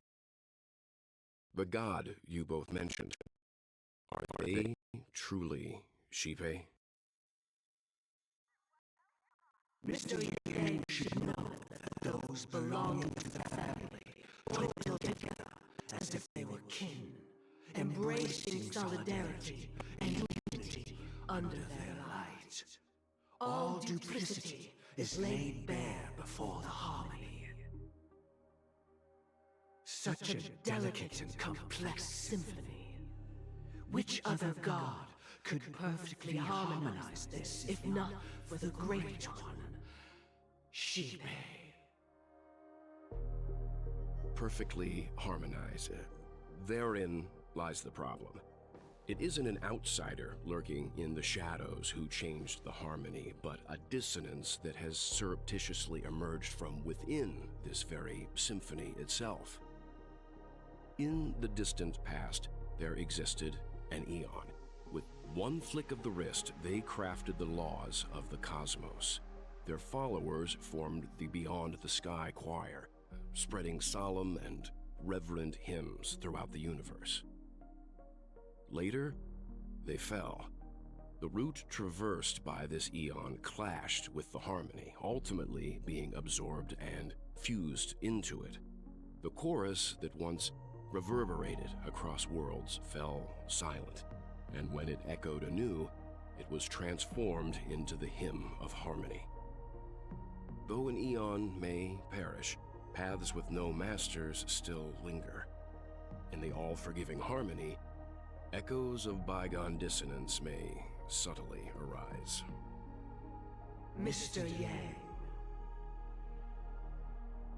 being overly astute can be a detriment, especially when you find yourself alone and without allies.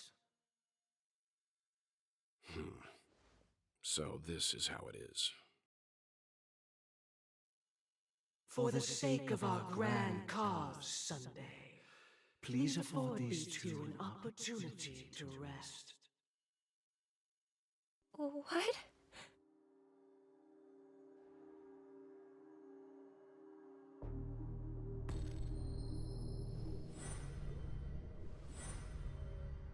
Sorry, Robin. It's just you. I did not wish for you to know this. It's a pity that things have turned out this way. So, this is the true reason I can't sing?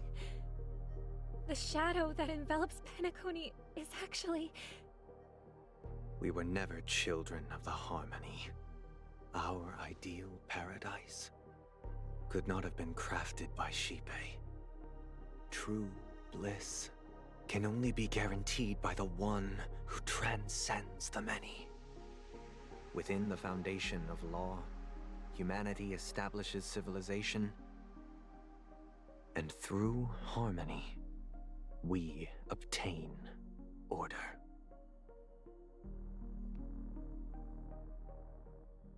Unbelievable.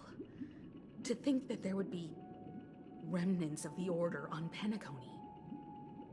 What have you done with Mr. Yang and Miss Robin? Don't worry. I just gave them some time alone to ponder their fates. You should know that these actions make you an enemy of the Astral Express. Should we need to stand against the Nameless, it would only be myself and the Oak family involved. But we haven't reached that point yet, have we? Your efforts for the justice of Penacony are evident to everyone, and have been widely observed.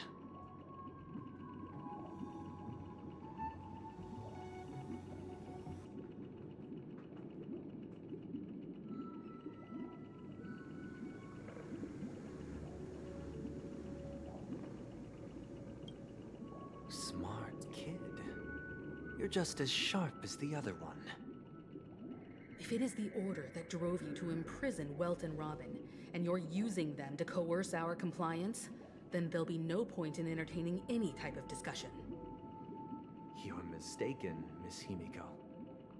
They are in very safe hands, and just as the family has always proclaimed, no one can be harmed in the dreamscape, least of all in the beautiful new world belonging to the Order.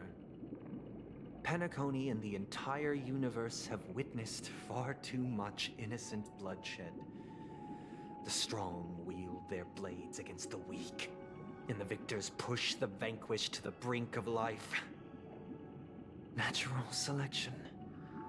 The world abides by this principle, establishing the well-being of humanity atop the corpses of the downtrodden. Only we, or rather, I, possess the power to put an end to this farce. So you've decided to resurrect a dead Eon? No one's ever done such a thing. If Miss Himiko is interested, let's draw back the veil and speak candidly.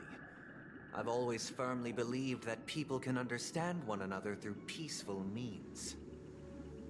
I'm willing to divulge the unembellished truth as to the intentions of the Order's Pathstriders, so that you will make better judgment for the Astral Express, for Penacony, and for this stretch of the universe. Words can hardly do justice to the beauty of that ideal. So, come with me, everyone. Let us retrace our steps, and see once again where this road leads. Huh? Where'd he go? Welcome. This isn't any location in Penacony's dreamscape. It's my inner world. The reason the scenery before you remains unchanged is because your consciousness has drawn on similar concepts to fill in the gaps. Did you do the same to Welt? It's a tuning process, stronger in effect and more draining on the mind. The gray-haired guest has experienced it before, so he should understand what it entails. Tuning allows you to intuitively grasp my feelings, which also means that I cannot hide anything from you. Now, everyone, please look at the huge screen. The road we once took begins here. From this point on, you will witness the numerous decisions I've faced. I've selected a portion of these to share with you. I believe after going through similar predicaments, you'll be able to better understand my thoughts. Let's begin. The first decision. A story about a baby bird. This story happened when Robin and I were very young. We were victims of the Stellaron disaster, and the family's Mr. Gopher Wood, who would later become the Dream Master of Penacony, saw that we siblings had no one to turn to and took us in. Later on, Robin and I lived a time with nary a care in the world.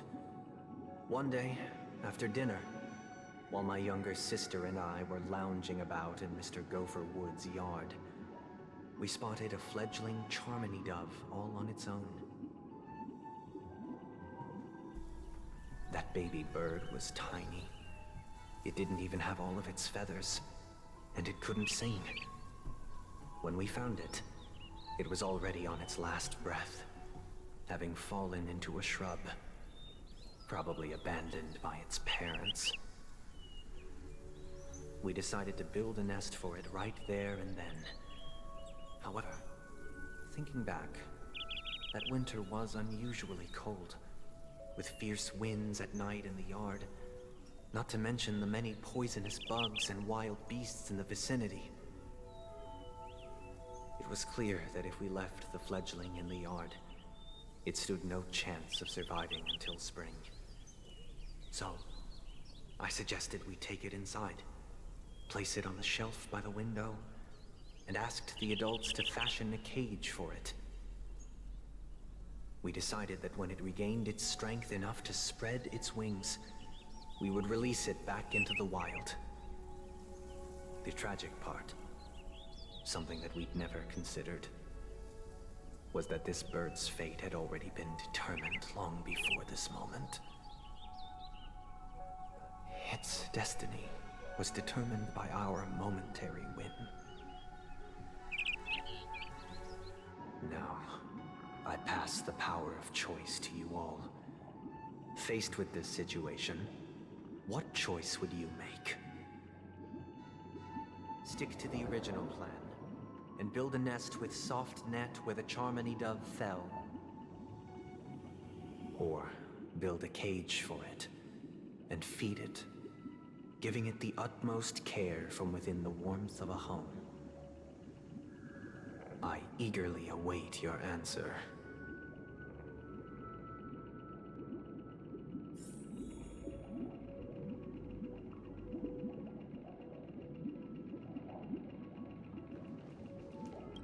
It looks like he really has no intention of imprisoning us.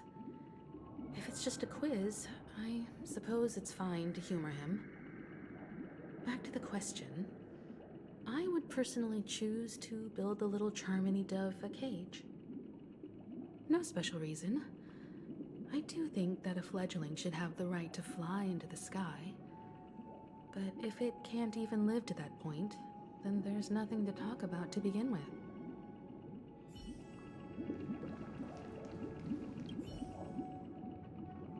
That guy just casually throws this kind of question at us? What exactly is his deal? But fine, I'll answer, I guess. If it were me, I guess I'd choose to build a cage for the little Charmony dove. After all, leaving it there, it's bound to get hurt by wild animals or something. And that'd just be too sad.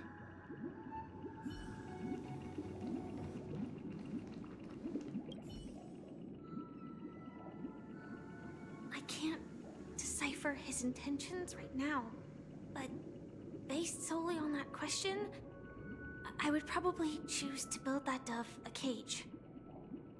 Even if I was gonna release it back into the sky, it'd have to be strong enough to fly first. If I left it where I found it, I fear it'd never get the chance to fly ever again.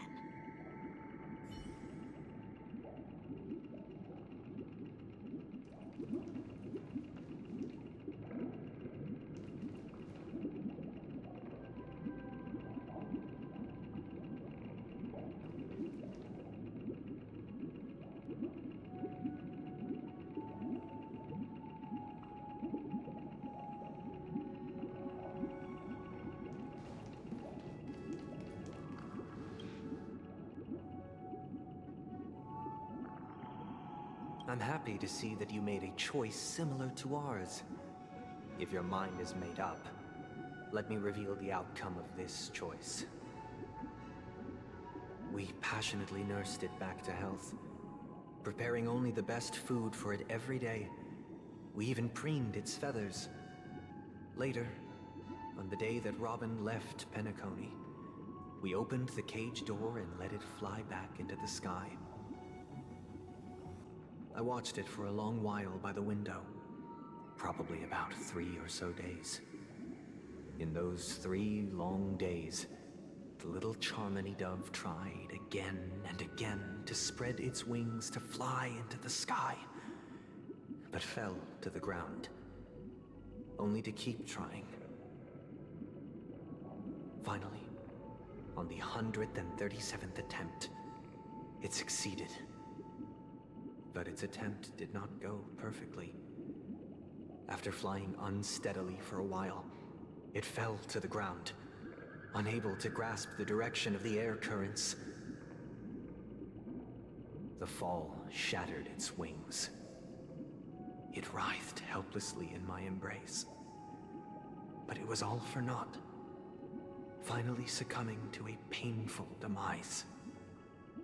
And in that instant, our tender care, our given love and hopes, they all became the inevitable push that sent it to its death. I deeply regret the choices we made. Next, let us head to the second decision. This time, it's the story of a dream chaser. This story happened when I was appointed as Bronze Melodia, a position exclusive to the Oak family, charged with listening to the problems and vexations of Dreamscape residents, and providing them with the relevant guidance. It was during that period that I had the opportunity to hear voices from all corners of the Dreamscape. Joy, sorrow, arrogance, regret. The complex tapestry of human nature that formed the world. And I was fortunate to catch a glimpse of it. He was a dream chaser, and an illegal stowaway. Just like the rest of them, he came to Penacony in search of a better life, except that, to most people, the price he paid, I suppose you could say it was everything. He told me, I sold everything I could at home.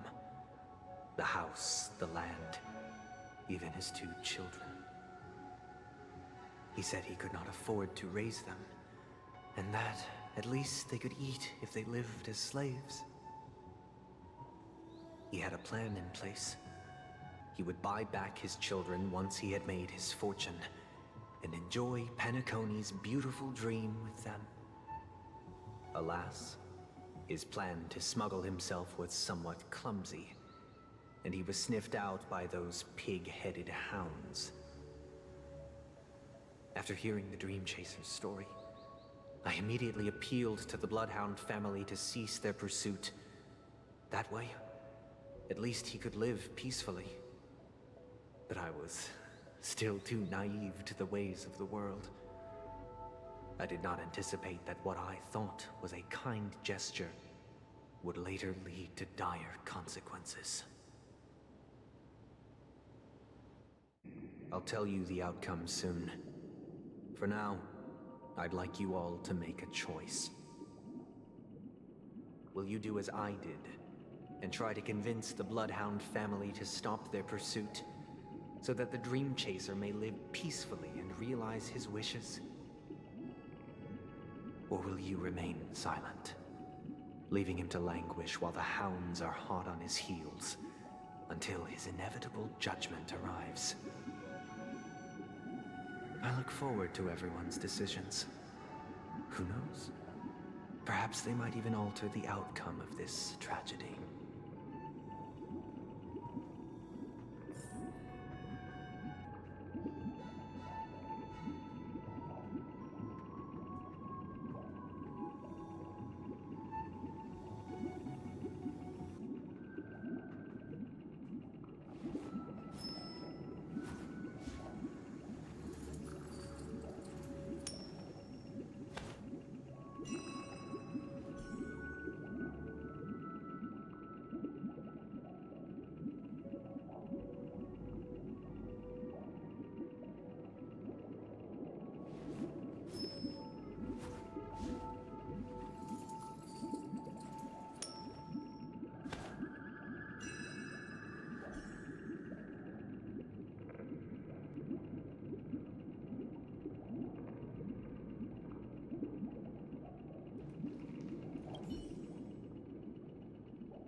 dream chaser story.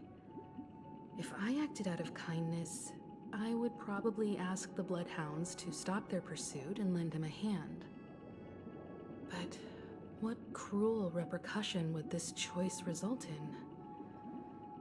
I think Sunday must have been deeply impressed by the limitations of the strong defending the weak through this incident.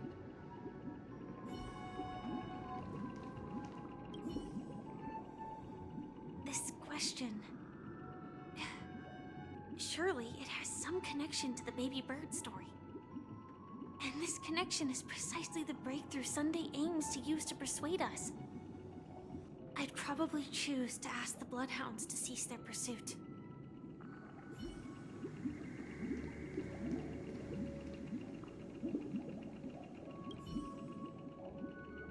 It seems illegal stowaways are really quite common on Penacony. But that guy in the story, I don't think he deserves any sympathy at all. He sold his kids to chase a dream. Even if he intended to go back for them, it's still insanely irresponsible. With that thought, there's only one choice. Let the Bloodhounds send him back home. This person deserves to be punished.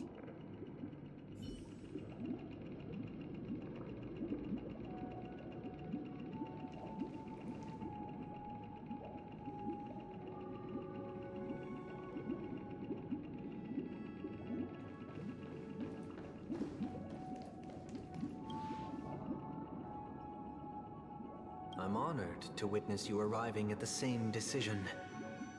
Out of respect, I'll share with you the dire consequences that my choice back then brought about. First, the outcome. He attained major success. After avoiding capture, he ran a business for a few years, very quickly making a name for himself, elevating his status. He might not have become a tycoon like old Audie, but he was considered a character of excellent repute. Now then, did he realize the wish he set out to achieve? No. The last time I saw him was in the real world, where the Hounds were going to permanently exile him, and I was the accompanying Bronze Melodia. The mission was simple. Listen to the criminal's repentance. He told me the reason he was in this predicament was because he conspired to usurp the head of the Alfalfa family. When I asked him about his two children, he instead responded with a question. What children? In the end, my heart aligned with the harmony, and the good deed I dared to undertake held no value, turning instead into a wrongdoing. It created a lamentable oppressor and countless oppressed individuals. As to your choice, I once again offer my heartfelt apologies. Next comes the third and final decision. And the story this time is my own. This story happened the day I was appointed the Oak family head. At that time, Mr. Gopherwood was the current Dream Master, and as per his wish, we had a private conversation. What surprised me was that the Dream Master had only come to deliver a letter to me. He let me read its contents, and it was a letter from my sister. The letter contained the usual pleasantries, anecdotes from her travels, nothing out of the ordinary. Just as I started wondering how this letter related to our discussion, the Dream Master began to speak. Do you know who wrote this letter? My sister, of course. But why would you personally visit me to hand me a letter from my sister containing mere trivialities? To help you grasp the full scope of this issue. Do you know where Robin is at this moment? From what the letter indicates, she must be in Caspelina 8, correct? She's touring there right now. Correct. Has she mentioned anything about a stray bullet? A stray bullet? What? A war has broken out on that planet. It is because of this very reason that Robin chose this destination. To spread the word of the Harmony. And to save the lives of that planet. She personally made for the front lines. She hoped to ease the people's suffering with song, and was willing to brave mortal danger to deliver the IPC's medical supplies. Unfortunately, stray bullets show no such compassion. Is she all right? If the operation was successful, she should probably be recovering in the field hospital. By the eon above, the bullet struck her neck directly, yet possibly as a reward for her consistent deeds of harmony, it didn't hit any vital arteries. Once you've attended to your outstanding tasks, it'd be advisable to write her back as soon as possible. Those damned savages! I'll pack my bags right away. My gratitude for bringing this to my attention, Mr. Gopherwood. Now you understand why she always wears such elaborate neck ornaments, don't you? How could this happen? Miss Robin. It's all in the past, so please don't worry. I share this in the meager hope that you will understand the Harmony's limitations and predicament. As grandiose as the strong defending the weak sounds, many times, it is nothing more than wishful thinking. Likewise, I've prepared one last question, one last choice. But rest assured, this choice will not have any grave consequences. Because this is merely a figment of imagination, a nightmare that has haunted me through countless nights. If you ever had the opportunity to make a choice like I did, would you still support Robin's journey on the path of harmony?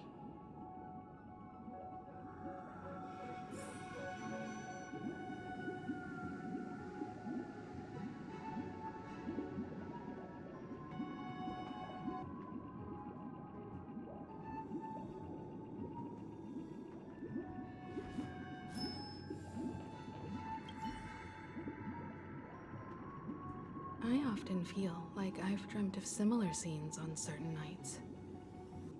In the dream, I see blurry faces. I don't know who they are, but I sympathize with all of them, fighting for survival against some unfathomable force. Their confusion and fear are lucid to me, but I also remember they chose never to give up. Just like Miss Robin. If Mr. Sunday's question leaves you puzzled, you should find the answer from your own experiences. With each trailblaze, dangers and tribulations will surely follow. But would you ever back away? Would you stop March and Don Hung from reaching their next destination?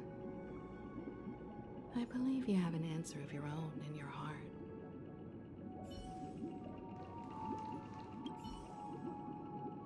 Miss Robin's courage is admirable. And here I was thinking she was just another superstar celebrity. But the fact that she's also Mr. Sunday's younger sister? No, I doubt he'd wish harm on his own flesh and blood, no matter how grand the ambition.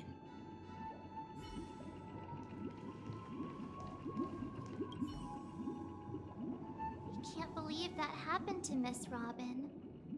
The strong defending the weak is a great mantra, but if I had to pay such a price, I don't know what I'd do.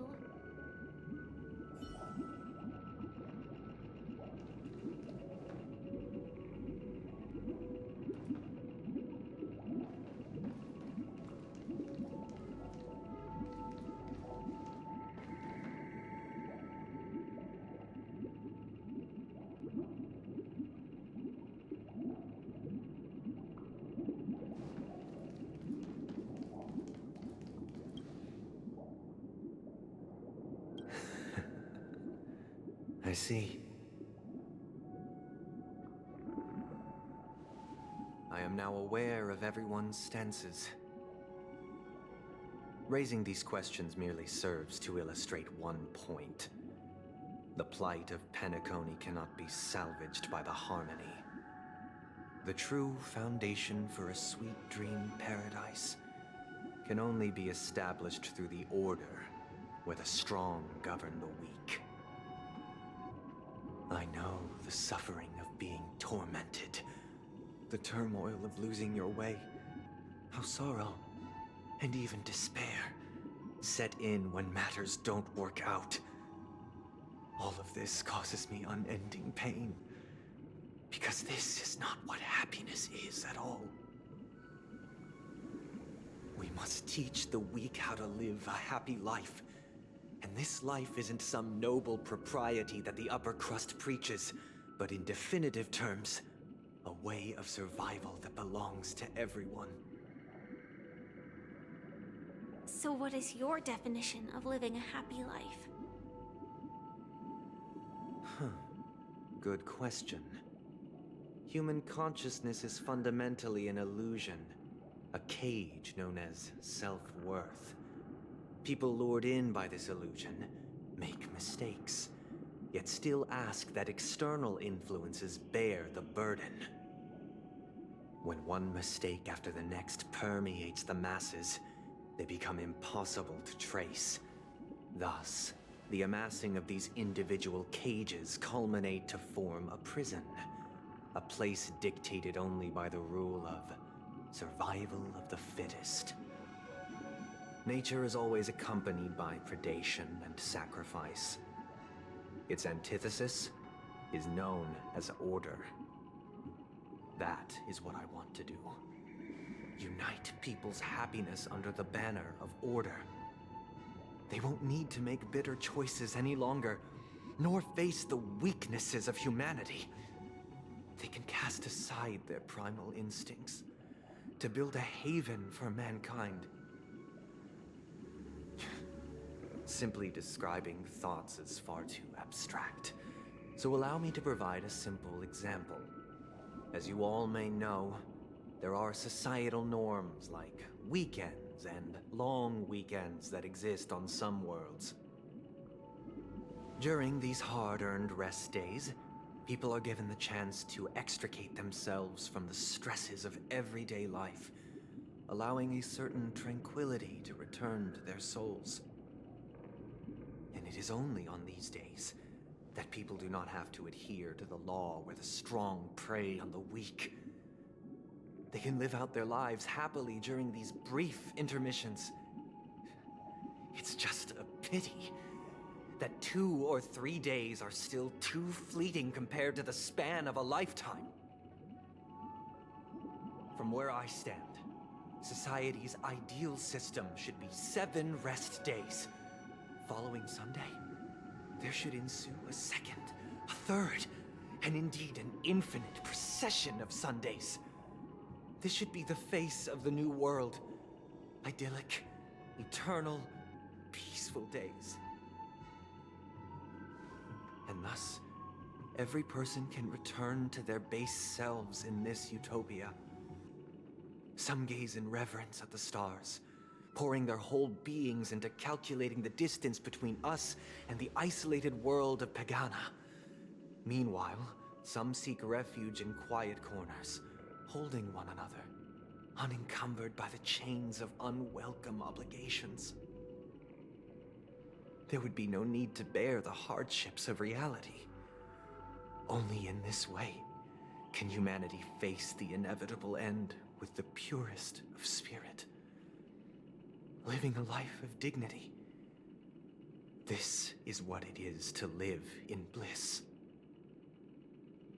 Miss Firefly, you who are stricken with entropy loss syndrome, you of all would surely understand this.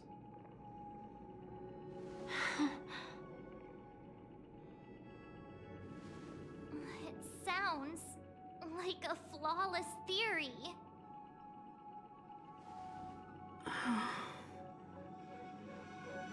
But what is the price to attain all this? The cost is minute, merely a personal and eternal sacrifice. If this paradise is to be maintained for everyone, someone must remain trapped in solitary awakening until the end of the cosmos. Awakening. Which means that this so-called paradise is still a dream. Stepping into this paradise means forsaking reality, correct? It is not forsaking, but transcending. Flesh, blood, sorrow, weakness. If the physical is the root of spiritual suffering, it is only logical that we defeat it. But in this supposed bliss, people won't have defeated their demons. The chance to overcome their tribulations would be forever lost to them. In other words, it is an escape. That's another way of understanding it. But there is no shame in escape. On the contrary, the seeds of escape exist in everyone's hearts. Don't you agree, Miss Firefly? And as to why we sleep, it is because we are afraid to awaken from our dreams. But this is not in conflict with the grand plan. Only in acknowledging this can we truly understand the frailty of human nature, and from there, show compassion and protection.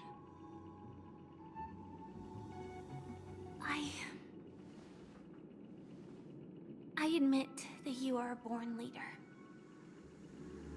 Your perspective on humanity brims with pessimism. Yet you express compassion for all, even when your heart pities them. But unlike you, I live for the self. From my perspective, individuals making choices for themselves is their birthright.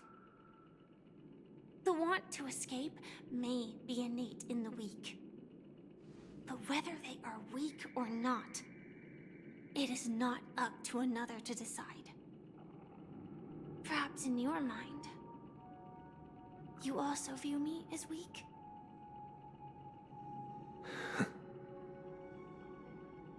Because I don't think so.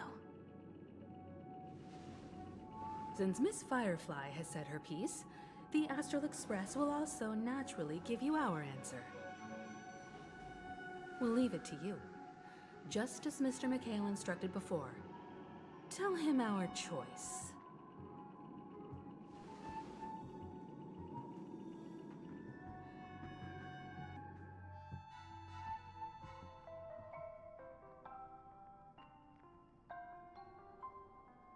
What is this place? Does this place ring any bells, Misha? I don't know, but I feel a sense of deja vu. What is this place? It's the realm within a dream bubble. This was left to the Astral Express by a nameless, but weirdly, when we entered it, it was completely empty. Dr. Edward from the Dreamscape sales store told me that dreams are formed from memories, and a dream bubble can't take shape if its core is empty. So I thought you might be able to help us in unraveling this mystery, Misha. As a hotel doorman, you know Penacony best among us. I don't know much about dream bubbles. But if you want to figure out what this mansion is, I'll do my best. I'm counting on you then. Himeko, I still don't get it. Why were you so sure that Misha had a connection with this dream bubble? I wasn't sure. It was just a hunch. But since Misha feels familiar with this place, my hunch might be correct.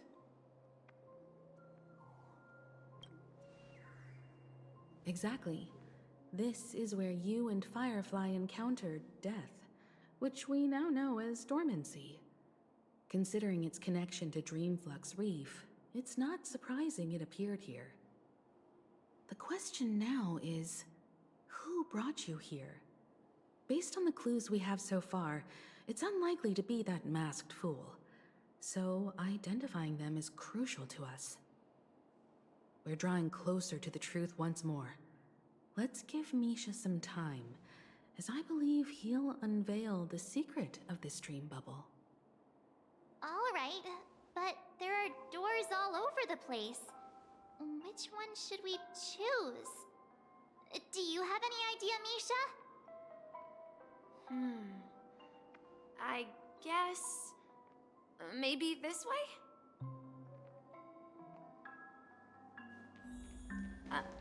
I'm not entirely sure, but... let's give it a try. Wait, you managed to choose the right door on your Weird. This place is quite different from the hotel. But I feel like I've been here before, and even lived here for a while.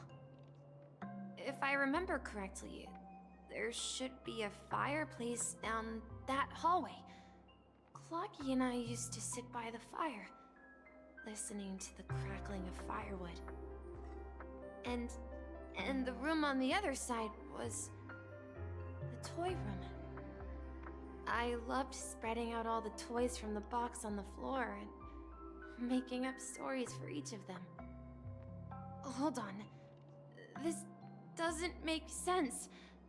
Didn't I grow up in Dreamflux Reef? So, what is this place? This could be a case of amnesia. Don't worry, Misha. It's common for everyone to forget certain aspects of the past. Those memories haven't vanished. They're just lying in the depths of your mind. We can surely get them back. Since this place seems familiar to you, why don't we explore a few more rooms and see if you can recall anything more? Yeah, then let's check out the rooms I just mentioned.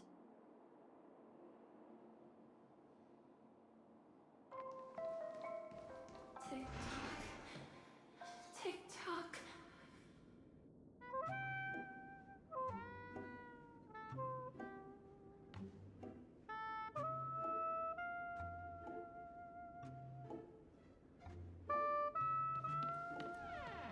I heard some noises from the room.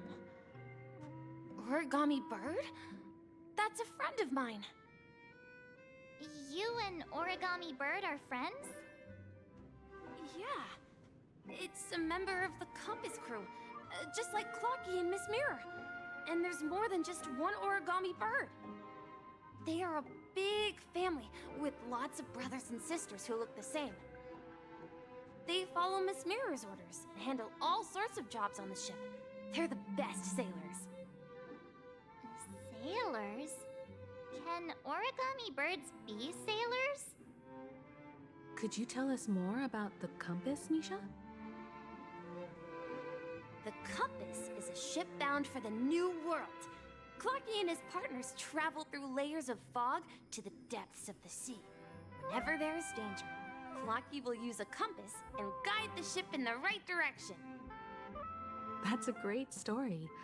But in the Penacony cartoon, Clocky and his partners have always lived in Dreamville and never ventured out, right? Huh? Oh, that does seem to be the case. Weird. I clearly remember... Clocky arrived in the New World in the end. Perhaps Clocky has a hidden past. So, where has Clocky gone? Did he leave to protect Dreamville?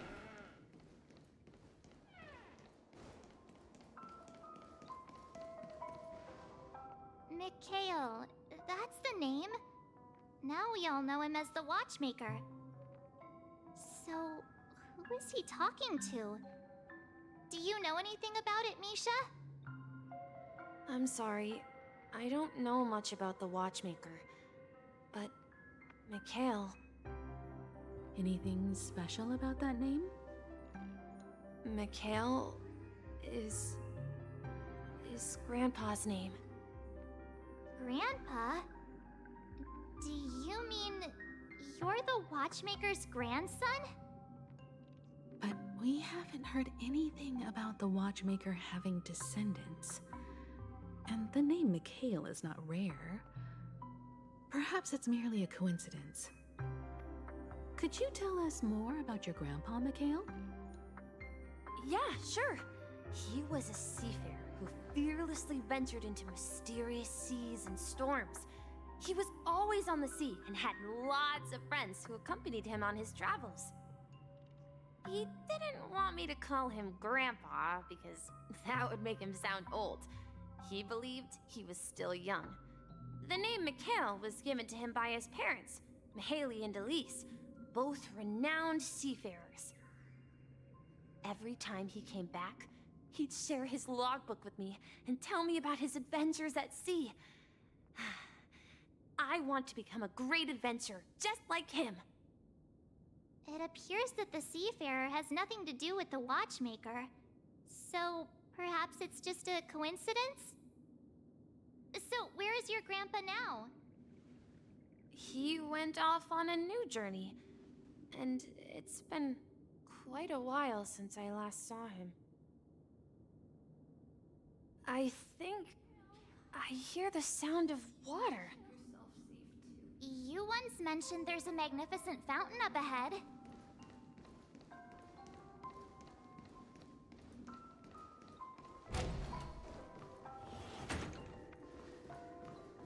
Look, there it is!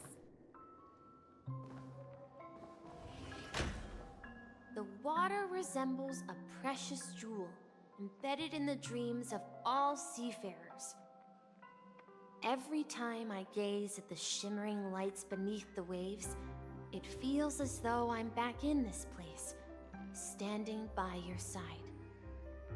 Have you recalled anything, Misha?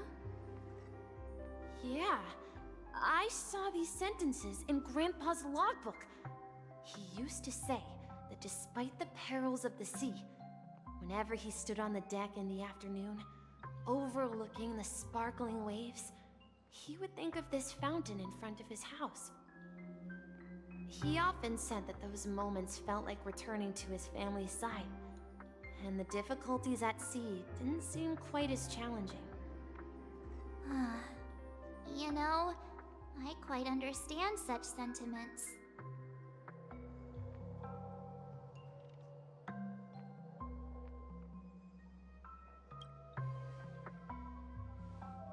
Hey, don't tease! I was just being a bit sentimental. Perhaps every adventurer far from home carries a fountain within their soul. Even though the other side of the sea remains shrouded in the unknown, the fountain in front of his house serves as a compass, leading him back to his cherished ones. Yeah, while Grandpa was at home, we would stand by the fountain and place the compass, a toy boat that I made, into the pool. Back then, I would ask him when I could go on adventures like him, and he would always laugh and say I was still too young. It seems this Mikhail is truly a seafarer and has nothing to do with the Watchmaker. Yeah, based on Misha's recollections, the scenes in the dream bubble appear to be his childhood memories. But this raises more questions. According to Misha, he was clearly born on an oceanic planet and led an ordinary life, with no connection to Penacony at all. Could this be some sort of metaphor? Perhaps the sea refers to the memory zone. I'm sorry. I don't know, but my memories keep pouring out uncontrollably, like water flowing from a fountain. Perhaps I'll remember more things if we go further.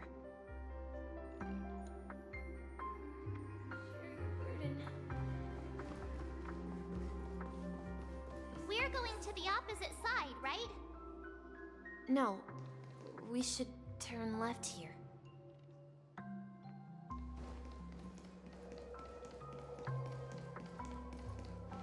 Huh? Something feels different about this place. This is it. I remember this corridor. Up ahead is Grandpa's study. It was in that room that I saw him the last time.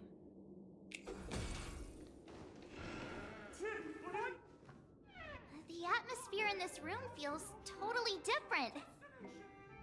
Misha! You finally come! Clocky! Here! Huh. Yeah. This is the room where we first met each other. Are those books on the bookshelf logbooks left behind by that seafarer? Yeah. Whenever he came back, he placed a logbook on the bookshelf in his room. They contain records of his expeditions to every corner of the world. He described our world as a fountain. At some point, the sea started to gradually swallow up the land where people lived. To ensure that everyone had land to settle on, he had to continue exploring the sea and search for the source of the rising seawater. On that day, he called me to his study, telling me that he was embarking on another journey. However, I could sense the gravity in his expression.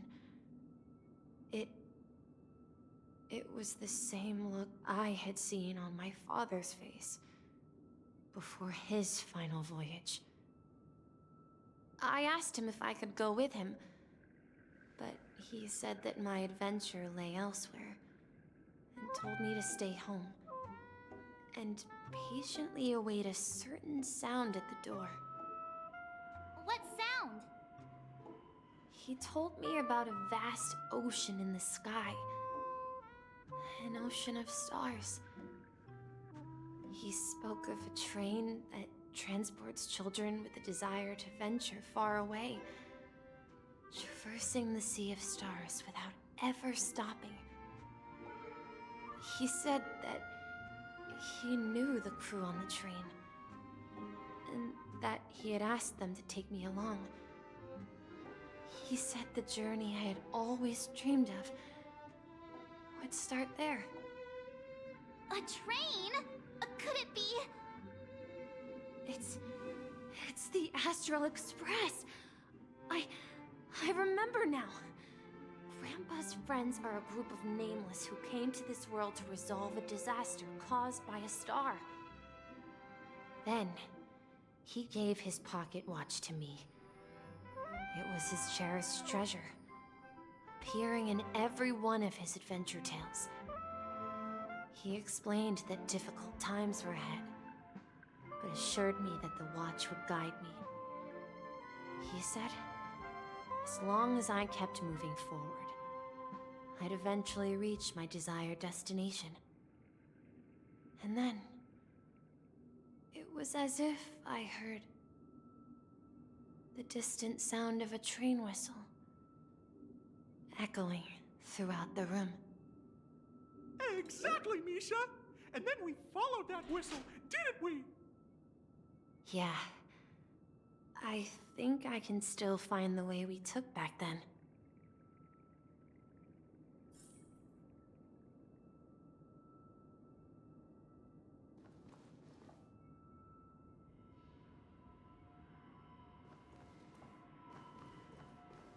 This is the dream jigsaw, right? So we're supposed to find the exit. But where can we find the last piece? Do you remember? You said you obtained a mysterious shard when you stumbled into this place. Hey, the shape seems to match. So this shard is also connected to Misha? Looks like we're just one step from revealing the truth. Let's get to the other side and investigate.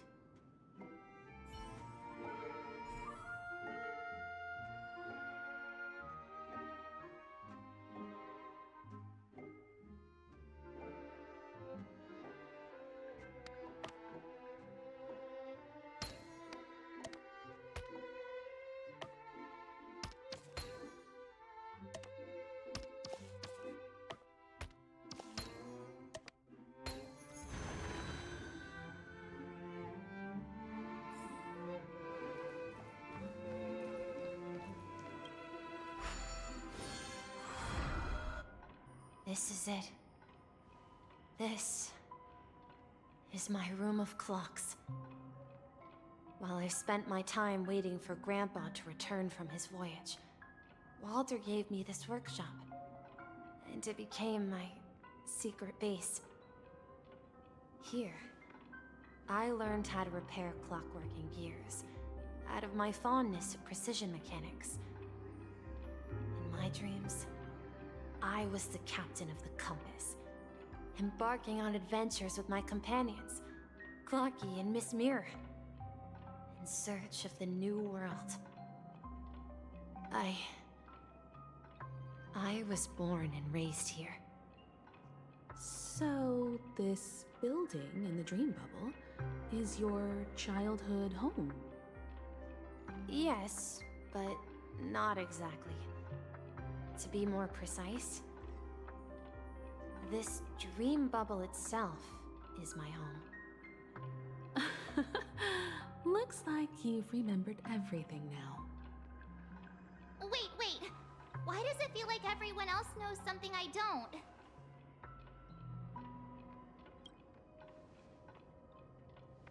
March, do you remember when he mentioned a clocky that only he could see? Yeah, the little guy here, right? But we all saw him in Dreamflux Reef, right? And Mr. Yang even greeted him. Looks like everyone on the Astral Express has a childlike spirit. The answer lies in the Astral Express. His experience shows that neither Firefly nor Acheron can see this clocky. And when we were in Dreamflux Reef, you may have noticed that for some reason, nobody outside of the crew had ever talked with Clocky.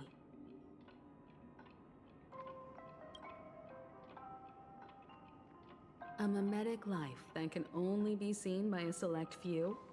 It's just like a hidden message left by someone for the nameless. But Misha can see Clocky too, right? They even grew up together. But Misha hasn't started the way of the Trailblaze yet. That's the key to the mystery, March. Now take a moment to recall. Have you ever seen anyone outside of the crew interact with Misha? Wait. No way! That's the answer, March 7th. This dream bubble is the place where I was born. And I'm a dweller in this dream. Just like a memory zone meme. I should have stayed here and waited for you. But when reality and memories merged, I unconsciously pushed open that door and left the bubble with Clocky.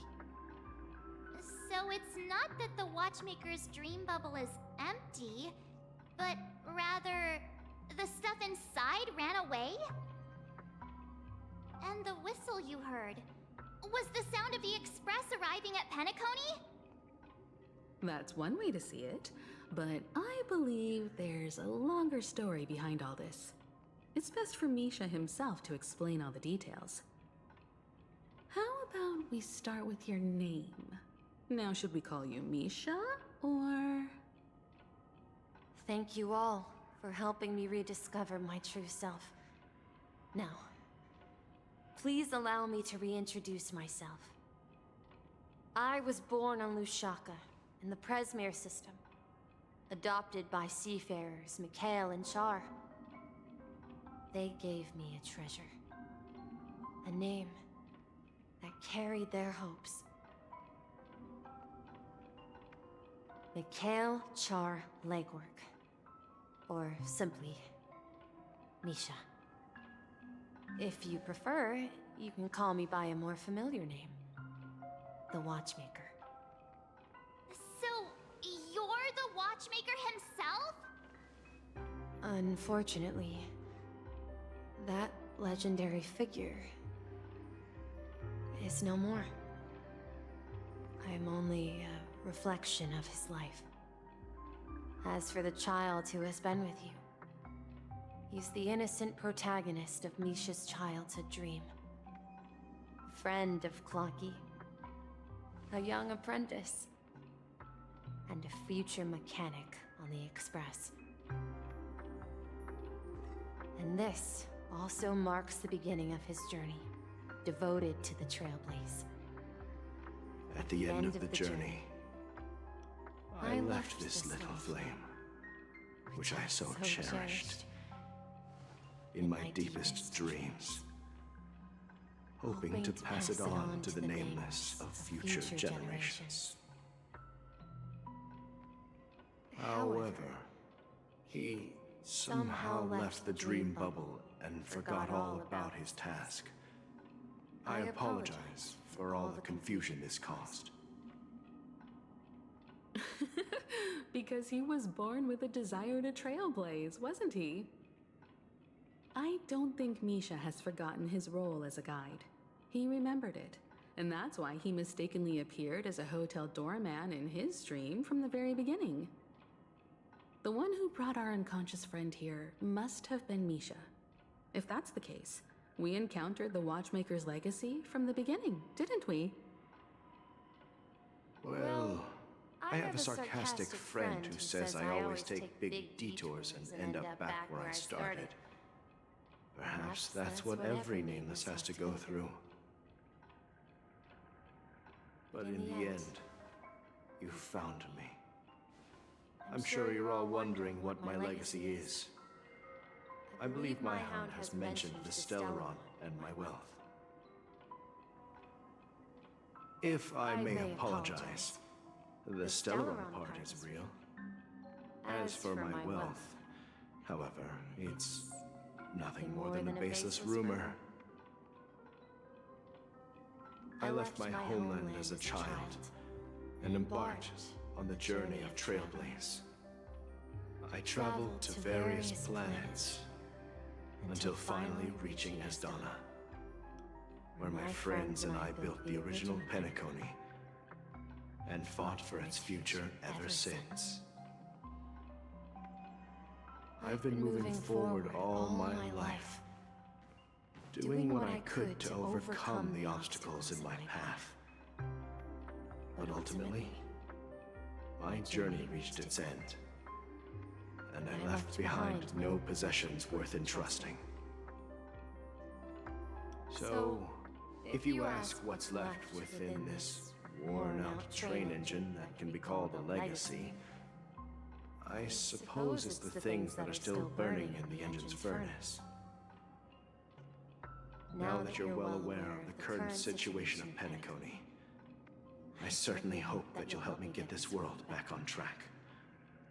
But I'll leave that decision to you, for the path of Trailblaze is never paved by others. All I have for you is a story and 2 gifts. I want to give you my pocket watch.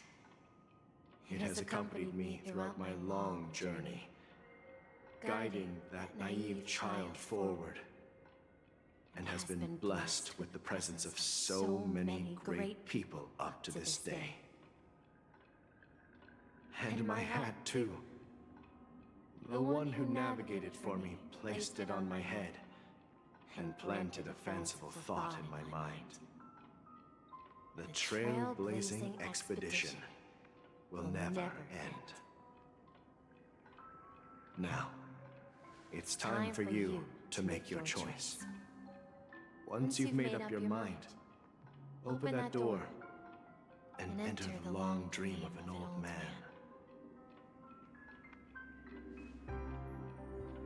I'll be waiting for you at the end of this corridor of time. All right, everyone. Let's make a decision. Although I don't think anyone will have any objections.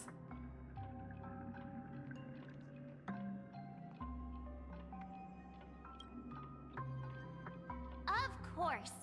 We've come this far. Surely there's no other option than moving forward. In that case, it's unanimous. Then let's proceed together to the end of this stream and tell Mikhail our decision.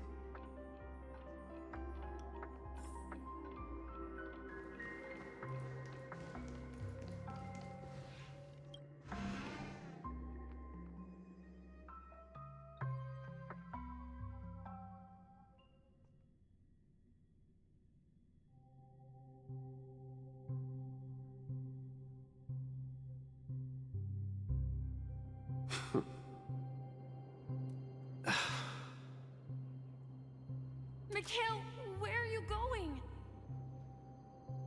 Someone has to step up and save Lushaka. So why can't it be me, Misha? Please don't go. And if you must, please take me with you. Don't leave me alone. Even without me, you know how to proceed forward, brave Captain Misha. The compass is waiting for you. Haven't you always wanted to be a better adventurer than me? Now go, board that train and start your journey. Where are you going, Mikhail? I'm going to clean the floor in the parlor car. I've promised the conductor. Wait, first tell me, did you fix this watch? Yeah? I know what it looked like before. Its chain was broken, the back case torn, and the marks on the dial all worn out. How did you manage to fix it? Well, it's hard to explain, but I knew it could be fixed. It's the hands, Mr. Amundsen. Its hands were intact and pointing in the right direction, so I knew there would be a way to fix the rest.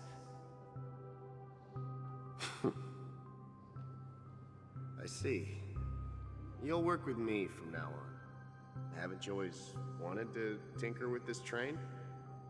You're its mechanic now. As for the conductor, I'll do the talking. But I only know how to fix watches. Don't worry. You've got what it takes. I'll teach you what you need to know. Where are you going, legwork? It's time to head to our next stop.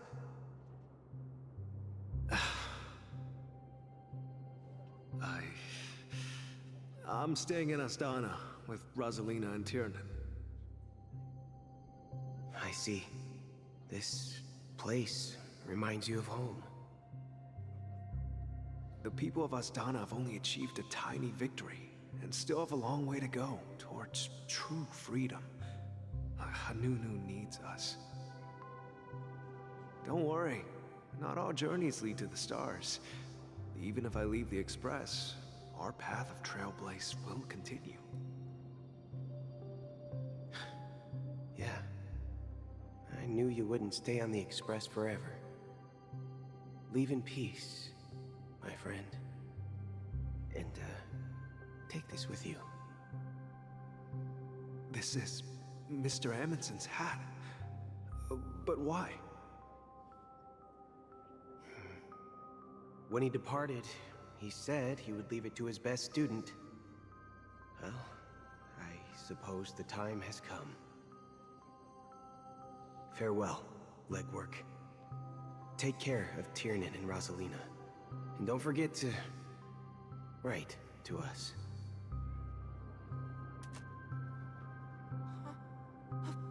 Where are you going, Watchmaker? Don't worry, Micah. Just going on a little trip.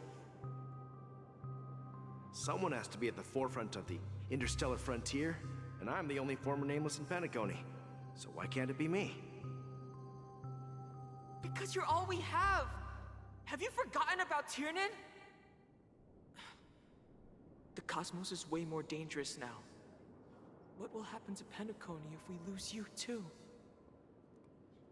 But what will happen to Penacony if we don't find a way out? Ah, Tiernan. How could I ever forget him? I've spent countless sleepless nights asking myself why I didn't go with him back then. We Nameless won't stop. Don't worry, Micah. It's just a matter of getting back to my old profession. Just wait for me to come back. But if, and it's a big if I don't come back in one piece, then you'll become the next Watchmaker. Where are you going, old man? Oh, you're here. Answer my question. What are you up to? Relax, Gallagher. I just came up with a great idea. Wanna hear it? Oh, come on. Aren't all your ideas just ways to get yourself killed? I may be blunt here, but you're the last remaining hero in Penacony. If you die too, the secret of the Stellaron will go to the grave with you. Yes, I'm afraid there's no way out in Penacony, so I'll have to consider alternatives beyond Asdana. We'll organize a festival using the Watchmaker's legacy as a facade, and send invitations to the entire cosmos to gather people here. So, a desperate struggle against the family? Desperate? Don't we have you here, my friend? This task is challenging, but what hasn't been challenging for us along the way? Well, whatever you do, remember, make sure to send an invitation to the Astral Express. Misha! Where are you going? Oh, it's you, Clocky. Take me to Dreamflux Reef. Last night, I had a long dream about the day we met. I want to write down that dream. Write it down? Why? Oh, so I won't forget it. Do you remember how you got your name, Clocky? Of course! You told me that when you were a kid, you lived in a room full of clocks. Those wall clocks and pocket watches grew up with you and were your best friends. Yes, but what I didn't mention was there's a funny misunderstanding behind it. I was a kid, and there was always a special pocket watch in my memories. It was with my grandpa, guiding him on his sea voyages and leading the way in his every adventure story. I wanted to have a pocket watch like that too. And that's when you appeared in my dreams. Yeah. Every night, we boarded the compass and set sail together. But you know what? It wasn't until the day my grandpa gave it to me that I realized it wasn't a pocket watch at all. It was a compass. So, your name should have been Compassy. And the watchmaker is just a nameless.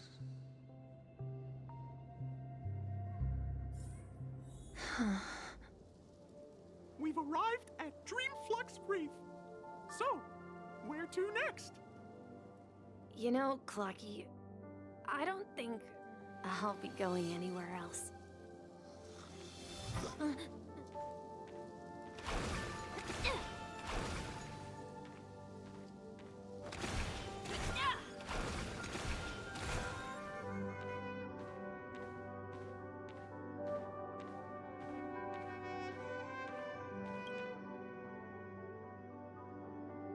I've traveled far enough, and it's time for a little break.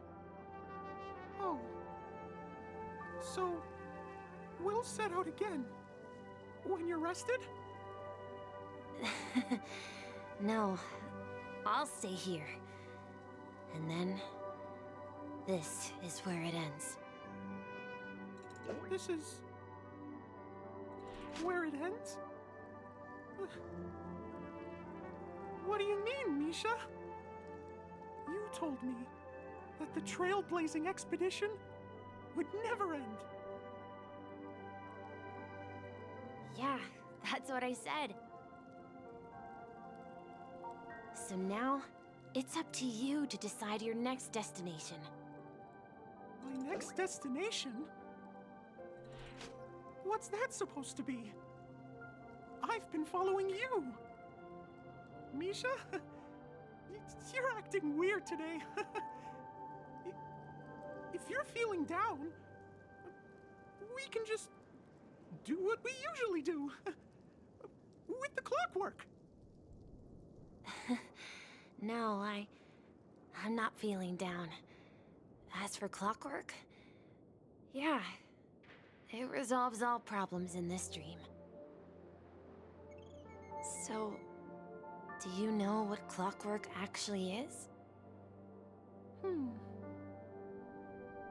I'm not quite sure. Well, everyone gets lost at times. They may hesitate and doubt which way to go. That happens in this dreamscape and beyond. But don't worry. Everyone goes through moments of uncertainty and hesitation. Eventually, they gather the courage to make bold decisions. Whether it's calming, joyful, angry, or sad, all they need is a little nudge to take that step toward where they truly belong. I'm leaving that little nudge with you, and I hope you'll share it with others. Such is the essence of clockwork, the will of the Trailblaze.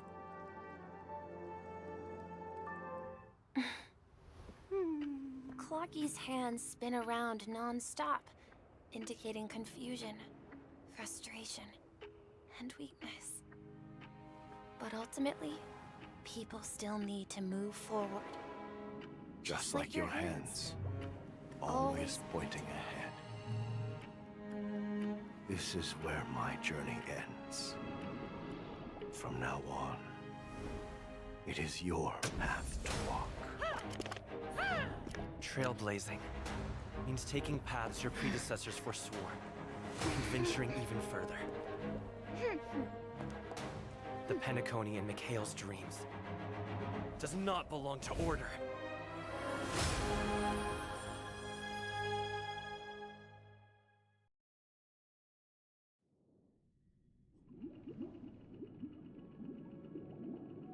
I can't believe that Eon would cast a glance at Penacony at a time like this. Is it because of the resonance from the legacy of the Trailblaze? Or perhaps the bond between you is so strong that it even impresses an Eon. Well, there might be another possibility.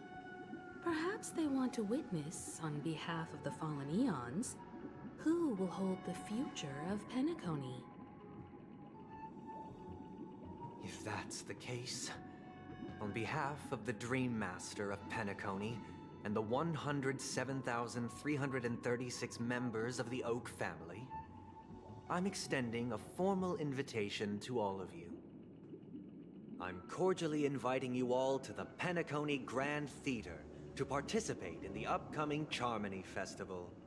And, of course, you won't be in the audience, but on center stage. Since the future of the Stellaron, Penacony, and even the entire cosmos is at stake, let's draw a conclusion there, in all fairness. If you truly believe in Akavili's path, then show me their courage and determination.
Please stay tuned.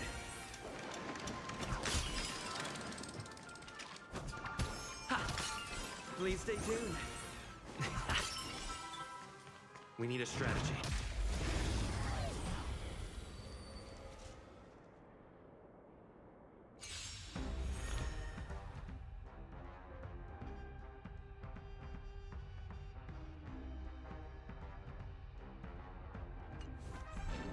Time to test our rapport. Dreams do come true. Enemy targets detected. Ready for another? It's time.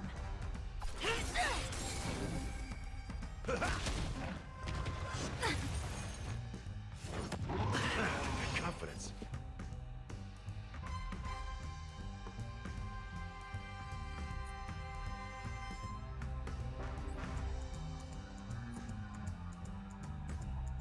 Let's improvise. Commencing support.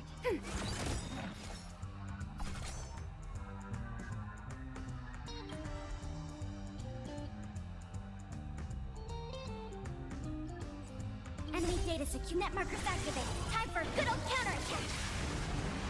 The mood is set. Just let the show begin.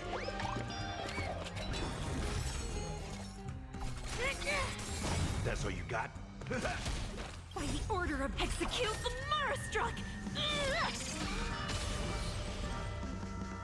Dreams do come true. Enemy targets detected. Ready for another? Do you admit this crime? In the mood for another?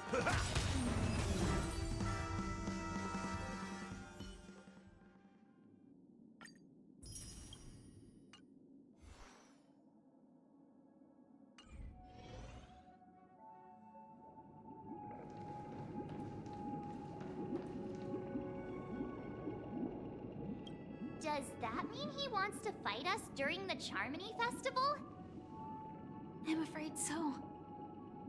This is weird. Aren't Arc villains usually plotting some dirty conspiracy in the end? But he actually said something like, in all fairness. Could it be that he's underestimating us?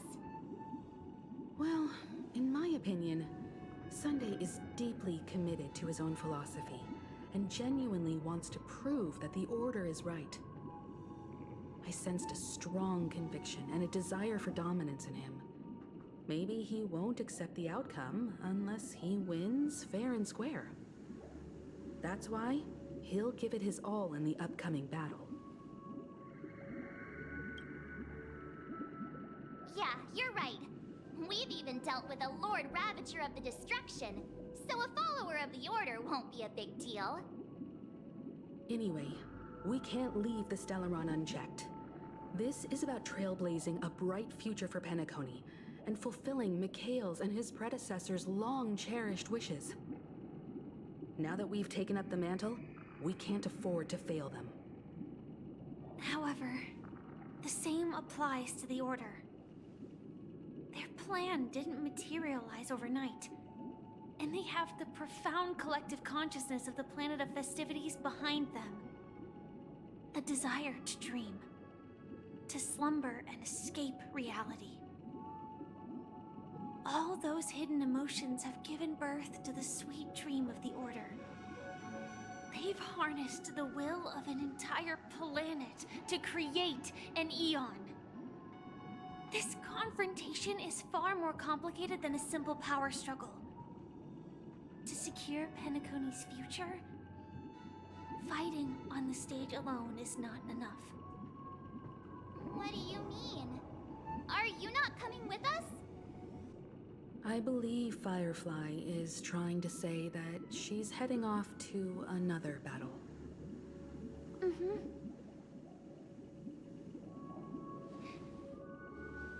Before I left, the Destiny Slave told me that this journey would bring unforgettable rewards. Even though the script he gave me only had a few lines, I couldn't ignore them. Because one of the lines said, "I'll experience death 3 times in the land of the dreams." 3 times? This can't be serious, right?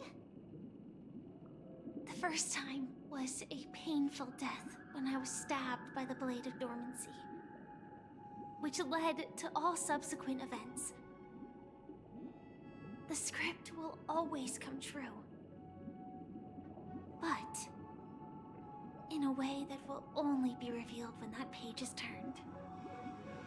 So now I've understood the meaning of my second death. And I am prepared to face it. If all goes well, my efforts will provide crucial support for you. Only by achieving victory in this battle can we secure a future for Penacony. And only then, my third and final death won't come true in the most terrible form. The most terrible form?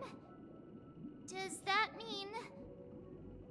The true death. Where everyone in Penacony loses themselves completely in the eternal sweet dream of the Order. We must do everything we can to prevent that. Have you made up your mind, Firefly? Yes. Otherwise, I wouldn't be here. Thank you again for your assistance for the Astral Express. May we meet again, in reality. Yeah. Farewell, everyone. May your trailblazing expedition never end.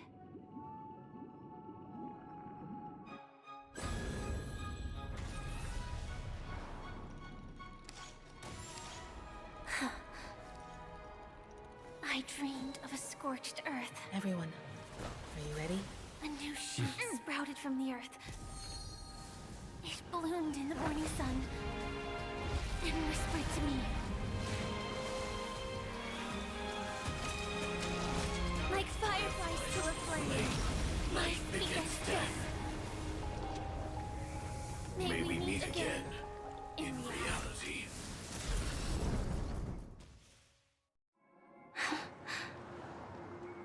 After today, Japella's name will disappear from cosmic history.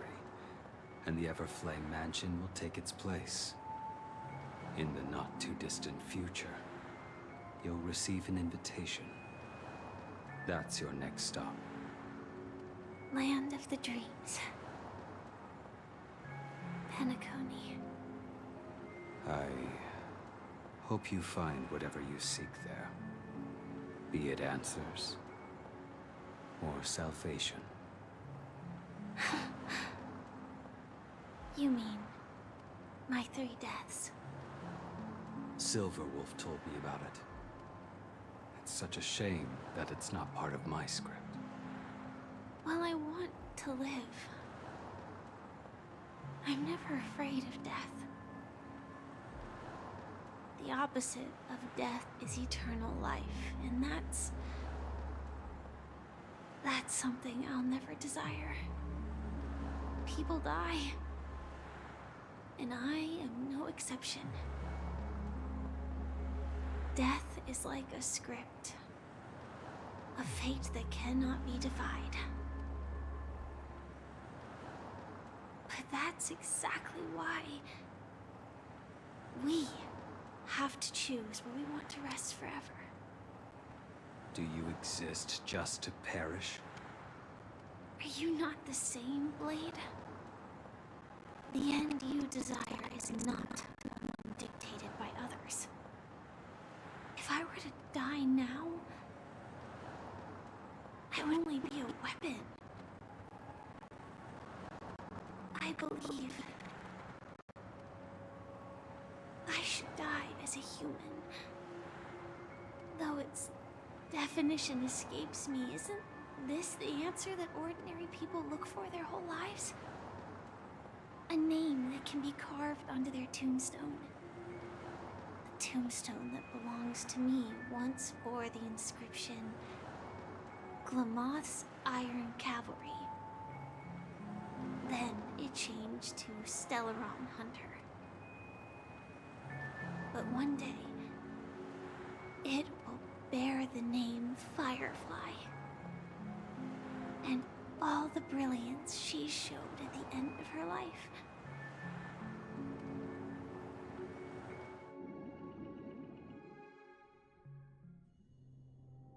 That's quite unexpected, old man. Who would have thought your crazy plan would actually work? Do all you nameless fools just act on a whim? I can sense that this false sweet dream is coming to an end. The Nameless may be young, but they had the ability to achieve this goal. Just like you did in your time. It's a shame you won't be able to see it firsthand. Maybe I won't either. Once something fictional is seen through, it ceases to exist. Yeah, not just those Nameless. Even Mr. Wings is just like you. Stubborn, won't listen or give up, no matter what. Well, fate is unpredictable, I guess. If we weren't bound by those cursed paths, maybe we could have had some good talks.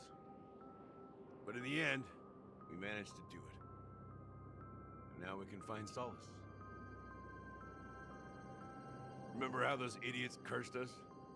They said, "Go to hell, you worthless traitors."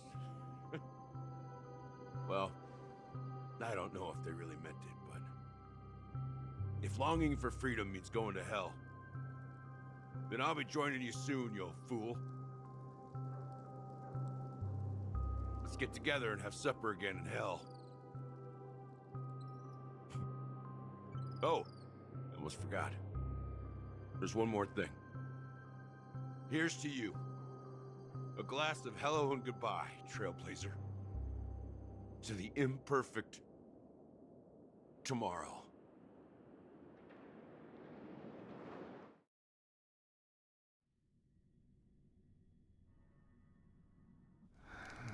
It's warm here, isn't it? You're lucky to have found shelter from the rain. Let alone fresh berries in this desolate place. I was just following the scent of life. It's particularly strong in a place like this. It's a shame these berries don't have much flavor. Seriously? In case you didn't know, this fruit is pretty juicy. The only downside is that when you chew it, it becomes extremely spicy.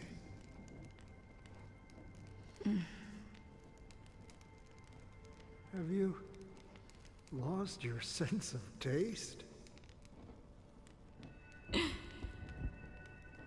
I can still taste certain things, like a faint sweetness. Before coming here, I stopped by a place called Orkron. It had barren cliffs and nights lit by bonfires. Burgundy snow would fall from the sky, and when it landed on my tongue, it tasted like raspberries. The flavor wasn't exactly sweet, but it left a lasting impression. When I think back on my past, I realize that what's tying everything together isn't the big events, but rather these small yet unforgettable moments. Don't worry about it. Losing oneself is a reality that every self-annihilator must face. At least I haven't completely lost my senses and memories yet. Well, congratulations on adding another footnote to your journey. By the way, are you always alone? No, I had a companion in Orkron. She's a short, nameless girl who aspired to explore IX. She always said she'd walk a path deeper and farther than Akavilis. Quite an ambition for such a small girl. So, what happened? She became stagnant water. Well, my condolences. Condolences. I don't need them. The girl left with a smile. She never regretted her choice and most definitely wanted me to say goodbye with a smile. So, that's what I did. That's proof that you're grieving for her. Or perhaps I'm just afraid. Afraid? I rarely sense that emotion from you. What do you fear?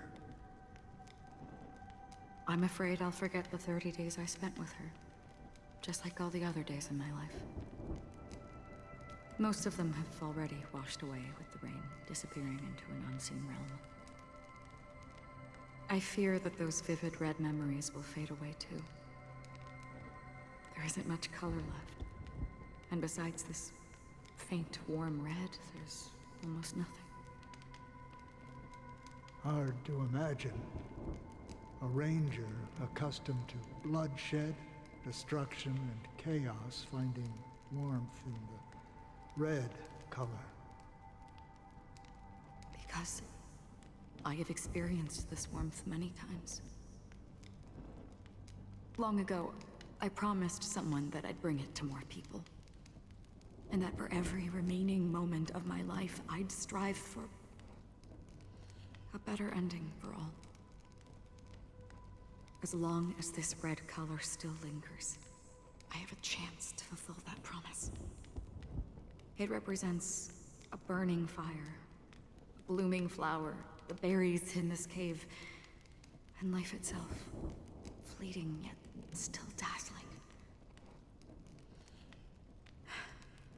In the end, it will lead me beyond the horizon of existence. And on the other side, I will cut off nihility. The one blessed by the sleeping and shapeless is considering how to kill them. That's truly pure nihility. But you're right about one thing. after spending so much time near this stagnant water. Only when I look at this vibrant red fire do I realize that I'm still alive. When will this rain ever stop? Perhaps when the sorrows of the departed have finally quieted down, the sky will clear up.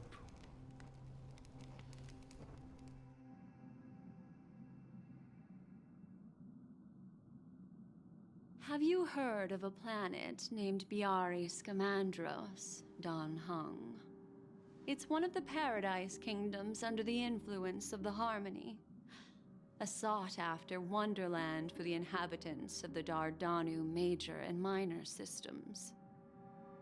Half an Amber Era ago, the family held an unprecedented festival there. And after that, everyone on the planet became part of the family. Do you think the same thing will happen on Penacony?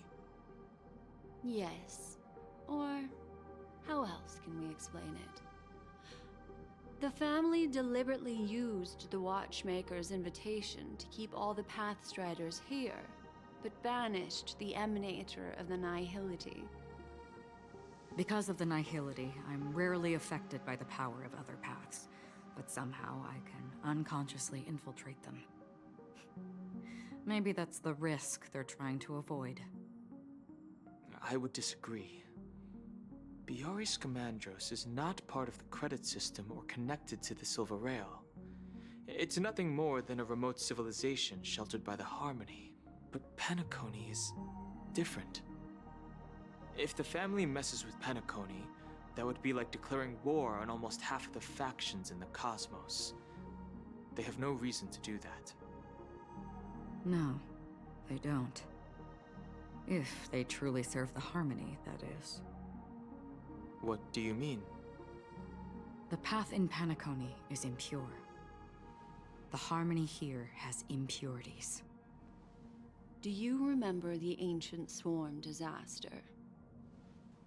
Tazeront, the propagation, brought endless havoc to the universe, and it eventually evolved into a fierce battle among all eons. 2 paths lost their eons in that war, the propagation and the Order. Coincidentally, their downfall is related to a certain eon. Shipe, the Harmony. Legend has it that they participated in the crusade against the Imperator Insectorum, and devoured Anna the Order for unknown reasons. Holy forgaroni. So you're saying that the 2 leaderless paths are working behind the scenes?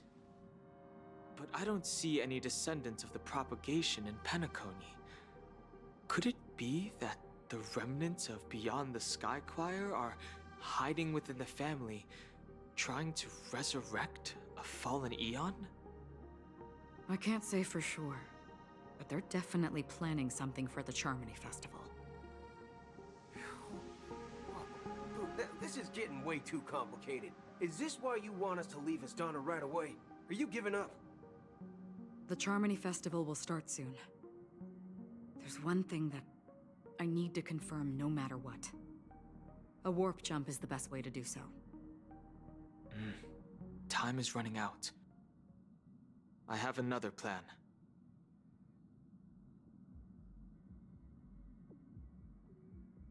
Hold on. Are you thinking of using the Jade Abacus of Allying Oath? Exactly. The assistance from the Lawful Cloud Knights would be enough. Think it over carefully. You can only use that once in your lifetime. I have considered it thoroughly. My companions are... they're also once-in-a-lifetime treasures.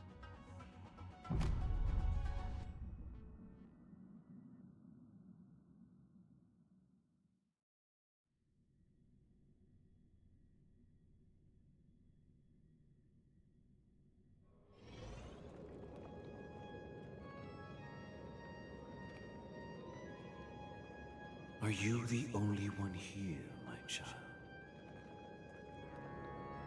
The Nameless is quite the diplomat. Our secrets have spread like wildfire within the family. And IPC starships are gathering towards Astana. This is a crucial moment for us. So, where is the chosen one who harmonizes the varied sounds?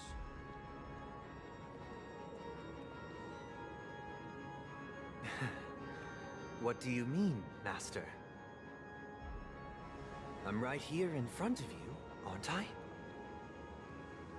You know, she was supposed to be the star of the Charmony Festival in our plan.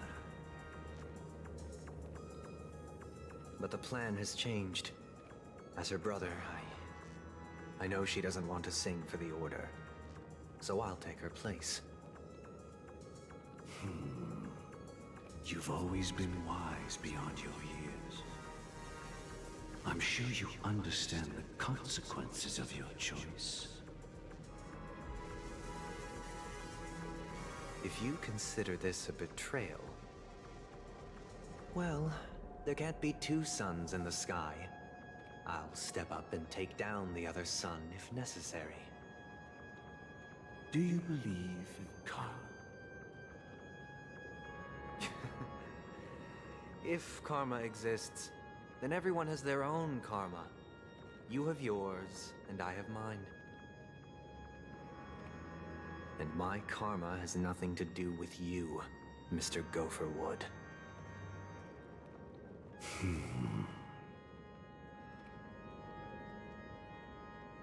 All right. Since you're willing to sacrifice yourself for her, I'll grant your wish.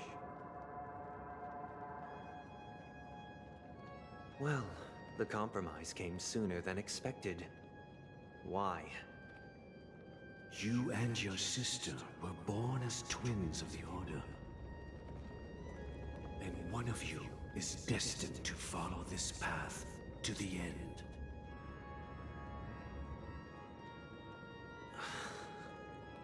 Is this part of your plan? Of course. You're still as clever as you were when you were a child. The opening is near. Go, my child. Seize the power of the harmony and reveal your karma. I have one final question, Master. Why did you choose to bring the Order to Penacony? Wouldn't it have been better to choose a desperate world instead of a city filled with hope and dreams? Why? It's for justice, my child. If we lose justice in our hearts, we'll make the same mistake as the Harmony did. So, it's not you who manipulates the dreamscape with the Stellaron, but... Well, that's where our conversation ends. Go ahead. The 107,336 souls of the Oak family have dreamed of this moment too many times.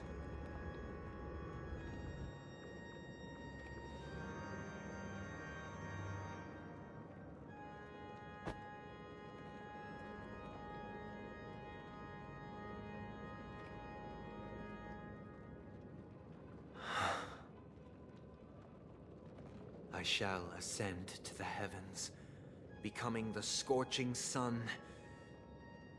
Bathed in my light, my people shall flourish, while all evil shall be eradicated.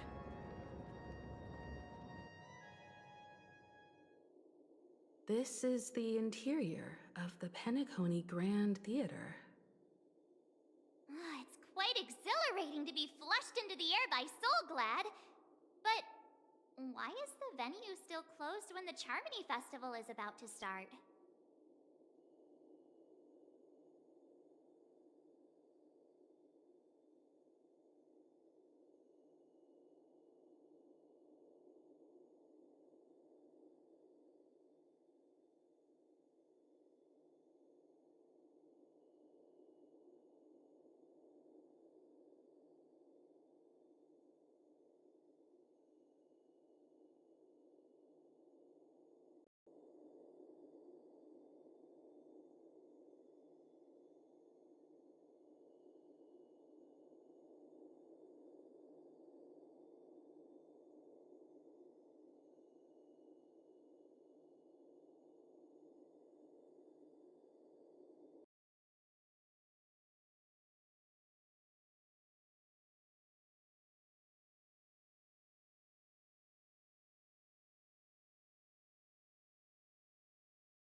Prisoners, this is my order.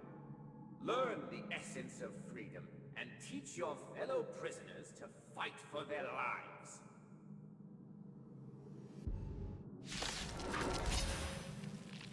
Hey! Why don't we have to fight while enjoying the show? For I desire not only your enjoyment, but also your assistance in its completion. Dirty tricks. You fool! Watch your head.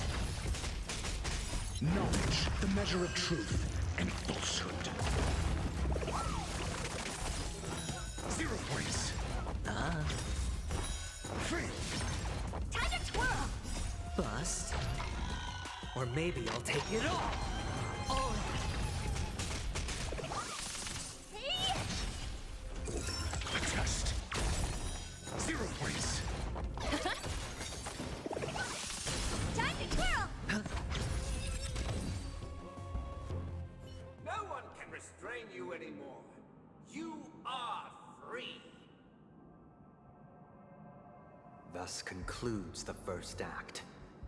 Amidst a raging war, the frontier prison headed toward becoming Land of the Exiles. This must be how Penacony was constructed. With the aid of outsiders, the prisoners were finally liberated and established the Land of the Exiles.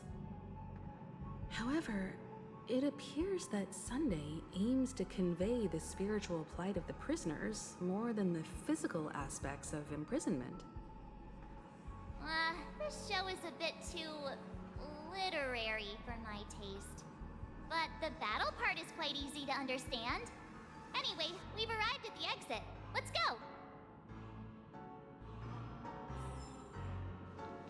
These puppets.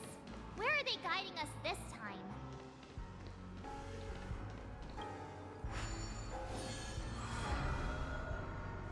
They transmuted streams of stars into inked nibs, creating symbols to be pronounced and counted. They molded stardust into flowing rivers, assigning the righteous upstream and the unjust downstream. Thus, all things were marked, and the world learned to discern between good and evil.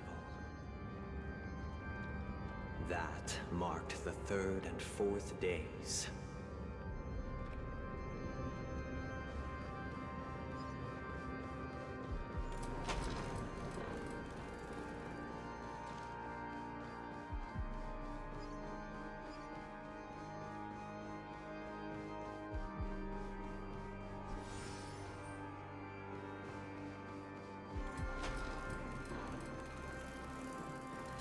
Look! Another frame!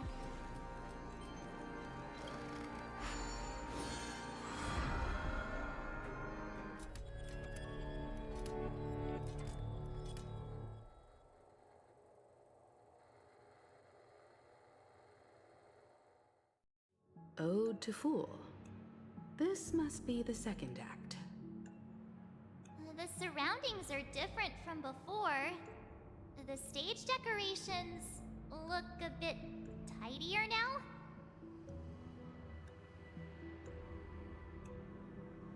Behold the ensuing tale, a struggle for power. Penacony witnessed the ascent of the 7 major lineages: tree, grass, flower, bird, beast, fruit, and insect. Peace never truly graced Land of the Exiles.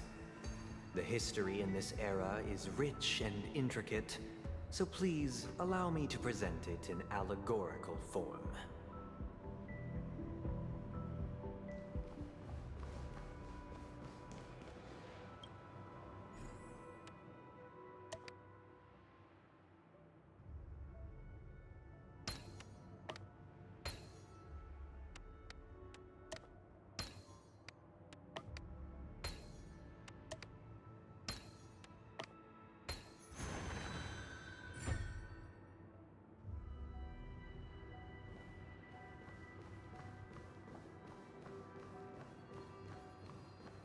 Welcome to this mansion.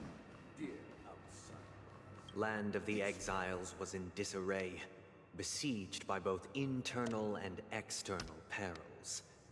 Though the 7 major lineages appeared united on the surface, each harbored their own ambitions, leading to ceaseless conflict. Accountant, we are the pillars of this The mansion. Black Plum family was the first to fall. They withered away in the White Desert event, orchestrated by the Alfalfa family. Because Master shaped my child, you did not serve the old Master. The leader of the Alfalfa family sought to defect to the IPC, trading freedom for survival. However, his eldest son slew him in the name of righteousness, and ascended as the new family head.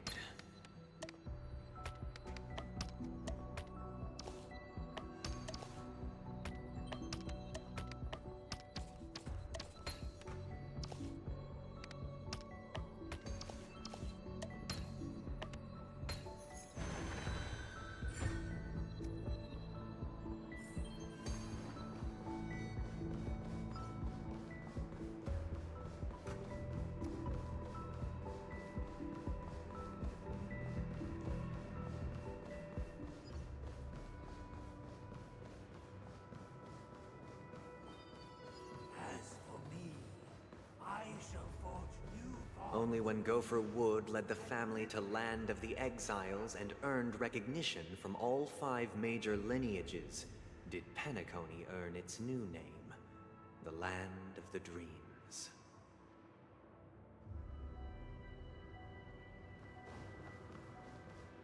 Dear outsider, I beseech your aid in purging this mansion of the poison spread by the lurking instigators. You want us to help you? What do you need? I wish they could regain their reason and cast away the shackles of hypocrisy. This is the second act. Looks like it's about Penacony's journey to becoming the Land of the Dreams, during which the family plays a crucial role. But this new master, this seems like a bad guy to me, don't you think? Perhaps this is the truth Sunday is trying to express, if you read between the lines. The Harmony changed Penacony just as the guards once did. Looks like we've gotta help those guys kneeling down over there calm down a bit, right?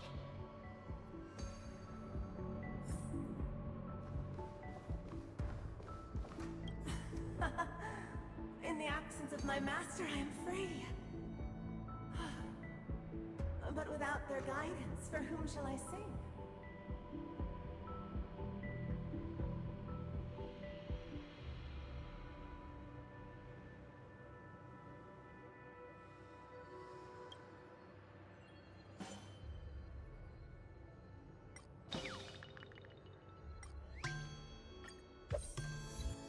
I shall sing for my new master, just as their noble voice once resonated throughout the cosmos.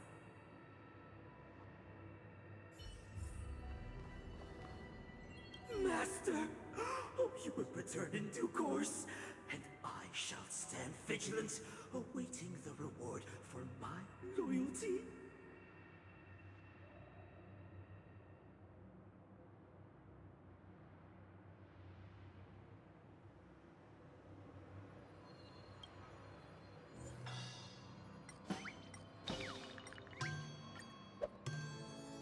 Master, now that you have gone, I shall wait no longer for my reward. I shall seize what is rightfully mine.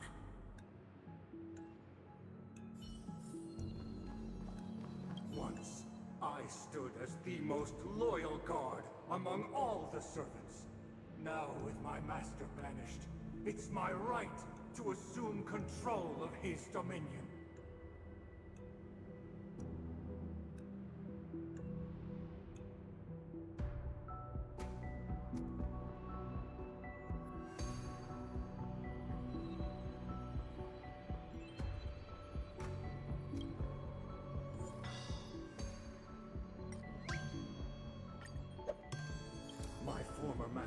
long departed. But why do I still fear the remnants of his creation?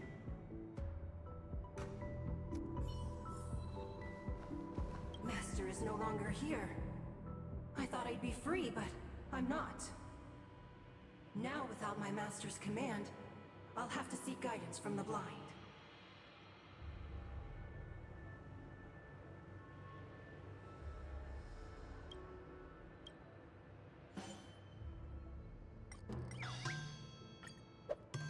Master is no longer here. I must seek a new master and serve them faithfully.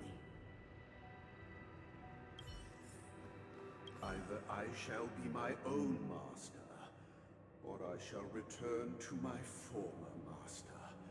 I shall not submit to a new master under any circumstances.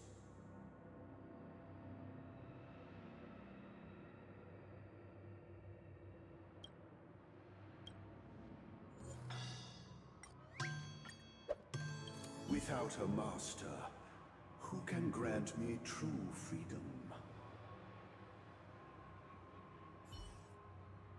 Thank you, dear outsiders. My servants have regained their sanity. Heed me, one and all. Your former master shall not return. It is through righteousness and unwavering support for one another that we shall attain true perfection. Cast aside the veils of hypocrisy and embrace one another. Get ready. Looks like another fight is about to begin.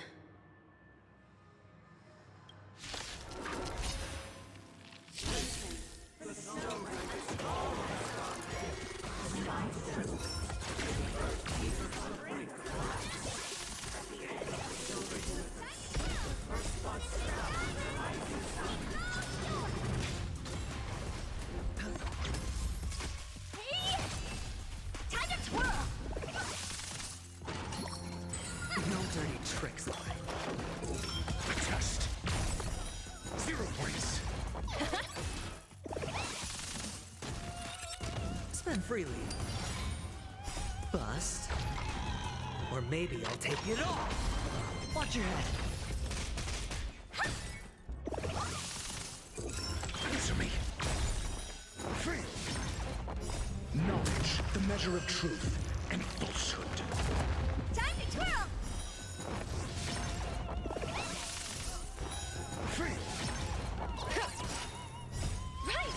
Investing in victory means playing the long game! I won't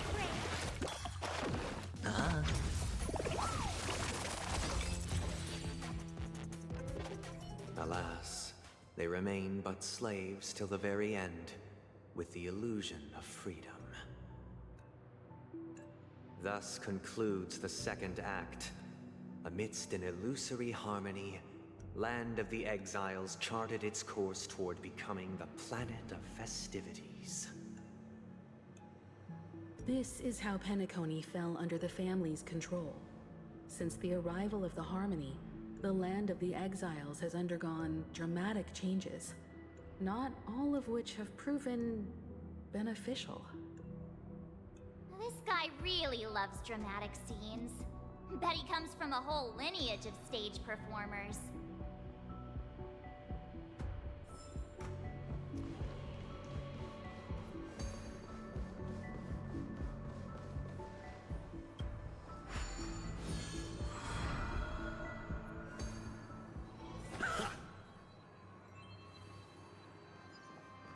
They used the planetary rings to establish the law, forging a code of conduct among the masses.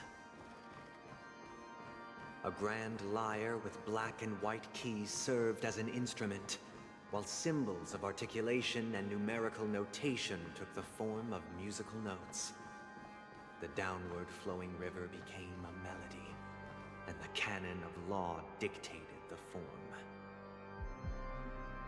Thus, all mortals found their unique place within this symphony. That, marked the 5th and 6th days.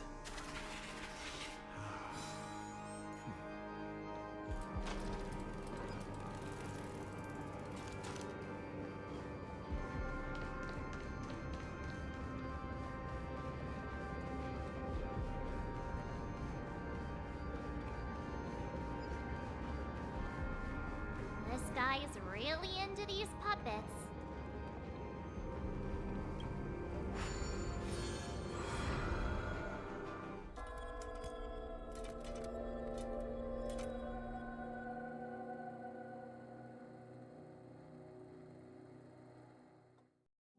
Oh, I get it now. The last scene is all about singing the praises of the Order. And the atmosphere here is completely different from the previous two scenes. This is the concluding act of this play. I have showcased the past and present of Penacony, hoping that my desire for change resonates within you. And now, I shall reveal its future to you.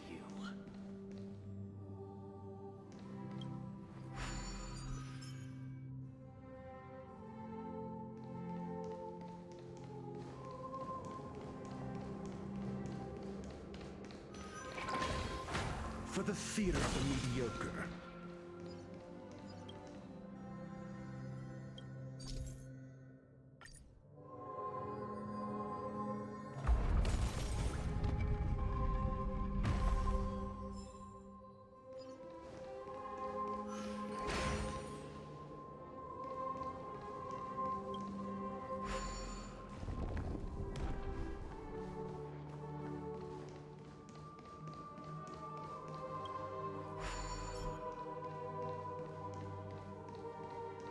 Without a king, who shall bear responsibility for the people? The people lack foresight. We will make choices on their behalf and bear the responsibility. Without a king, who shall protect the weak and stand against the mighty? We shall support one another, protecting the weak and standing against the mighty.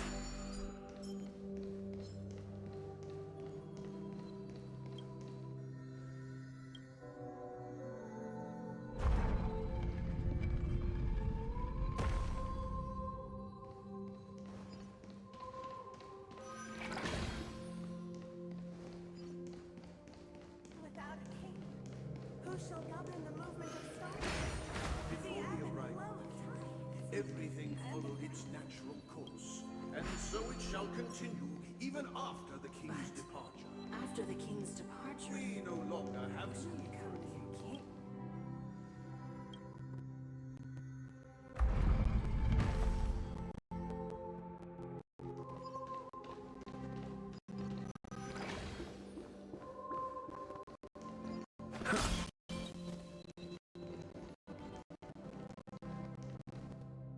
Hey, aren't we supposed to kick off a short story and have a fight here just like we did in the previous acts?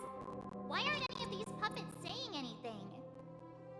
Perhaps we'll need to complete the story ourselves, just like we did before. So, do you think their mind needs tinkering or something?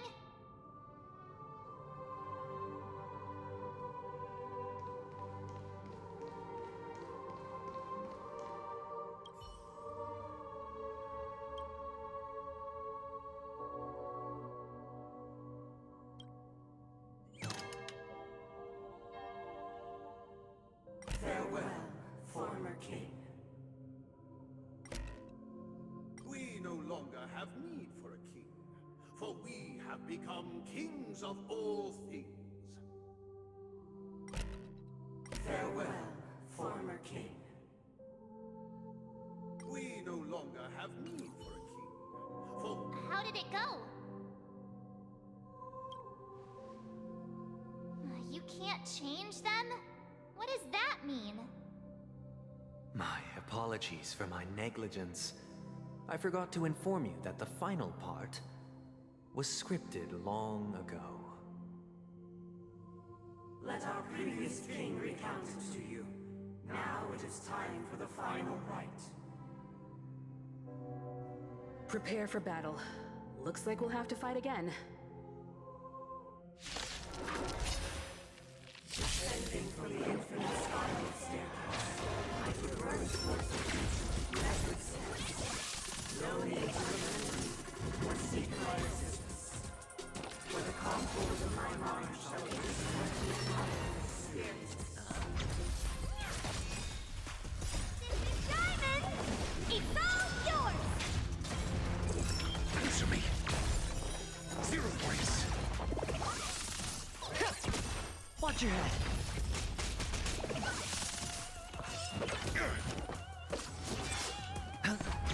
Time to twirl!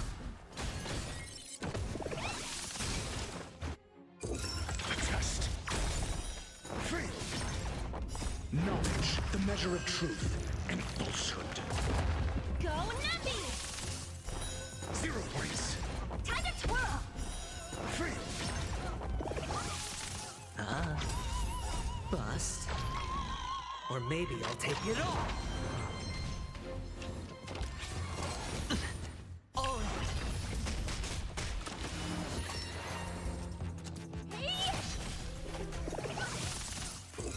Answer me. 0 points. In the hushed expanse of a nocturnal reverie, I leave faint traces behind. No need to remember me, or to recall the essence of dreams. What is mine shall wane, while you shall transcend its delicate nature.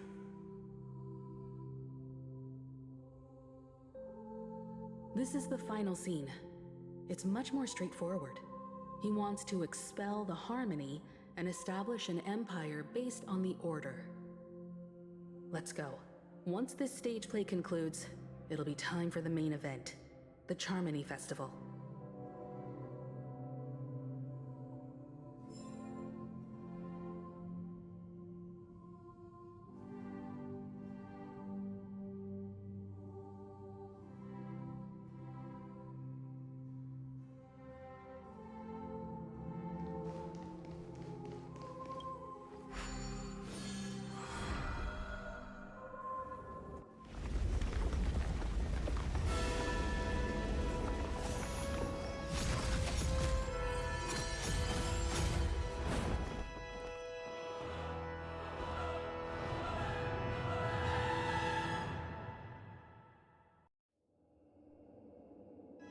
They imbued the world with meaning, perfecting all things in the heavens and on earth.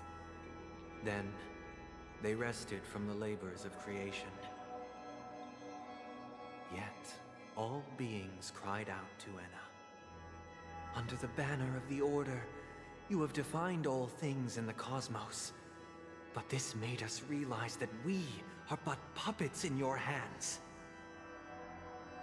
Thus, on that day, all beings united and cast the Eon into the abyss of oblivion.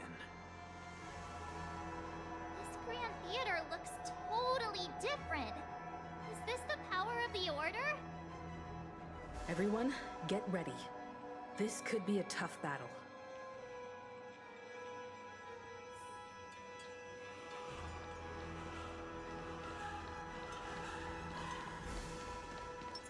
Feeling lucky. Upgrade configured. Feeling lucky.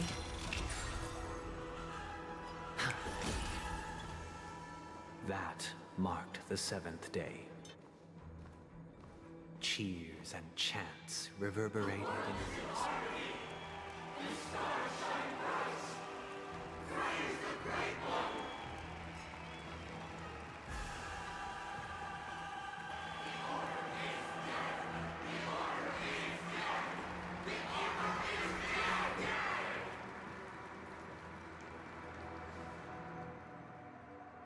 Look, there he is! That concludes everything related to the Order. What are your reflections on this, my dear guests? Nevertheless, This is but a trivial blip in the annals of galactic history. What truly matters is the course this river shall take in the days to come. You've arrived at the perfect moment. The Charmony Festival is about to commence, and it would be a shame if you were absent for the Harmony's prologue. Allow me to extend my warmest welcome once more. Welcome to Penacony Theater, the very core of the Sweet Dream, the abode of the Stellaron, the grand stage of the Charmony Festival, and the very place where the future of Penacony shall be determined through conflict.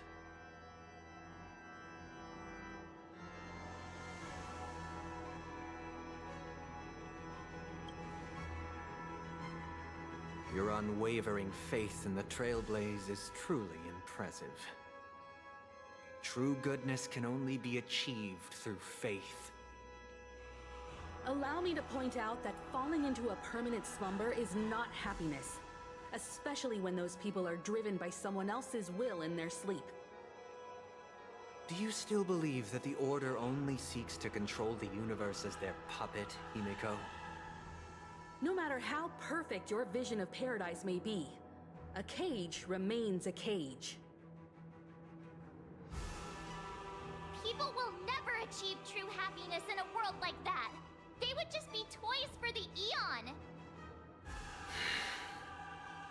It seems you have misunderstood my intentions.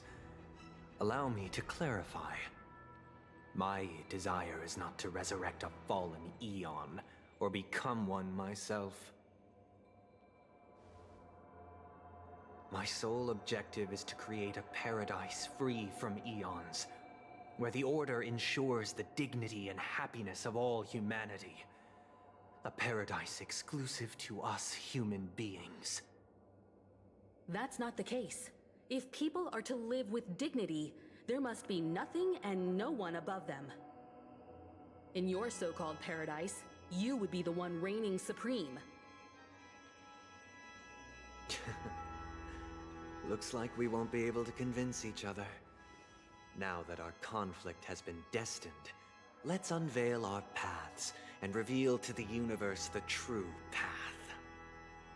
However, before the prelude to the future begins, please take a moment to ponder the questions I've posed. Is darkness equal to daylight? Are sinners equal to the righteous? If you are born weak, which god should you turn to for solace?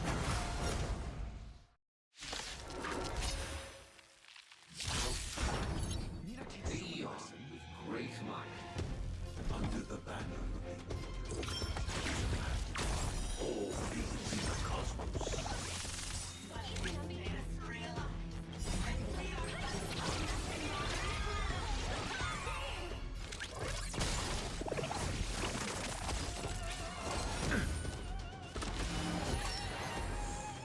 I hit the mark. It's on me. No dirty tricks, all right? Watch your head. I'm asking questions. A test. Faith. SAS. Knowledge. The measure of truth and falsehood. They'll risk high 0 points. Faith. Sure, I'll play along. The dice have been cast. Bust. Or maybe I'll take it all. All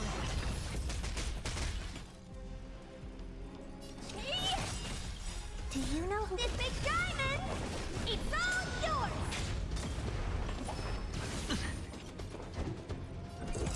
Answer me. 0 points. Watch your head. Time to twirl!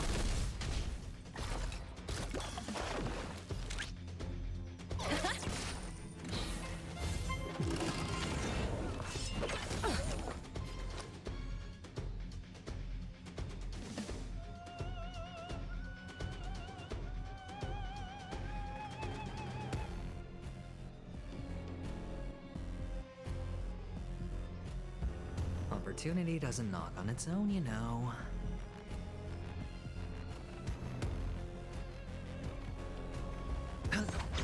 Honored to meet me.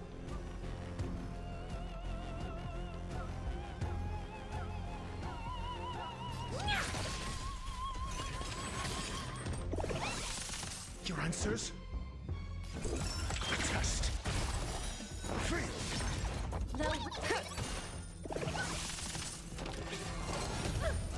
Oh.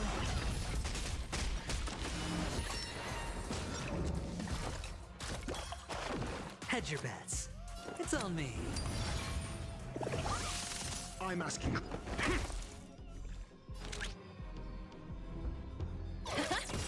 The market is on. Right! Investing in victory means playing the long game!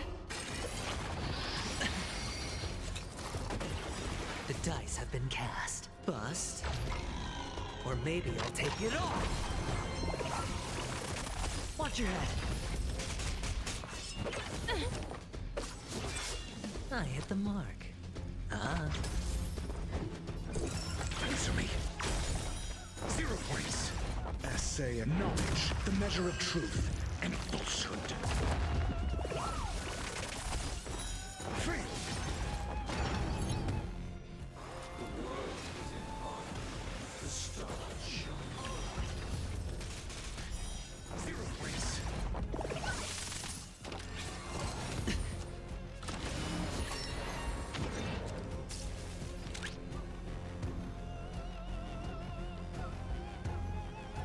Liquidation!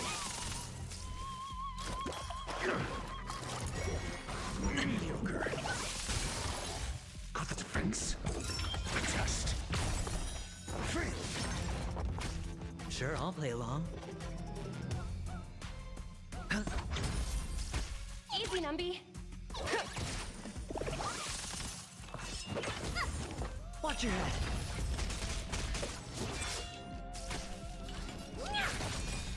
Do you know who this big diamond? It's all yours! The dice have been cast. Bust. Or maybe I'll take it all. The market is unpredictable. Right! Investing in victory means playing the long game! Your answers?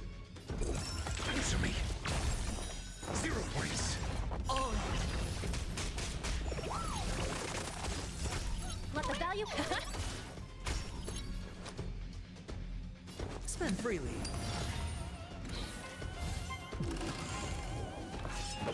No dirty tricks, all right? Watch your head. Time to twirl!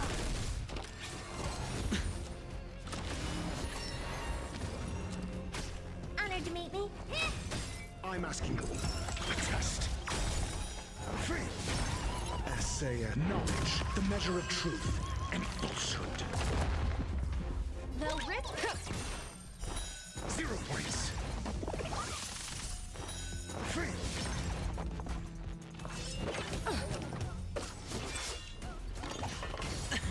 Oh. The dice have been cast. Bust. Or maybe I'll take it all.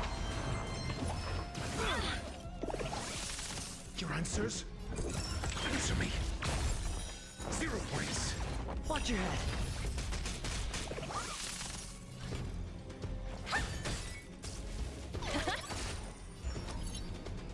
It's on me.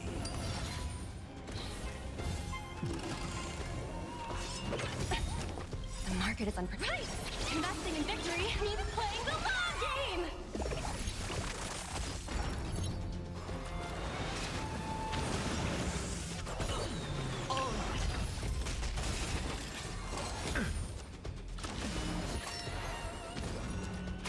Got the defense? Test. I already know your decision. I now permit you to gaze into the sun. On these 107,336 stones, the almighty and powerful strings of harmony are at my disposal.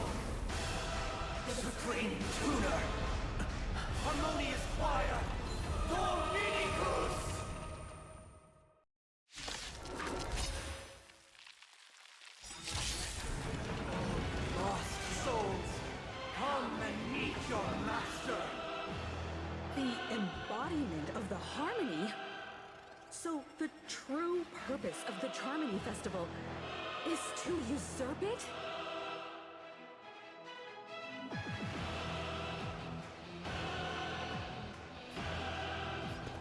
Let's test your knowledge. Easy, Numby.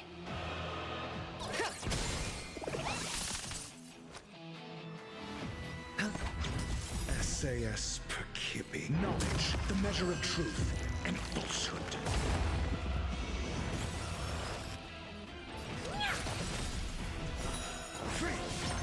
Do you know who— This big diamond!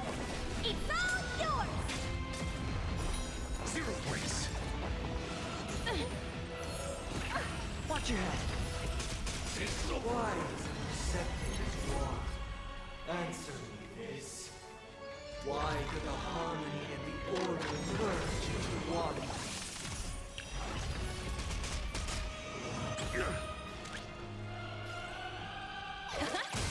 I'm asking questions.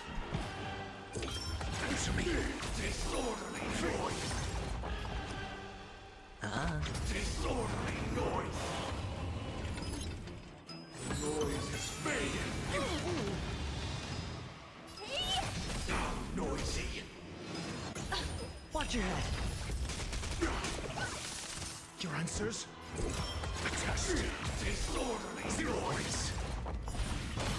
Let the valuation begin. Go Numbie! Market is unpredictable. Right! Investing in victory means playing the long game! Sink into a dream. No dirt. Oh! Disorderly noise!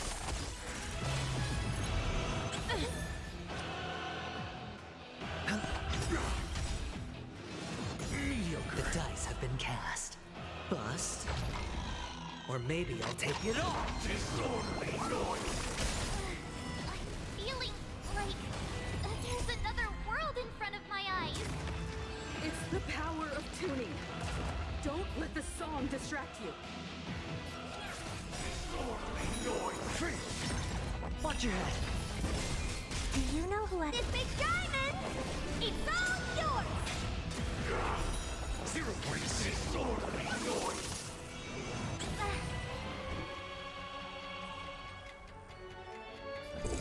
Answer me. Disorderly noise! Easy, Numby. Disorderly noise!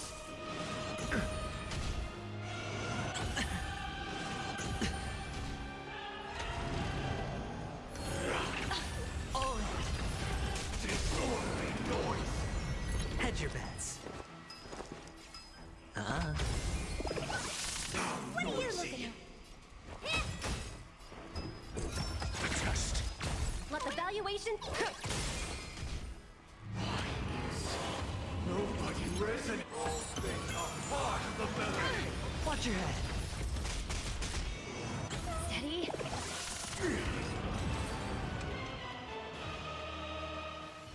The time has come. Creation will be reborn from the remains of the gods. Dan Heng?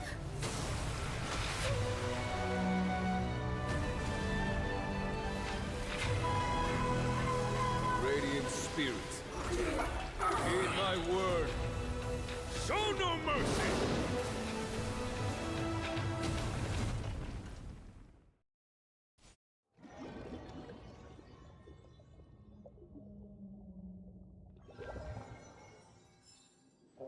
Wake up! Wake up! Hey, wake up! The sun's frying your butt! Huh? Are you alright? Can you hear me? Do you remember your name? It does? Well, doesn't ring any bells to me. Looks like your mind's still in one piece. If you're able to remember such details. Well, that's reassuring.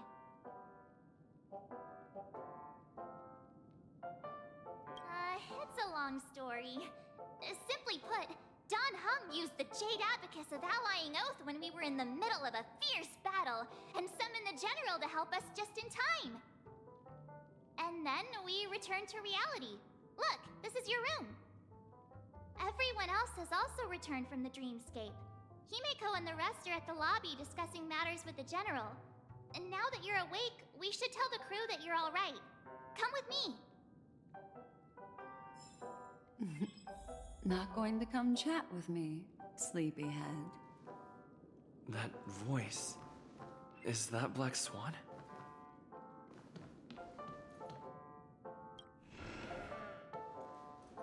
Hey, where are you going? Hey, we meet again, sleepyhead. What's Miss Black Swan doing here?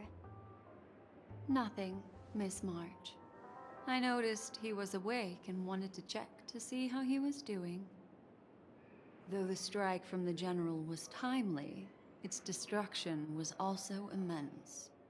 When emanators collide, ordinary people inevitably suffer. But, luckily for them, the dreamscape is my home turf. Thankfully, I managed to get everyone out before the harmonious choir collapsed. Oh, so that's what happened!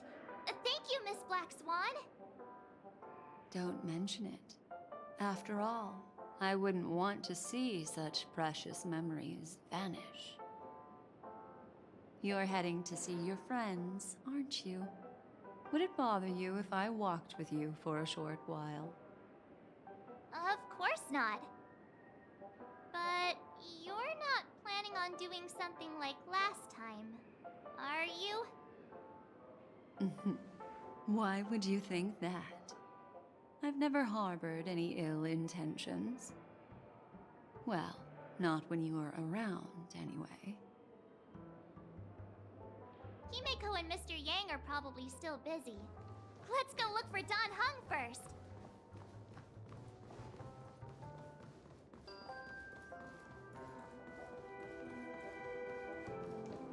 Look, he's still talking to that cowboy.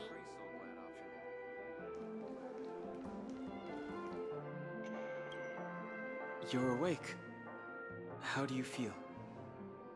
Well, fork me. You must be that Stellaron they were talking about.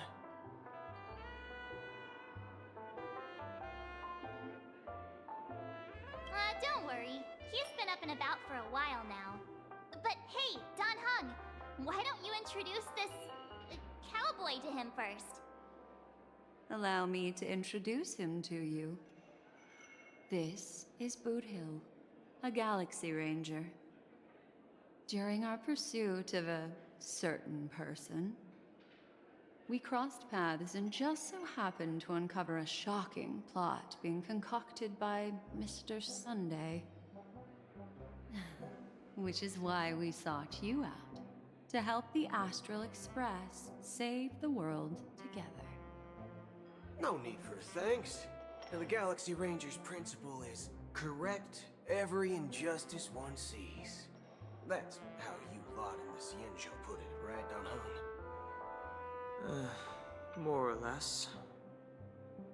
Wait, hold on a sec. This is the first time I'm hearing about this certain person. Who are you chasing? And why would that lead you to the Express? Good question. It's, who was it again? Don Hung, do you remember? No, that ain't it. I just can't seem to recall. Weird. My neurochip hasn't registered any malfunctions. I can't seem to remember either. What's going on? Heck. Forget about it. If it slipped all our minds, reckon that person was just a minor scoundrel. Unimportant. Ain't gonna stop us from piecing together the story anyhow. Yes, when the dust settles, I'll just think of a way to recall it in the memory zone. Everyone, let's hurry up and look for Miss Himeko, shall we? He's now a minor star on Penacony, and the entire hotel's concerned about his well-being. You're right. Let's head to the lobby then.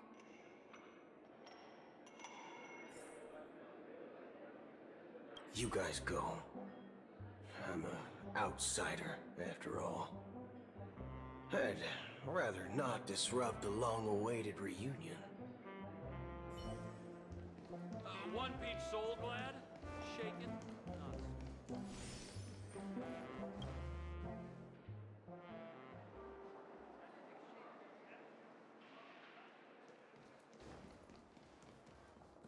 Look, they're with the general. That's all right. In these times of conflict, for the sake of utmost safety, it is only right that the Alliance steps forward to mediate on behalf of the Astral Express. We must not allow you to take unnecessary risks. Furthermore, despite the IPC's eagerness for success, it prioritizes peace above all. And the family, trapped though it may be, professes a desire for harmony. The Alliance has always won people over with reason. I firmly believe both parties can indeed put aside their differences and come to a peaceful agreement. The General possesses a deep understanding of the greater good. With the Cienjo Alliance mediating, peace for Penacony is within reach. You flatter me. But ultimately, it's been all down to the Express. Without your efforts, this sweet dream paradise would have been claimed by the last remnants of order before there was even a shot at peace. Well, would you look at that? Here comes the big hero.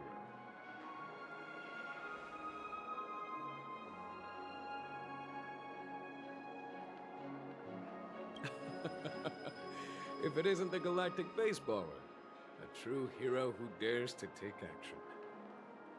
Are you okay? I heard you couldn't wake up. Are you feeling unwell? Don't worry, Mr. Yang. There is nothing wrong with him. He practically burned through a lifetime's worth of jokes on the way here. What about you, Mr. Yang? I heard that even Miss Robin wasn't spared. And that guy locked you both up. It's a long story. But at least Mr. Sunday took it easy on us. He used an ability called tuning to connect our consciousnesses with his. In other words, he imprisoned us within his consciousness.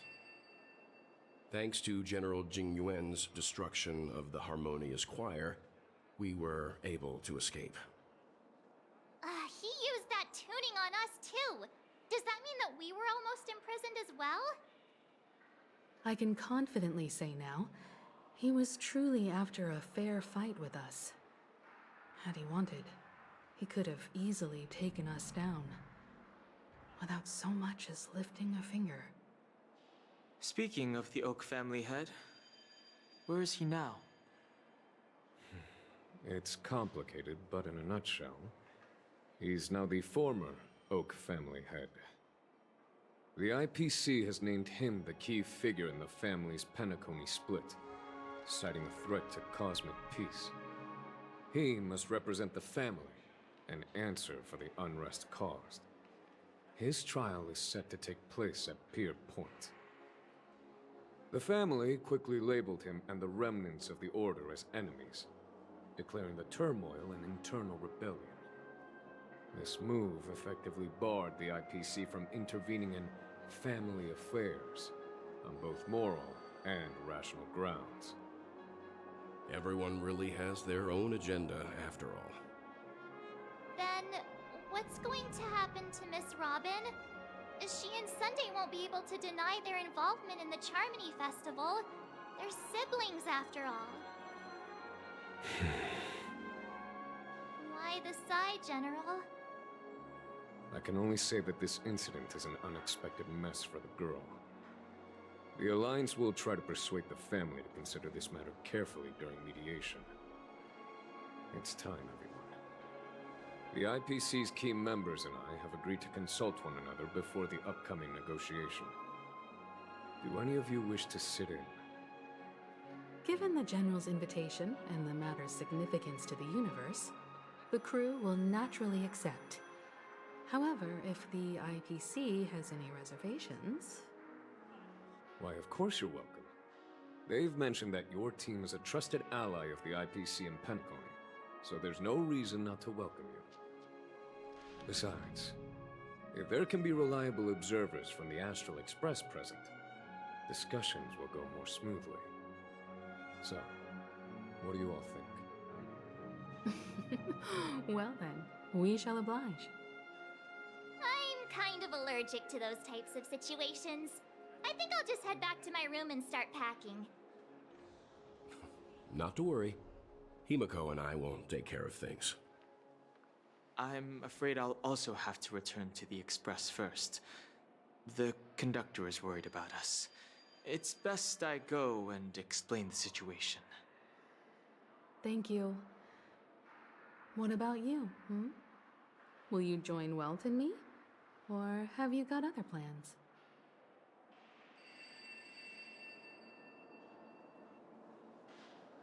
What? I can pack it myself, you know. If that's the case, our galactic baseballer can join us. Although I'm not too sure of the reason. The representatives from the IPC have insisted on his presence. Allow me to lead the way. Follow me, please. The negotiation will commence at the hotel lobby. Everyone, please follow me.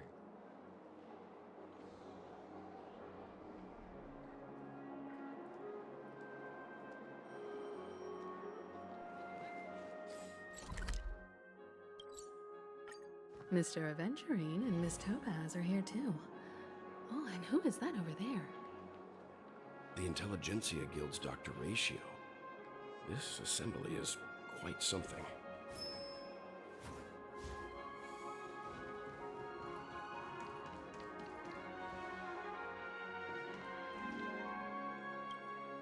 It's been a while, my Astral Express friends. I would also extend my sincere thanks to you, General of the Luofu. The presence of everyone here assures that the talks will likely reach a conclusion that satisfies all sides. Oh. Looks like everyone has come with expectations. Care to share? Of course. Topaz, if you please. Sure, leave it to me. In summary, it's good news. After much deliberation from the Strategic Investment Department's Council, the absolute majority of members have agreed to the following resolutions. In light of long-term considerations for interastral peace, and by authority of Pierpoint HQ, the Strategic Investment Department, on behalf of the Interastral Peace Corporation, will permanently relinquish its claim on Penacony sovereignty and offer unconditional support of the family's rebuilding efforts on Penacony. Now that's something. All in the name of peace. That's our motto. Has the IPC finished sharing all its thoughts? Then it's our turn. The Guild, much like the Genius Society, has taken a keen interest in the recent calamity in Penacony. Ultimately, both parties have agreed to a comprehensive collaboration, offering technical support for the reconstruction of Penacony. The floor is yours for the finer points, Mr. Screwlum. Enlighten us, please. Organic life's unrelenting search to understand the realm of inner spirituality is something I both admire and envy. Inorganic life has no mechanism to evoke dreams. But when my mechanical impulses are activated, my inspiration circuits will start to operate, and I will enter a state defined as imagination. Every time, within the realm of imagination, there emerges a fire from the shadows. It is warm, bright. I frequently ponder this flame might represent the essence of intelligence. A cluster of inspiration ignited by high temperatures. The future direction of the universe may well lie within it.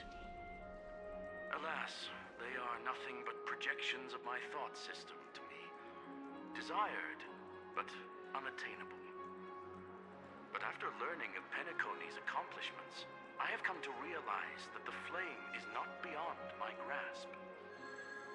After deliberations with my partners, we have decided to defer the progress of the Simulated Universe project, and instead assist the Intelligentsia Guild as technological consultants in the research of the Dreamscape and Memory Zone, so that these assets may be better used to serve humanity.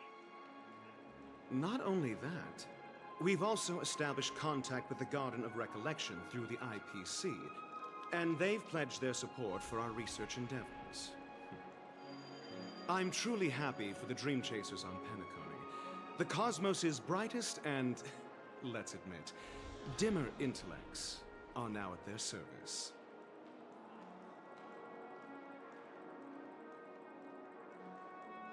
Agreed. It's hard to imagine members of the Genius Society taking an interest in such mundane research. Never mind. At the end of the day, this is a positive outcome. No wonder everyone insisted that he be there. It heartens me to learn that everyone is willing to put aside their differences for Penacony's plight. I trust that everyone will surely reach consensus in the upcoming negotiations. Looks like Penacony's future is decided. I'm wondering, is there anything else the crew is concerned about? Peace is our greatest wish. Beyond that, we desire nothing else. Well, that's good. Now that everyone's minds are at ease, I shall take my leave. You may now depart with peace of mind. The Alliance will deal with all subsequent procedures. If that's the case, it appears that we have nothing else to worry about on Penacony.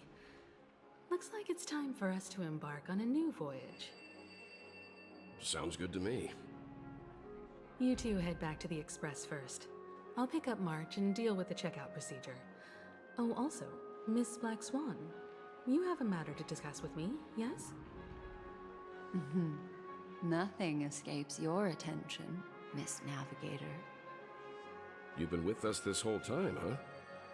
In any case, he and I will be waiting for you in March on the Express. Let's go. Our time on Penacony has come to a fruitful end. Penacony's journey ends here. I guess it was pretty fruitful. Well, seems the dust is finally settled, no? Well done, friend. This is all due to your heroic deeds in Penacony.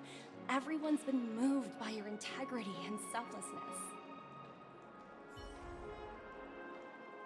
I am truly happy for the Dream Chasers on Penacony. The cosmos' brightest and, let's admit, dimmer intellects are now at their service.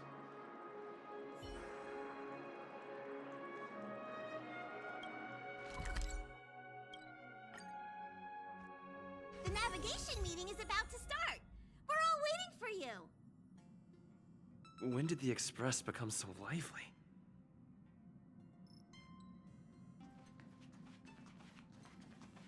Ahem.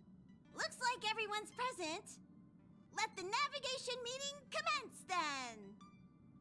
This a meeting to decide our next stop? How we doing this?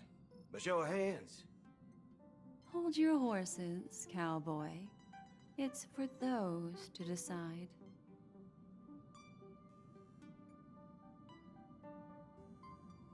Allow me to explain.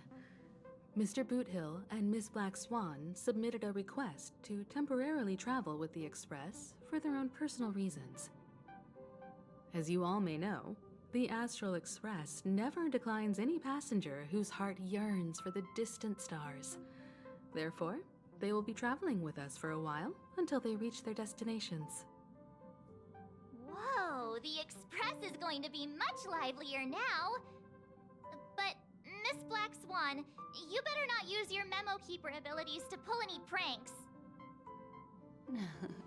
Understood, Miss March. I promise you, you'll never see me in your room while you're taking a break. Don't! You're freaking me out.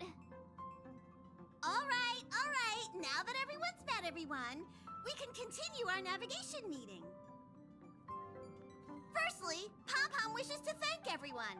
If it weren't for you all unearthing the truth about Penacony, Pom-Pom would have never known where Mikhail and the rest had gone. What they had to go through was regrettable, but I reckon they all fulfilled their wishes. And it was thanks to all of you. Thank you, everyone. Now then, we come to the crux of this navigation meeting. We must decide on the Express's next stop. Let me introduce our current options. The first choice is from Himiko, the oceanic planet of Lushaka, a planet composed entirely of water. Many aquatic races reside there. Of course, it's also the home planet of the venerable, nameless Mikhail. The second choice is the agate world Melustanen, suggested by Welt. It's famed as one of the initial sites of the Stellaron disaster, and the place where the beauty Idrilla ascended. Today, it's celebrated as a planet of undying allure. The third choice is Edostar, a planet nestled within a vast ion storm region, currently under assault by the Antimatter Legion. However, the distress signals from there have recently ceased, prompting the IPC's wish for us to check in on the situation. The last choice, courtesy of Black Swan, is the glass belt Petravia, a massive belt of asteroids that was turned to glass by the Lord Ravager Zephyro. These days, it's apparently known to house one of the branches of the Morning Actors Troupe. Ooh, so many options. I'm seeing stars already. Next up, everyone will select the destination that they wish to visit, and then we'll put it to a vote.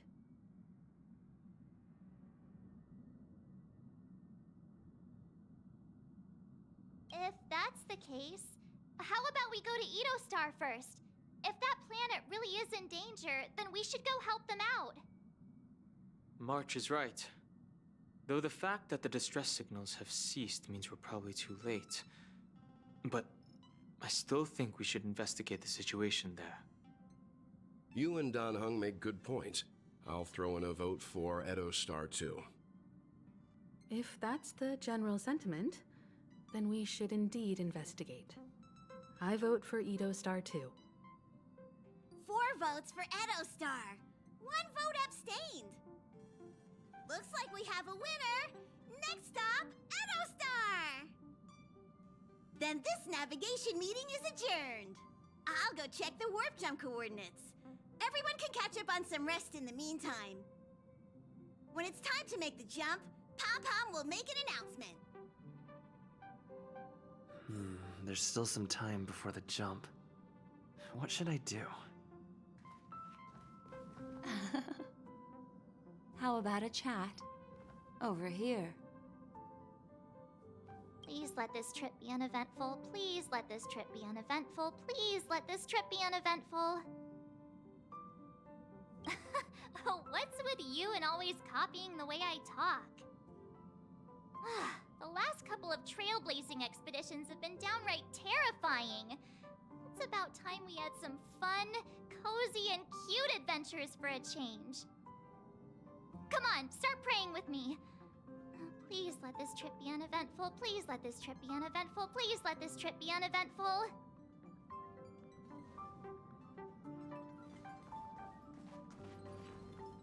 Huh. For some reason, I'm suddenly stricken by the feeling that we haven't crossed paths in quite some time. Perhaps the joy of reuniting after a long time can also be considered just another part of the Trailblaze.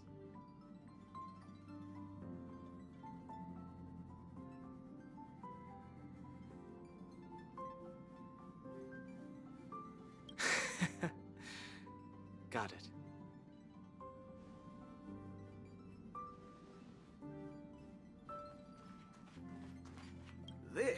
Astral Express sure is comfy.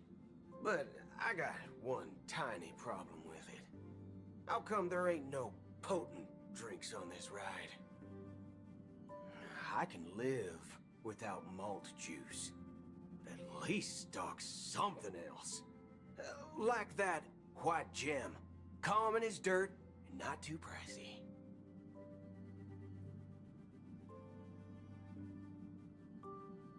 Oh, well, that's, different kind of strong.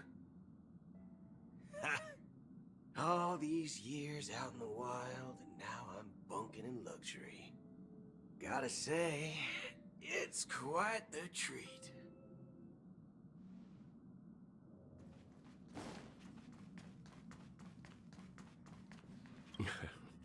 You're fast becoming an excellent trailblazer.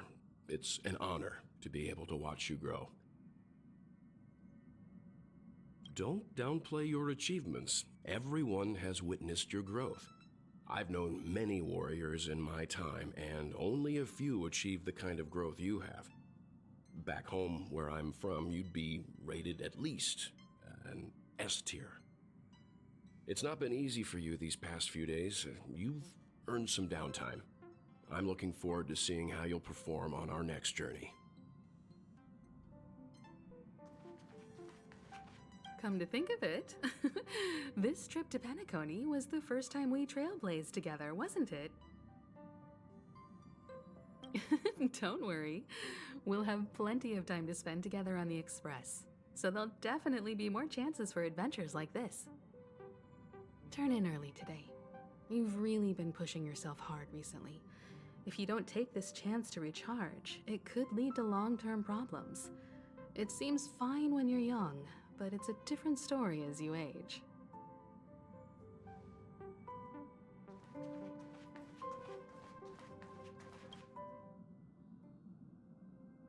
Oh, you're here. Seeing your reflection among the stars in the porthole really does seem somewhat surreal. How about it? This journey of beautiful dreams. Was it to your liking?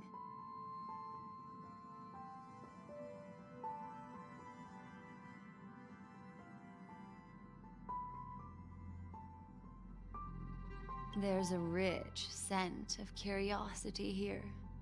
Such memories can be irresistibly captivating. So, how about you hand that small parting gift back to me? I'm quite eager to have it back.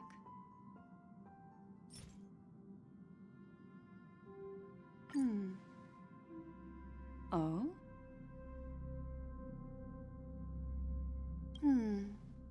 Never mind. I just stumbled upon a particularly fascinating spot in your memory. Before I explain, I would like to apologize to you.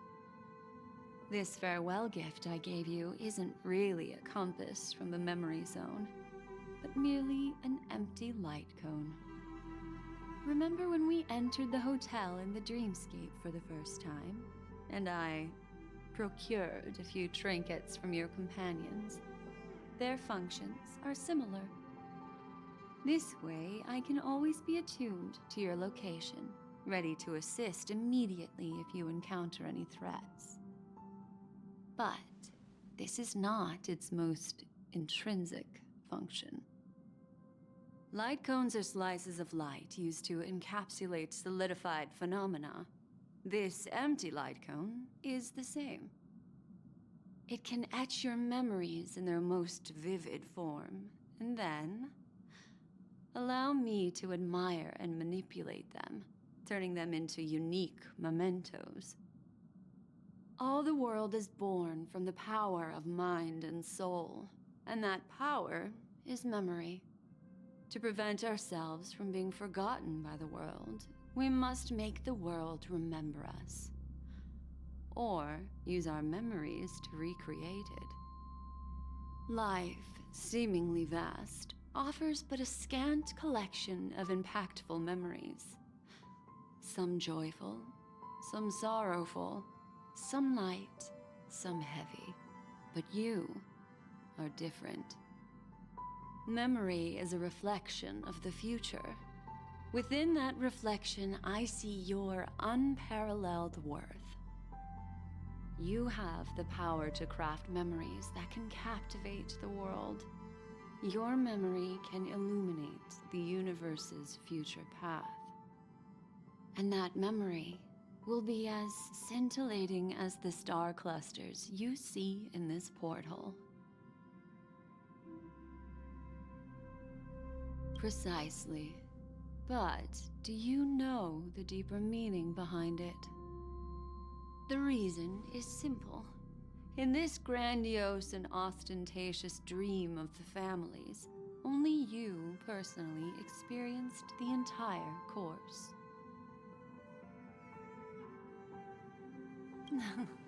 Patience, my friend. I will reveal the answer to you, but that time is not now. Turn around and take a look at your friends. Every one of them is reveling at the arrival of their next destination, all filled with hopes and expectations of their own present and future. Revealing everything at this moment would be a bit of a buzzkill, wouldn't it? I'm looking for an opportune time, a time when you're totally at ease. Perhaps when the night grows hazy and you're about to drift off would be the most opportune. How about one fine night? I will prepare the candles, aromatics, and even a cushy couch to create a cozy dreamland for you. And then I will tell you the answer in the form of a little bedtime story to lull you to sleep. Hi!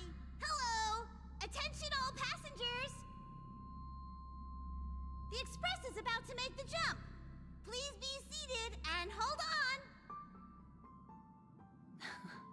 It looks like we're finally about to set off. There are countless gleaming memories out there waiting for us. Why don't we just leave it at that for now? Ah, that's right. As a small token of compensation for playing that little trick on you with the empty light cone, I will gift you with some words. They hold great significance to me. Life is akin to a winding labyrinth where memories serve as our sole companions. You'll remember these words dearly, won't you? In the year 2158 of the Amber Era, the first year of the new epoch, the universe resumed its intended trajectory. The kindling of conspiracy smoldered in Penacony, the land of the dreams. Failing to erupt into a blaze, it instead flickered briefly on Klapoth's anvil, before vanishing in the blink of an eye.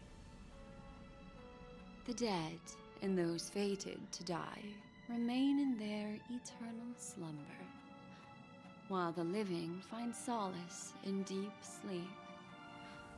All clamored in a cacophony of silence, and then went about their own ways.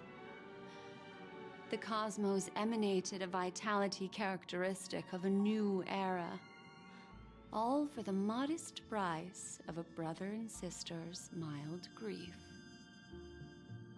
Babies are born as stars extinguish. The silver rail unfolds. The story of the Astral Express comes to a close, yet it also embarks anew. Time marches forward, heralding the arrival of a new chapter in the history of trailblazing expeditions.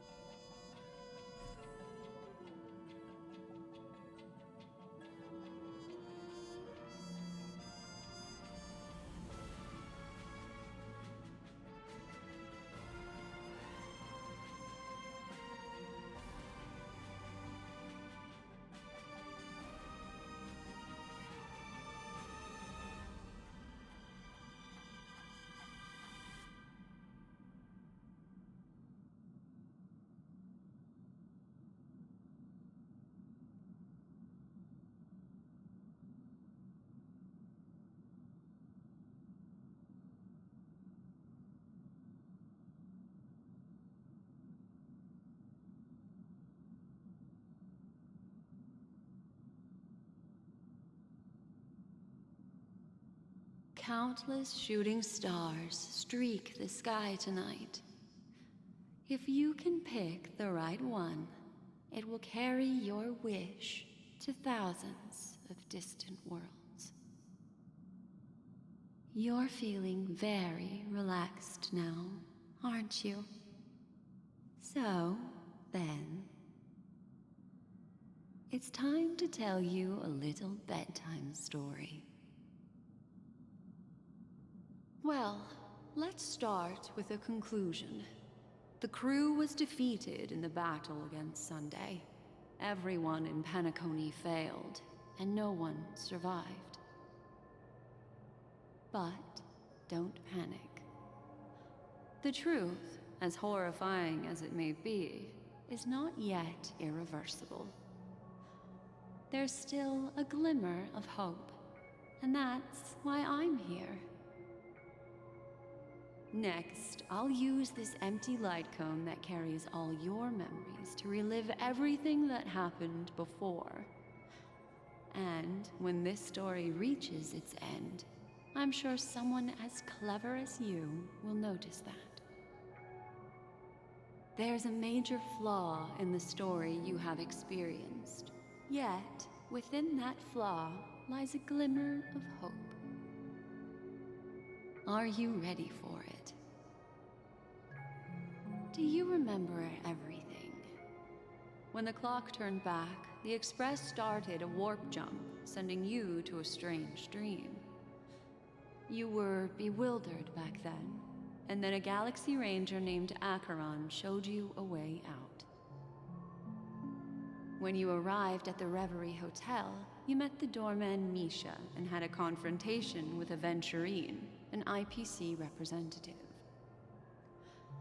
Thankfully, Acheron appeared again and helped you.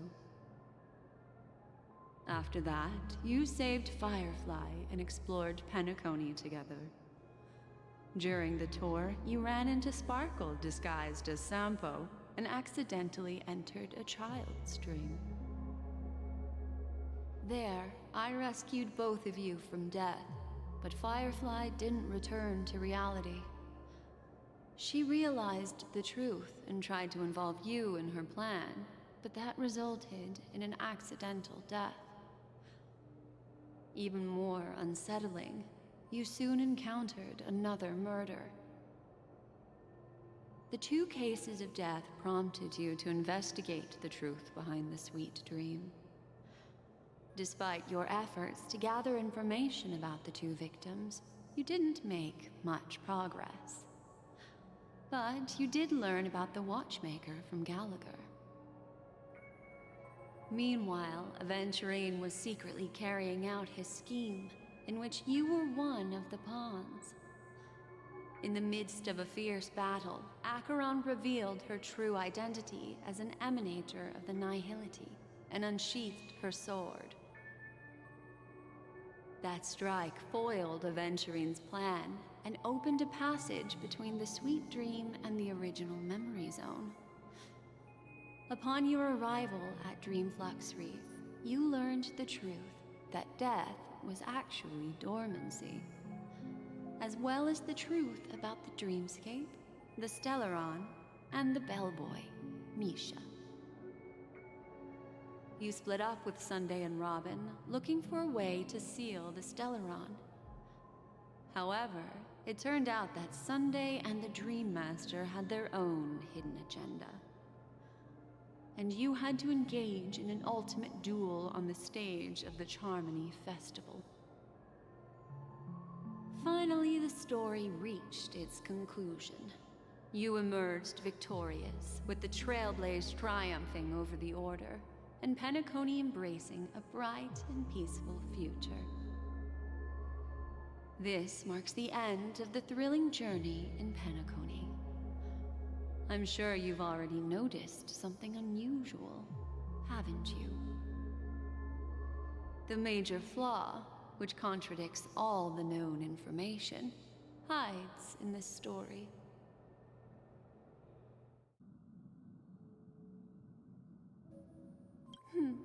Little Misha. Or should I call him the Watchmaker? He's only a segment of memory in a dream bubble, but his ambition for the Trailblaze led him to leave the bubble and embark on a grand adventure in Penacony. While Misha is a rather special Memory Zone meme, and he was granted power by the Trailblaze, there's still one thing that he shouldn't be able to do. A life born in the Memory Zone could never manifest in reality. So, why did he appear in the Reverie Hotel in reality? The answer is simple. He is the one fatal variable that contradicts all our known information. This means that you, who wholeheartedly believe in this memory, are still trapped in the dreamscape at this very moment. Wake up, sleepyhead. Break free from this eternal dream and return to the real world. We'll find our answers there. The train is about to make the jump. 5, 4, 3, 2.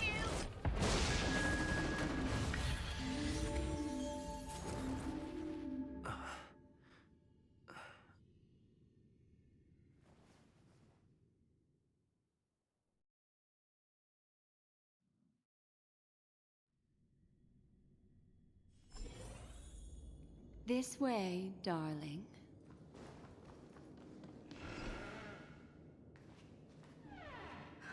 Not another one. Thank you so much, Black Swan. Finally, I can breathe a sigh of relief.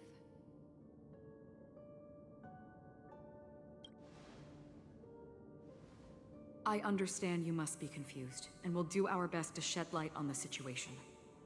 However, before that, it's essential to know that this place is the rift between dream and reality. A place reserved only for those who have awakened from Enna's dream. Do you remember Sunday's ambitious plan?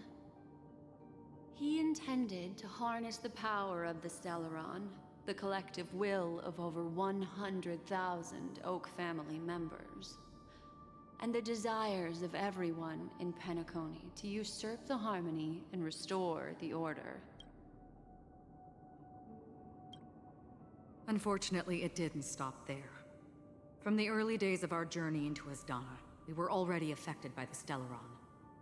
That strange dreamscape where we met. Maybe it was a sign that your thoughts were beginning to drift away.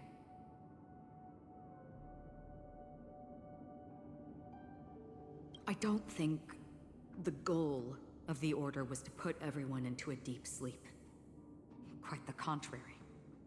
They used the Stellaron to catalyze the leakage of Asdana's Memoria into the material world, allowing the dreamscape to blend with reality.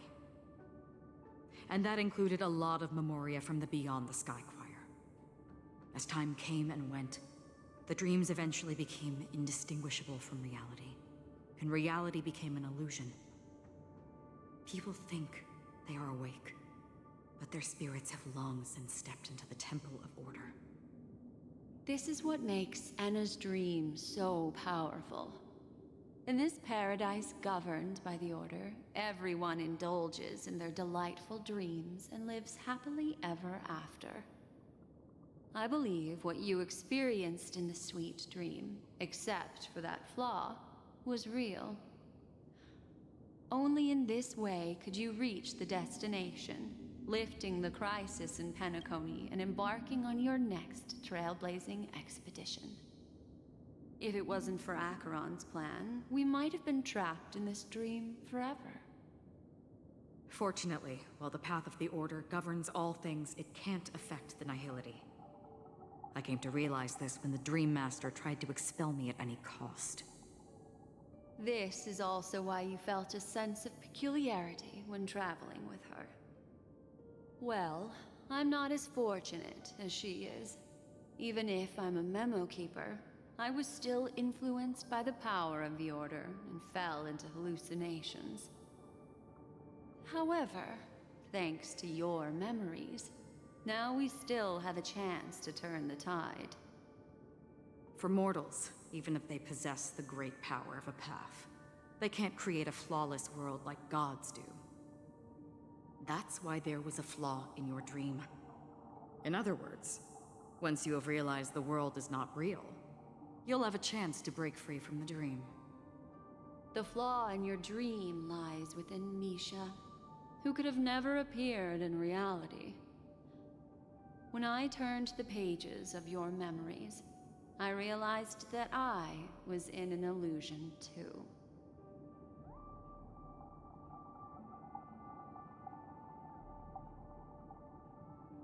Now Sunday has usurped the power of the Harmonious Choir through the Charmony Festival. As Donna has thus fallen into Enna's dream, transforming everyone equally into the notes of the Eon. Failure doesn't mean weakness. Only the strong can gather the will to resist the Order and try to break free. We still have a chance, though. To make it happen, please, Black Swan, guide us to those with a strong will. All right, please come with me. These people are... They're the ones who accept Enna's dream and indulge in their happy illusions. We have no means to wake them up now. Not even your clockwork will do the trick. However, there are still other things we can do. Let's keep going.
Here we are.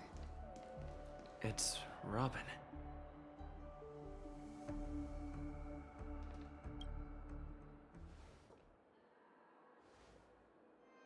Finally, you've arrived. Let me introduce you to Robin. She woke up from Anna's dream by her own will, and it's this tough lady who led us here with her song. I woke up for the same reason as all of you. In the dream, I experienced something that could never occur in reality. Are we going to lock it up in a cage? I want to see it fly freely in the sky. Without us, this bird would be too fragile to survive on its own. Do you want it to die? No, but... Then let's take care of it together until it can return to the sky. Huh? Birds have wings because they're meant to fly. Even if they may crash on the ground one day, they shouldn't be trapped in a cage. Birds belong to the sky, so we should help them return there, right? The illusion was so impossibly blissful that I realized it was just a dream. And this is our final hope.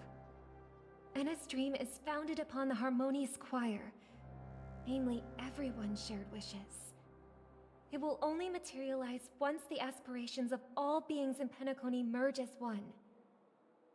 At present, it has become impervious due to people's desire to remain slumbering within the dream. And in order to destroy it, we must make everyone in Penacony want to wake up. Now comes the tricky part. How do we do it?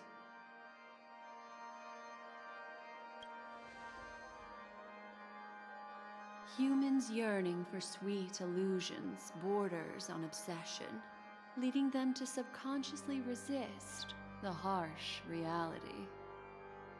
Therefore, I carefully selected a moment where he was completely unguarded, guiding him to uncover the truth himself to make him regain his consciousness. However, to wake up everyone in Penacony and get them to share the same determination, that would be nearly impossible. Indeed. I'm afraid it's almost as difficult as resurrecting an Eon. But we can't just stay here and do nothing.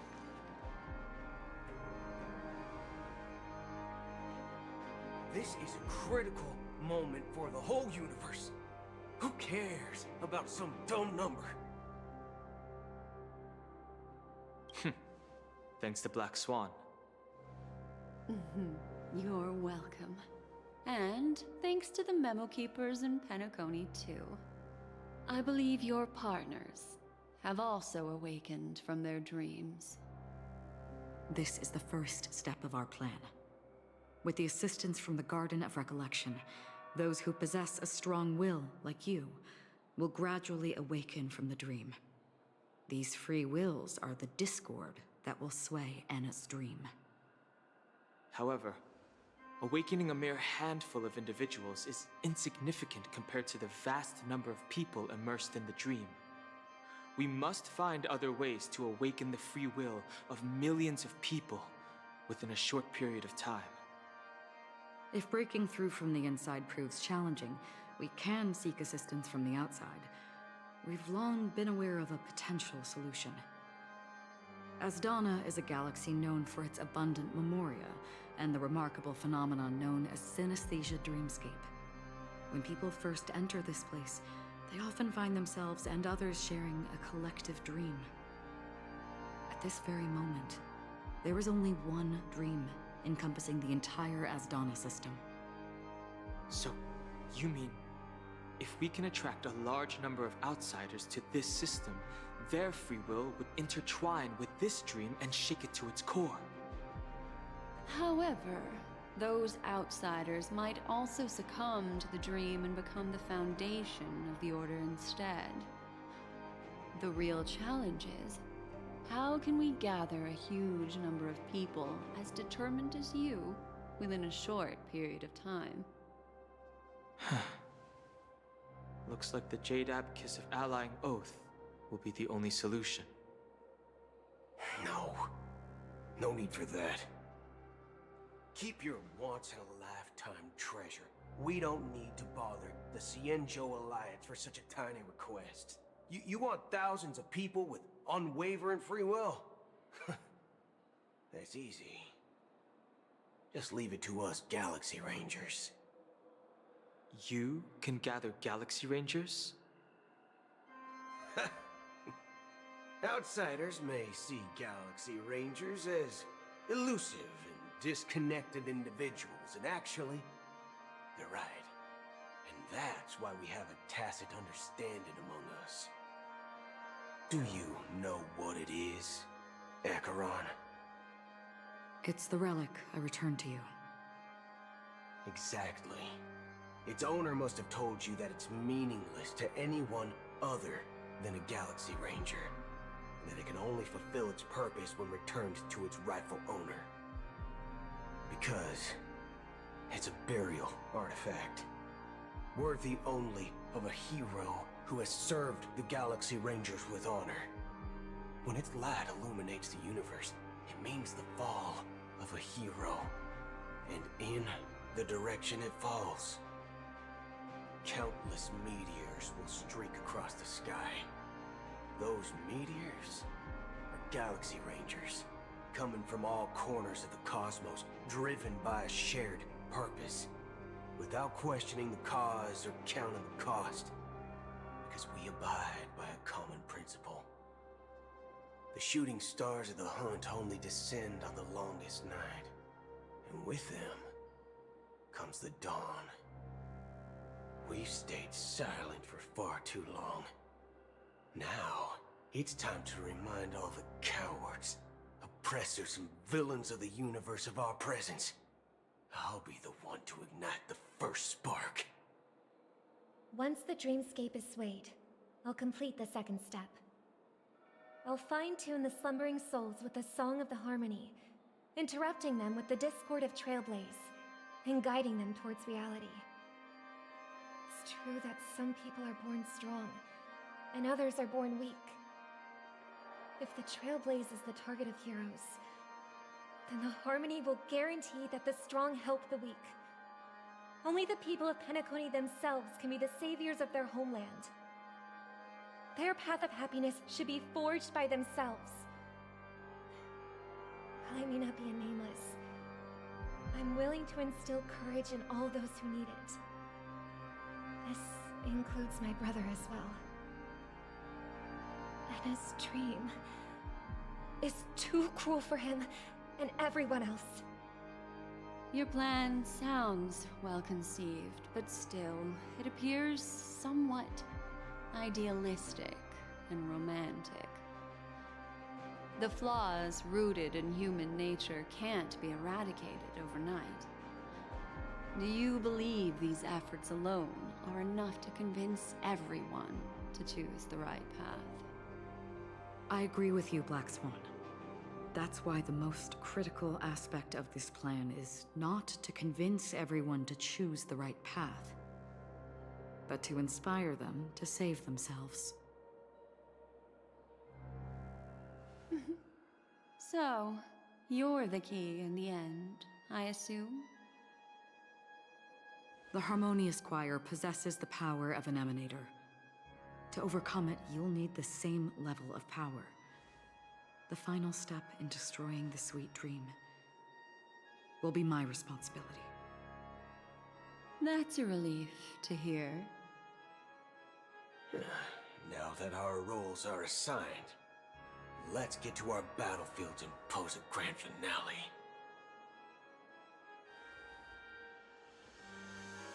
May I have a moment alone with you?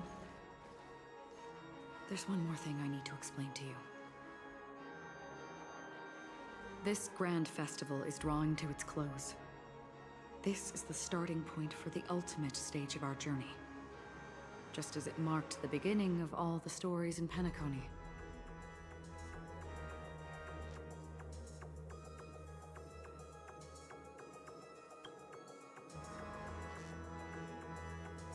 I have faith in you.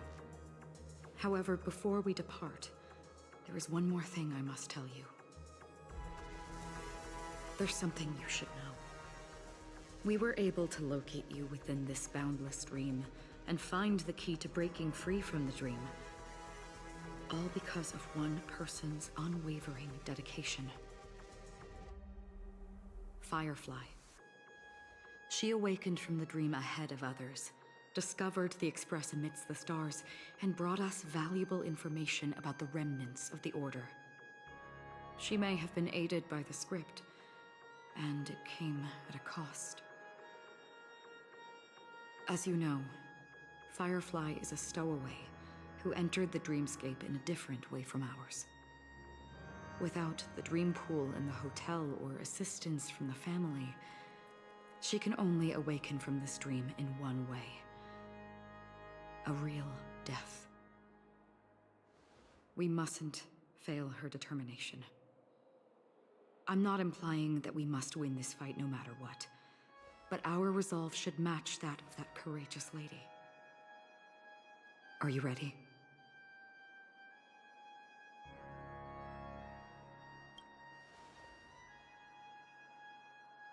Very well. Now, please close your eyes.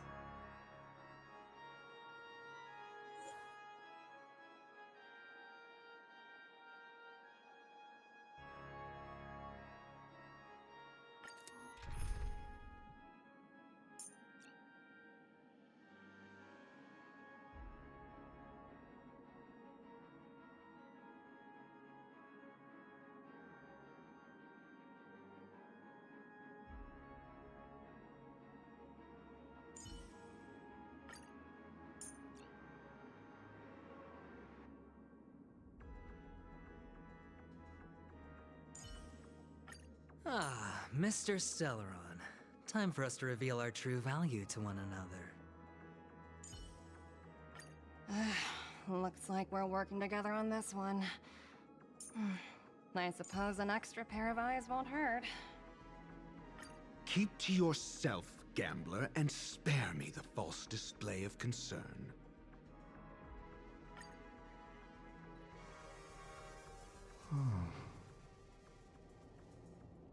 How long has this reign been ongoing? If I remember correctly, it has lasted for decades, or even centuries. The unwavering determination of the Hunt followers persists even in death. But thankfully, we've guided those lost souls to their lives beyond.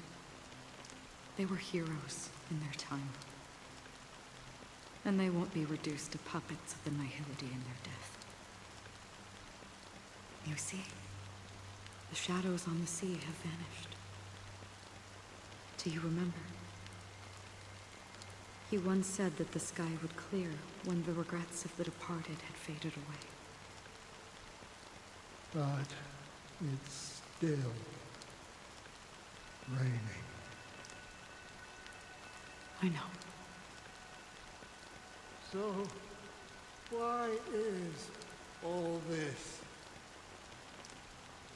Why did this rain choose me? Because someone's regrets haven't been fulfilled, perhaps. Mortals who walk the paths are like sailors on a vast ocean, leaving behind a trail that creates countless ripples of possibilities. These ripples last longer than the fleeting lifetimes of humans. And for some, their presence leaves such a strong mark that it's reflected in the waves. Sin-thirsters, the obsessions of the Pathstriders. They emerge from the depths of Ix, seeing themselves as masters of their own destiny, unknowingly repeating the actions of their past lives. They emerge from the Nihility and head toward it, leading purposeless lives. However, these hollow phantoms,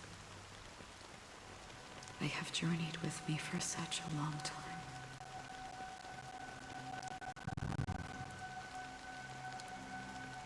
This is how it is.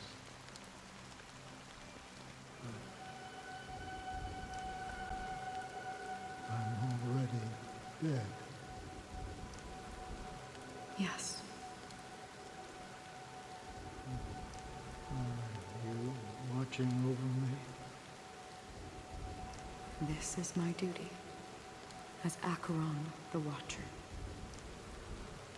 I'm guarding the path to the abyss of the Nihility, guiding every soul reluctant to become one with it. Back to this side. But if this is what the departed ones expected, should you try to change it? I don't know. But someone once told me that when the inevitable moment came, he hoped that someone would stand at his grave and place a bouquet of flowers. Even if it doesn't make sense at all. Some tasks have to be done, even if they are pointless. I have experienced that much already. Please extend your hand and then close your eyes. I'll carry your wish with me and fulfill it. Only then will I be able to put an end to the final regret by the Dead Sea. Will I ever see them again? Yes, that is certain. Because it was you who told me about the Express, your two former companions. The expedition cut short by the swarm, your narrow escape from death, and your encounter with the Galaxy Rangers. And Penacony, the hometown to which you could never return. Yeah. For countless times, I got rejected by the family and had to pass it by. But I knew that my companion was still there. Alone. Mikhail, are you still there? Take my hand and come with me. We will leave this place. You'll embark on a long, long journey, shrouded in darkness. But fear not, as a touch of red will be awaiting you at the end of the path. That's the color of existence. Follow it, and it'll guide you and illuminate the way out. By doing so, you'll eventually reunite in the warmth of the sunlight. Thank you. May death be the end of your boundless dream, guiding you back to the waking world. Welcome to the horizon of existence. This place is one of the thousands of manifestations belonging to the sleeping and shapeless. And it's also an exit out of the nihility for the awake ones. Let's bid our final farewells here.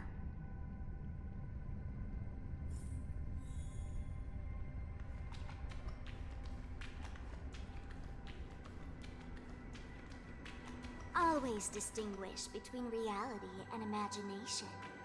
All right, Greg. Life is akin to a winding labyrinth where memories serve as our sole companions. May your schemes be forever concealed. Anna's dream is too cruel for him and everyone else.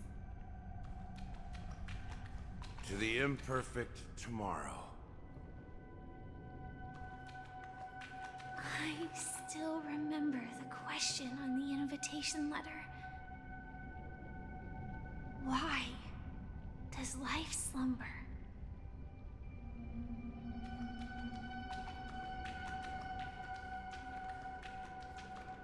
Why does life slumber? We don't know the answer yet, but we're about to awaken from this dream. Or perhaps such is the answer itself. Leave this place, return to where you belong, and awaken Penacony from this dream.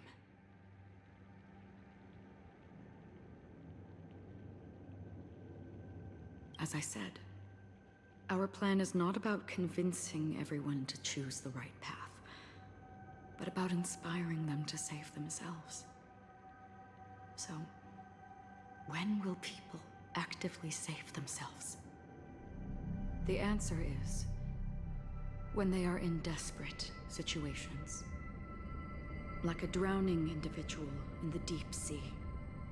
When one's body and mind bear immense pressure, agony, confusion, and despair will follow.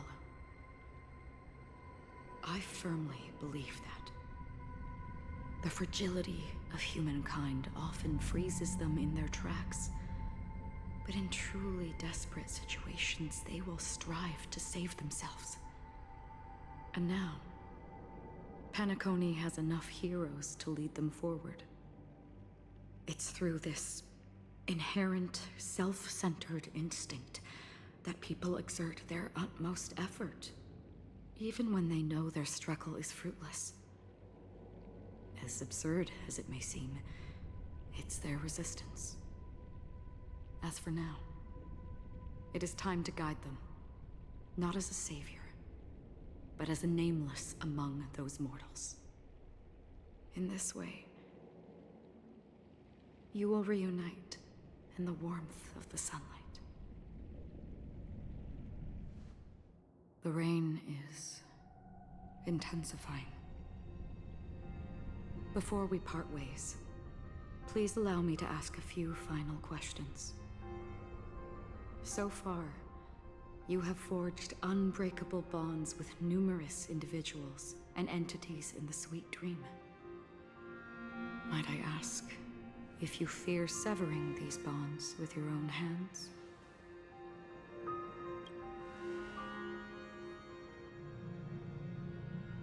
If there is a vast, lifelike dreamland that is virtually indistinguishable from reality, a realm without death, where everyone can attain the happiness and fulfillment they deserve, living blissfully ever after,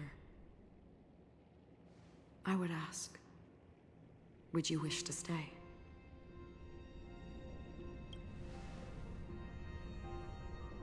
Imagine if this splendid dream were fated to fall apart. Friends, family, strangers, followed by the gentle breeze, soaring birds, the stars, and ultimately yourself. Everyone, and every face they remember. The joy and the heartaches, the vows sealed and those left hanging. All will inevitably march towards a predetermined ending. If you had grasped the journey's finale right from its inception, I would ask, would you still embark on this journey?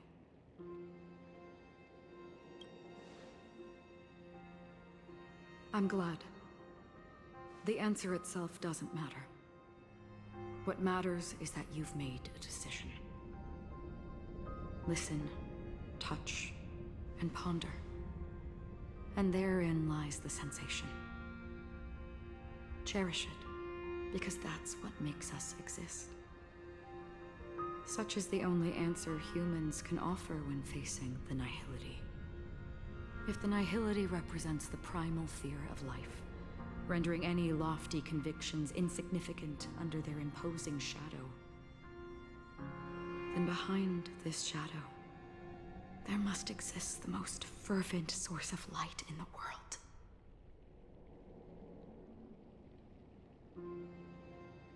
Just as every life that edges closer to death fervently approaches the end of the nihility, we must pursue that primordial light. And to think that you exist in the nihility, and you watch over others to depart it. Such a task is absurd and meaningless. Nevertheless, someone had to do it. As for the meaning you mentioned, even if it's a meaningless task, I've come this far, haven't I? Even if the future you forge may not even belong to you. It may not belong to me, but it definitely belongs to someone.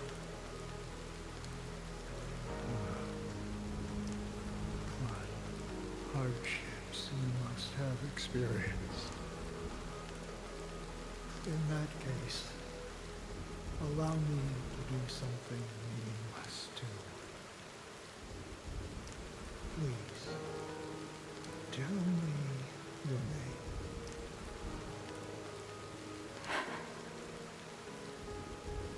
Perhaps my existence will vanish in the next moment. Nobody will remember this conversation or your answer. But I believe that your name should be remembered. And this universe will remember it as well.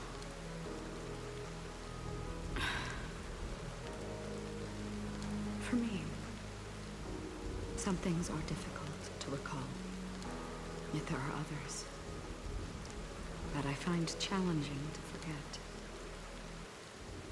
Such is memory, a creation of the past that blossoms into significance in the distant future. I remember that marks the start of my journey, the origin of the vibrant red hue in my life, and the most fervent element amidst every tempest. That's my name. Raiden Ozenmori May.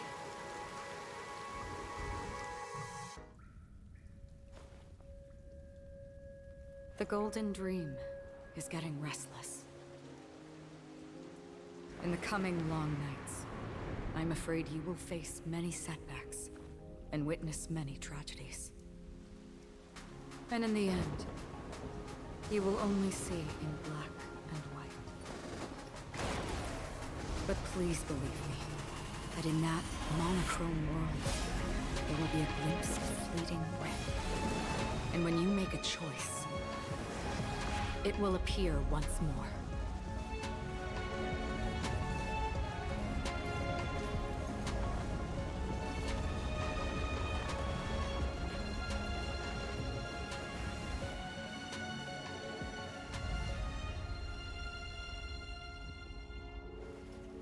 What you must do is ponder its significance, then return to the waking world.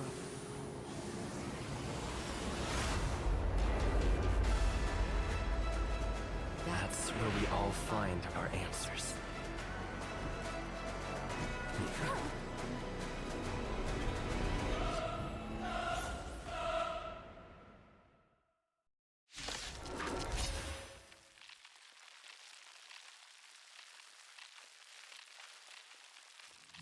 Have you broken free from the dream of order? We've done enough sleeping already.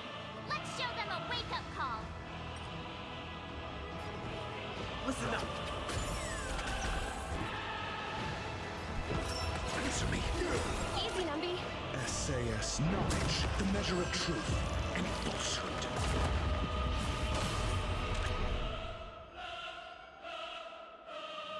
Liquidation! Noisy. 0 points. The market is right. Investing in victory means playing the long game.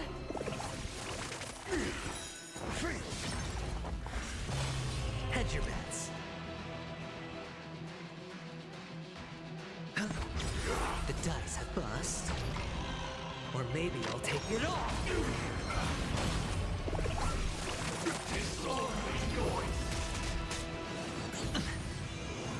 No dirty tricks on me. Steady. We will never choose to run. Watch your head.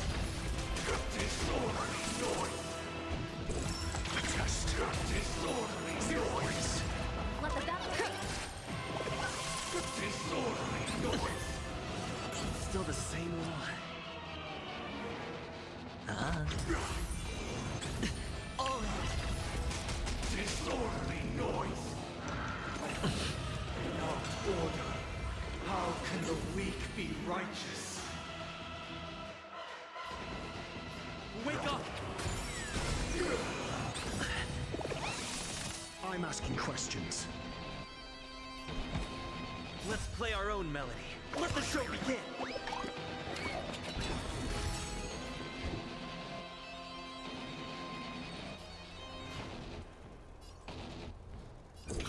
Answer me.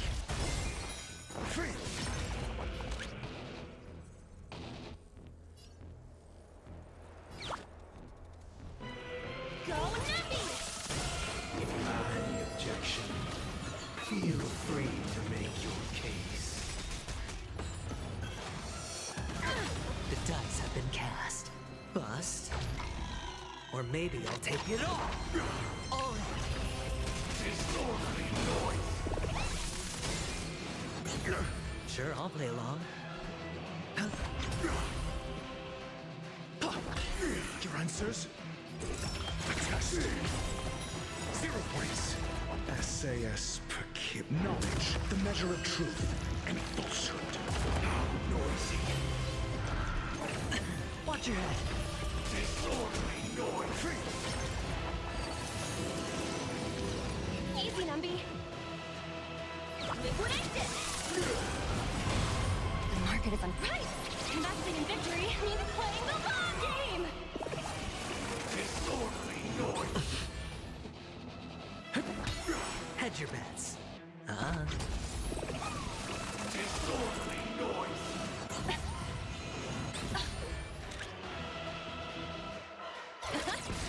Oh. Disorderly noise. Steady. Listen up! Disorderly noise. No dirty Let's tricks. play our own melody. Let the show begin!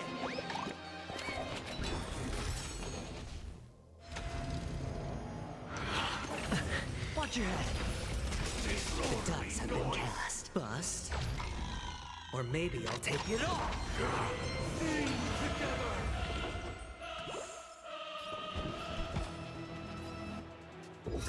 Answer me. Noisy. 0 points. Sure, I'll play along. Let the valuation begin. Oh. All wishes are Steady. all things are part of the melody. Wake up! Watch your head. I'm asking questions.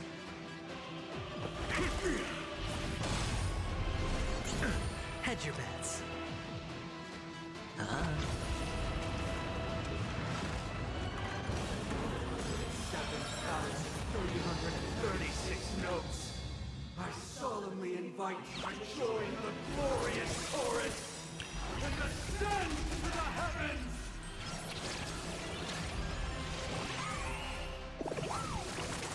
Keep up with me. Listen up!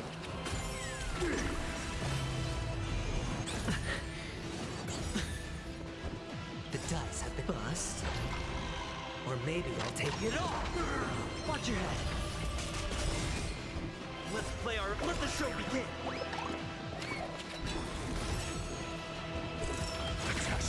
Noisy. SAS per knowledge, the measure of truth and falsehood. noisy. 0 points. Low risk, high reward.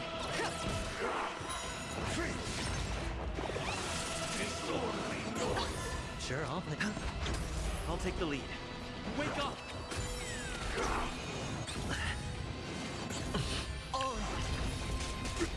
Answers? Answer me. 0 points. Disorderly noise. Watch your head.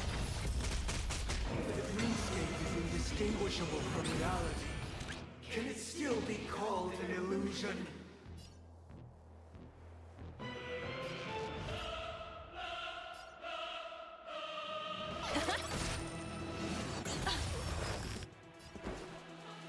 Listen up. Hedge your bets. The dice have been cast. Bust. Or maybe I'll take it all. With this perfect melody I command, recreate paradise anew!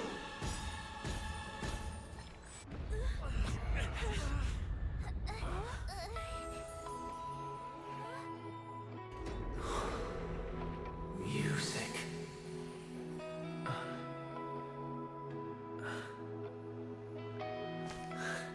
There seems to be another kind of sound coming into the Order's symphony.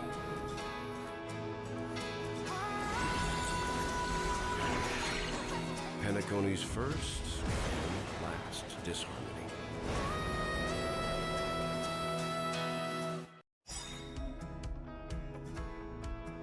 Those imprisoned in their dreams are awakening for freedom. Disorderly noise! Robin, is that you singing? Brother, you have heard their cries. This is not the paradise they hoped for. Even so, they don't know where they should be heading. That's why I had to become the lone star in the sky to guide them. Even if that star must hang in a perpetual night of solitude. SAS Percipi. Knowledge, the measure of truth, and falsehood. Let's play our own. Let the show begin. The market is unpredictable. Right! Investing in victory means playing the long game! The dice have been cast. Bust. Or maybe I'll take it all. Watch your head.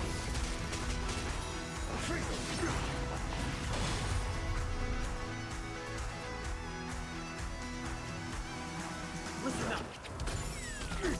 Noise. 0 points. Discordant noise. Answer me. Disorderly noise. If we had never experienced solitude, how could we have embarked on different paths? Now, our final talk has concluded. All the work of creation has been completed. The inevitable day has arrived. The embryo of philosophy will reshape for us all of reality. If your paradise can save more people, sever my path with your hands.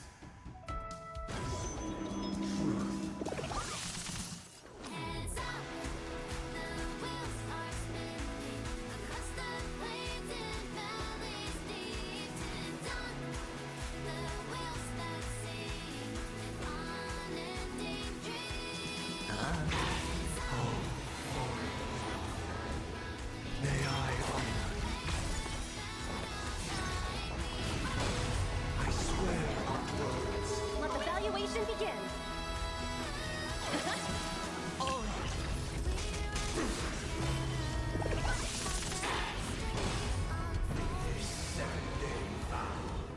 I command you to heed my summons. Witness the will of the weak! Insolent. Uh-oh. I have a bad feeling about this. Insolent. Essay as knowledge, the measure of truth and falsehood.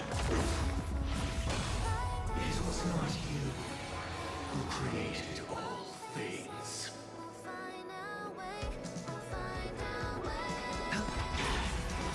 Zero points.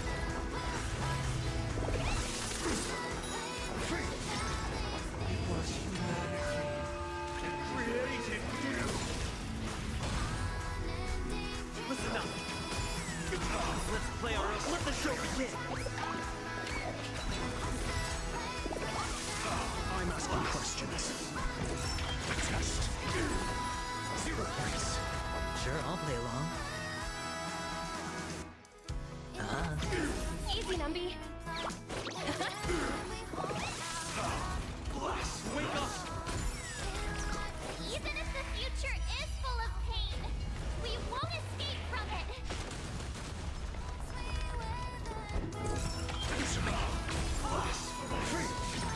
Watch your head.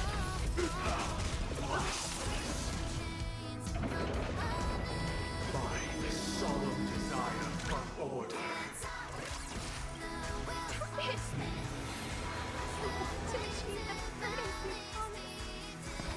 The order is not the only choice.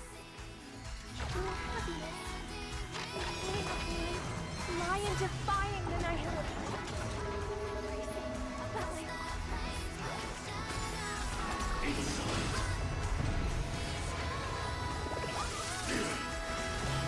Your answers? The test. 0 points. Essay as knowledge, the measure of truth and falsehood. I swear on rules.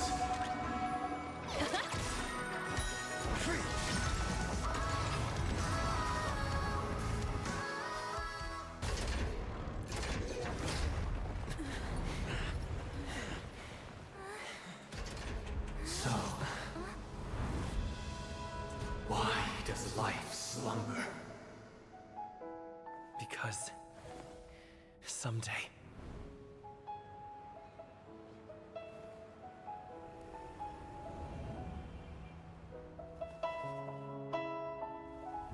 we will wake from our dreams.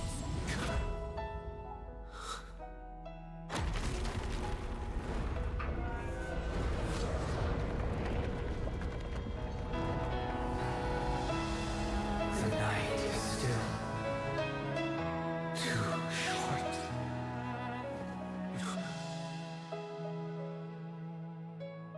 Brother, the dream is over.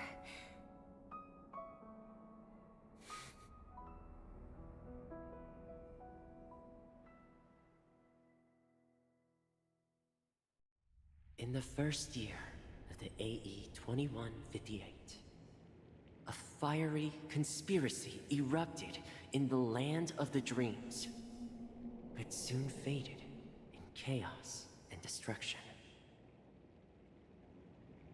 Whispers carried the tale of those fateful 48 system hours, when a sun teetered on the precipice of collapse. A paradise stood on the brink of destruction, and a world was poised to surrender to its new master. Amidst it all, a body decayed, a pack of vultures gathered, and a brother and sister were doomed for eternal separation. And so, an eon succumbed to slumber once more. Some celebrated this fall, while others mourned. Among the insignificant witnesses, mere specks in the vast tapestry of the universe, it was said that this time, the Eon met their demise with dignity. As the cosmos bathed in the radiance of a pure dawn, a tempestuous storm brewed on the horizon. The chant of everything for the Amber Lord grew ever louder. Yet, no matter how one contemplated, Time inexorably swings Klapot's colossal hammer in eternal cycles. The tale of the Astral Express reaches both its conclusion and a new beginning. Time marches forward, heralding the arrival of a new chapter in the history of trailblazing expeditions. Brother, do you think the stars will fade away? Where did that come all of a sudden? Because the constellation that looks like a bird, the Torrent Eagles, looks a bit dim lately. It's the Torment Eagles. Don't worry, it's still there. It's just it's located in the inner ring of Penacony and can only be seen when spring and summer overlap. As for the question you asked, I think stars do die, just like people. But do you know, sister? No star actually belongs to the present. The light we see from them is from a long time ago. Even after the stars perish, their light will travel millions of light years, spanning countless years, to illuminate the night sky of another world. In our paradise, I believe there will be a star like that, shining with the same light. Its radiance will last forever, and its name will be happiness. No, not just one star. We should have 2 stars. Or maybe even more. Yeah, you're right. It's a deal. It's a deal then. This is our promise, and nothing will sway our ideals. Yeah, you bet.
It's a pleasure to hear your voice again. Congratulations. You've become the biggest winner of this festival. Are you calling just to poke fun at me? No. I'm just impressed. Not only did you venture alone into Penacony and discover the truth of Dreamflux Reef, but you also managed to escape with the help of that Knight of Beauty. Remember the recording you received from your Trailblaze friend? It's now the most valuable chip in this game. However, this came at a high cost. Losing a cornerstone is a hefty price to pay. Diamond just called a meeting to discuss what to do with you. Just as I expected. So is Diamond planning to demote me, or kick me out of the 10 Stonehearts? Why don't you take a wild guess? Well, alright. Then I'll guess. He's going to promote me to P46? Alright. What will you wager? Are we talking about a real bet here? I don't want to wager anything just to escape your clutches. But if it's just a friendly bet, I'll put on the line what I did when we first met. I'll bet my life, ma'am. Interesting. But since it's Diamond's call, no one can predict the outcome. I'm on my way to Penacony. Once everyone is settled, we'll return to Pier Point for the final showdown. Sounds like I'll be out of the action for a while. Finally, a chance to kick back and relax. Yeah. Leave everything to me and Topaz, child. Thanks to you, as soon as the Jade Stone was delivered to the family's compound, we finished up our preparations. The seeds we planted have taken root. Soon, it'll be time to reap the rewards. Huh?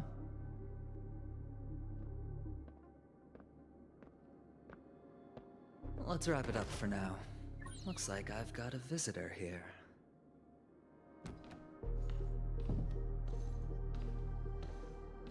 Oh, so many surprises today. Didn't expect a Galaxy Ranger and wanted criminal to show up here. One who managed to take out 2 IPC members under the noses of our fleet. Do you understand what that means? Screw Wubba Boo, I just put him to sleep. Don't try to intimidate me with that nonsense. Besides, I've taken down more IPC lackeys than the residual value you squeezed. And I don't mind adding a few more zeros to my wanted poster. I have a question for you. Be honest, or I don't mind putting a bullet into your head. Tell me, where is Oswaldo Snyder?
Hmm.